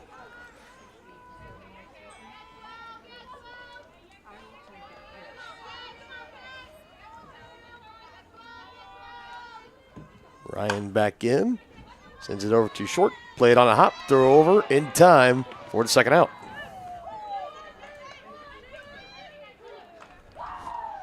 Still impressed with the defense.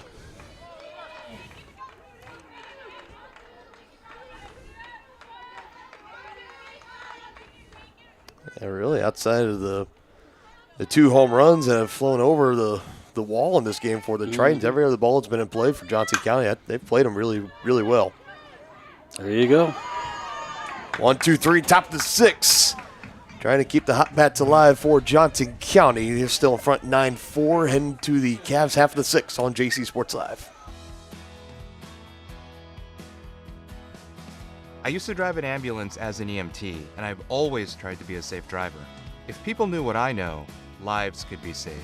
In my car, if I see a truck or bus taking a turn, I know to take my time. When big vehicles turn right, they may swing wide to make the turn. If you try to sneak in, well, it's a lesson you'd rather not learn the hard way. When trucks and buses turn, let's you and I wait. It's our roads, it's our safety. Craving a quick pick-me-up, tasty lunch, or afternoon treat? Have you been to The Bean? The Bean Coffee and Cafe in downtown Spring Hill is that rare mix of hometown charm and uptown style. At The Bean, they brew the finest cup of coffee, tastiest teas, and most refreshing smoothies and frappes around. The Bean is proud to serve delicious, handmade pastries by Scratch KC, and they have the best breakfast, lunch, and convenient grab-and-go options in town. Have you been to The Bean? The Bean Coffee and Cafe, downtown Spring Hill.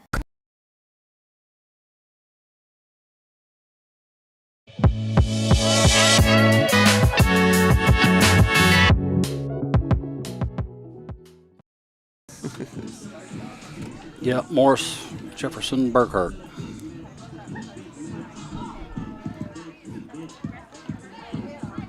Good vibes keep rolling along here on Johnson County Sports Live. We're so glad you joined us through the day. Dylan Funk alongside Dennis Drina. We've had as much fun covering this as we hope you guys have had watching it as well. Cavaliers winning the first game 7-6 and on their way to sweeping a doubleheader up 9-4. Last chance for them to add on any additional runs before we take it to the top of the 7th, where they'll look to close it out.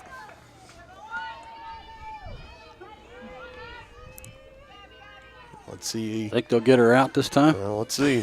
She's 6 of 7. 6 out of 7. A couple of doubles, has a home run, couple of singles. Handful of RBIs. The only thing we haven't seen her do is hit a triple today. That's really it. Yep. I don't let you count a cycle for a doubleheader, though. Right.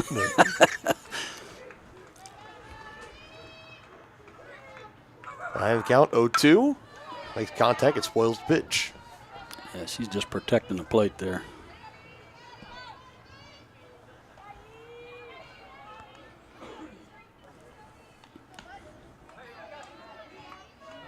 She's had a good doubleheader so far.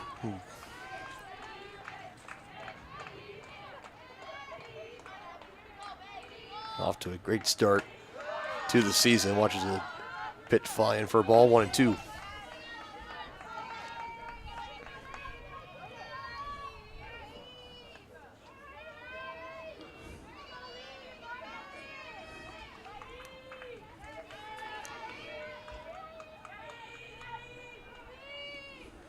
Able to earn honorable mentions last season as an outfielder.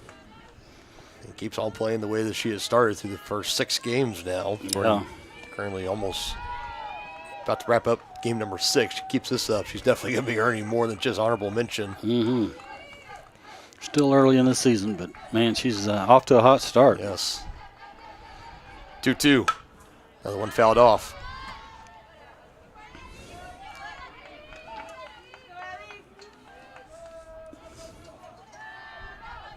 That's really easy. When you come out in the season, you can see, understand maybe a little bit of a slow start and try to work your momentum up. But when you come out hot, it makes it a whole lot easier to try to stay hot moving forward. Another 2-2. Puts contact right at the right fielder. Misplayed it over her head. It's going to be another. Well, here we go. I said we haven't seen a triple from her. She slides in and off the bag. Got her. She will be out. with a smile on her face as she gets up. Gets a hand from head coach Bratton Volkins. And that is the first out here in the bottom of the 6th. That's not that we talk about the bounce of these the turf and stuff, and sometimes if you got a full head of steam, you're sliding in. Sometimes you can go a little bit further, and maybe you intend to sometimes. Yeah, Seen that happen a couple of times. Yeah, overslide the base.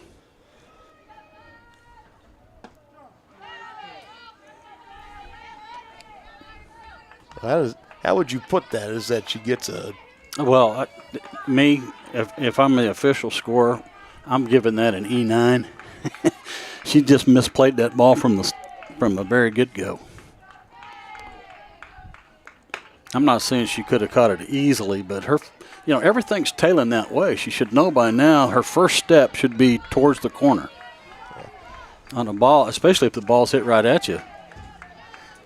Yeah, there wasn't a whole lot of arc on that ball coming off. No, there wasn't. Bad. It was pretty well on a line, but yeah, she had the feet set. Looked like she was going to bring it in, no problem. Well, and I think that was. I think it was because of the wind. The ball, I think, was right at her. But a lot of times when you have a right-handed hitter slicing the ball to right field, it's gonna slice on you too, and that's being aided by the wind.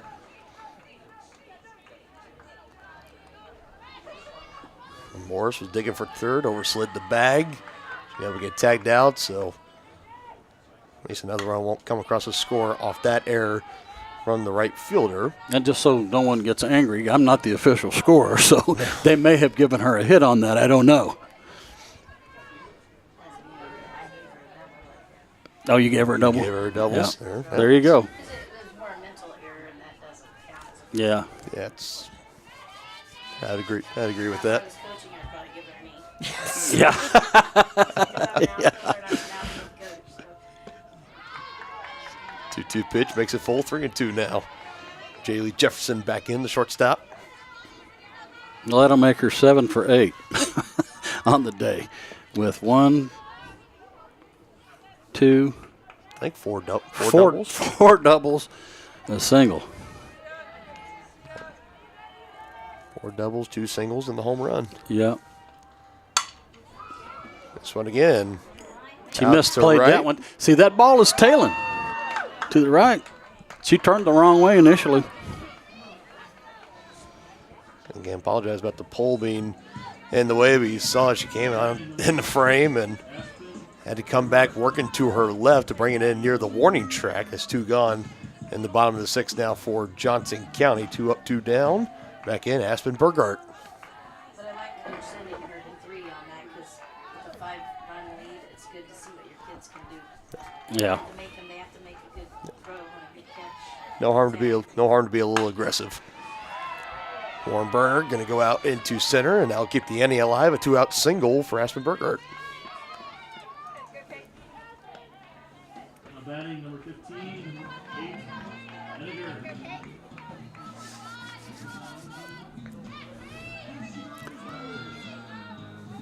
For head coach Aubrey Bratton Volkins, we had talked to her before the doubleheader started. She had mentioned that in the first 4 games that they played in Texas, coming back 1-3, and said the team did not play the way that they were capable of playing.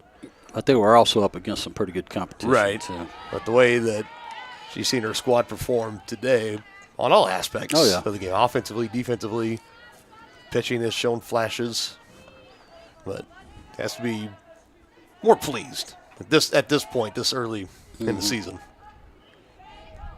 Got to protect the home turf. And it showed the ability to not really be rattled and not have the confidence waver, too. And they were down going into the late innings of game 1, down by 3 runs. They score 4 in the 6, able to hold on. And even today, saw the Tritons come back, made things interesting. And the answer with a 6-run bottom of the 5th puts them up 9-4. Looking to potentially add on 1 more. Runner at first, 2 gone, at 0-2 pitch is in for a ball.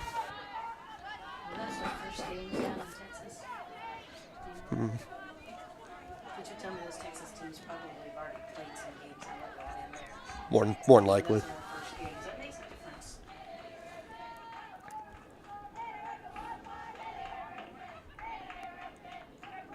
1-2. Swung on and missed. For the strikeout to close things out here in the bottom of the 6th inning.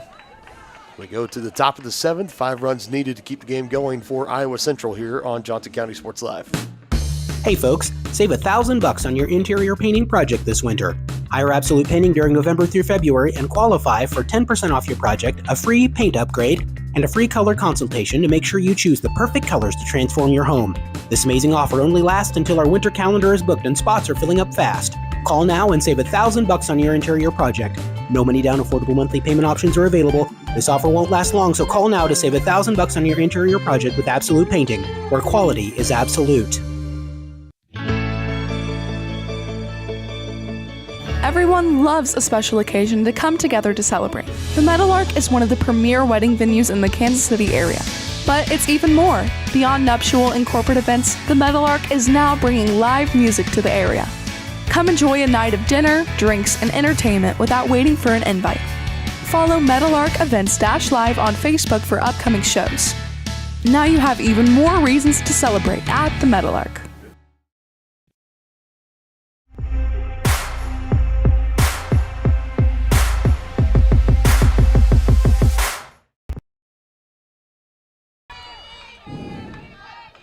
So we say 8-9-1 or 9-1-2.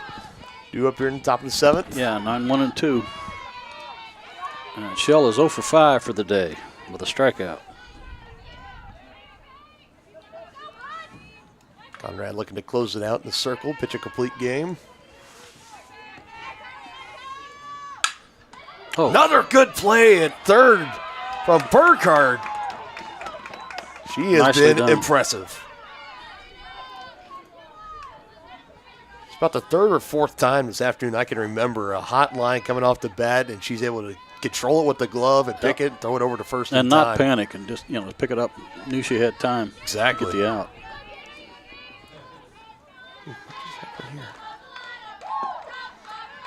That brings up Long. She singled in the 1st and grounded out in the 3rd and lined out to the 3rd baseman on a hard line shot last time up. That one just high, missing the zone, 2-0.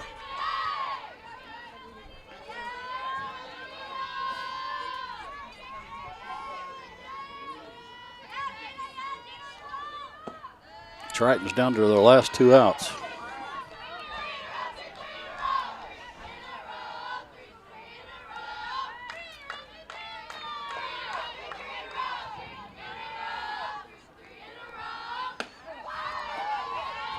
Got the call there. 3 balls, 1 strike. 1 gone, nobody on for the Tritons. Down by 5, need a rally. You shut the door right here for your Cavaliers. Conrad's next pitch skips in for ball 4. So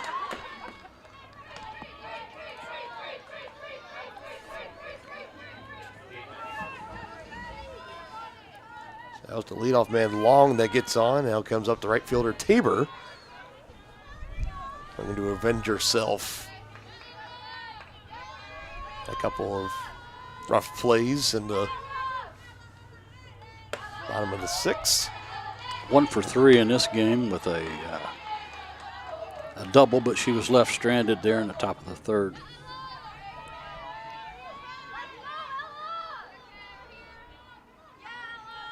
No 1 count off the foul tip. Next pitch from Conrad. Taking over here. Could we have a double to end it? To second for 1, over to first. In time! Wow. That is how it wraps up. Conrad with the complete game, and the Cavaliers sweep the doubleheader 7-6 and win game 2 9-4. 5-4-3 double play. Pitcher's best friend. Nicely done, Cavs.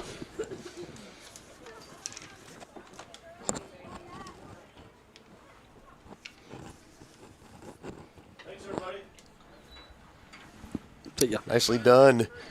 Indeed. And no, actually, game is still going to go on. They just were talking. They said runner was safe. Oh, well, okay. So I said I knew. I thought it was a good one to end on anyway. I saw the umpires were talking, and the Triton players were not going anywhere. All right, so hope still alive here. With 2 gone, runner at first. And it's still a 9-4 game.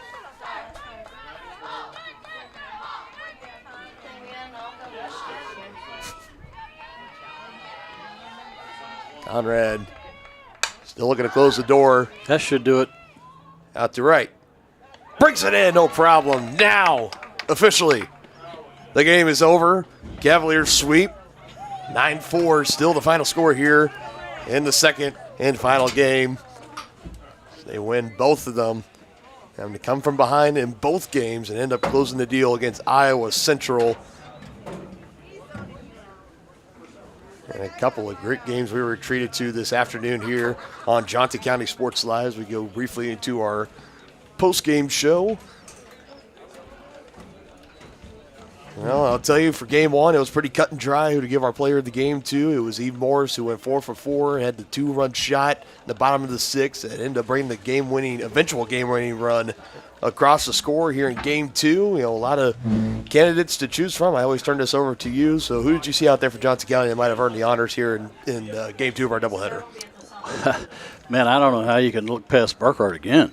I tell you, she just had an incredible doubleheader here. Burkhardt had a lot of Cavaliers had a great doubleheader. You had Conrad in the circle pitching a complete game here today. Yeah, she did. I'm totaling up this her line here. As we wait to do that again, Johnson County taking both games. Game 1, 7-6. Game 2, 9-4. And we just want to thank everybody that's been joining us for this afternoon, our first softball doubleheader here, and not going to be the last on Johnson County Sports Live. We'll be back at it again on Wednesday in the afternoon against Barton Community College. That game will start at 1 o'clock. Our coverage will start around 12:50 or so right here on Johnson County Sports Live. And also that evening when softball wraps up, you can still tune in to the basketball doubleheader men's and women's game against Labette County as conference play rolls along. We're coming down to the final couple of home games for basketball, and then we'll start getting into postseason action right here on Johnson County Sports Live. And then we'll have 2 more baseball doubleheaders on tap, Saturday and Sunday, as the Cavaliers will be taking on the Greyhounds from Moberly Area Community College, as we now have the pitching totals. Yeah, I have Conrad's pitching totals for game 2. She pitched a 7-inning complete game. She gave up 4 earned runs on 6 hits. She only walked 1 batter and struck out 4. And she did it all on 70 pitches. Yeah, I mean, I don't think you can ask for that's anything much better for her. And not only that, but she came in and shut down the Tritons in game 1 and allowed the Cavaliers to come back in that one. So quite a day for Conrad. She had a great doubleheader as well. Yeah, quite a day for her indeed. And it came in. And remember, picture of the game definitely goes to Conrad. Yeah, definitely, for sure. She came in game 1. Remember, that was at a point where the Tritons were rallying. Bases were loaded, 2 out, and they were in front by 2. If she doesn't come in, she gives up the big hit there. Iowa Central might go on to win that game, but instead she comes in, gets the big strikeout, had the big burst of energy, and kept them around enough. Johnson County eventually able to come back and win that first game, and she pitches the complete game here in game number 2. So dominant stuff, excuse me, from Conrad, as we're going to wrap it up here on Johnson County Sports Live. You could flip over as we sign off to our baseball coverage. I know the Cavaliers winning game 1 against the Spartans again. Currently that game right now is in the bottom of the 2nd inning. It's a 2-1 game, Southwestern on top of Johnson County. So if you want to finish out that game, feel free to do so, but that's going to do it for us here at the softball field. We'll be back again on Wednesday. First pitch at 1 o'clock for our doubleheader between the Cougars from Barton College and the Cavaliers from Johnson County. I want to thank everybody for joining us this afternoon alongside my broadcast partner, Dennis Drennan. I'm Dylan Funk saying so long, and we will see you on Wednesday right here on your home with the Cavaliers, Johnson County Sports Live.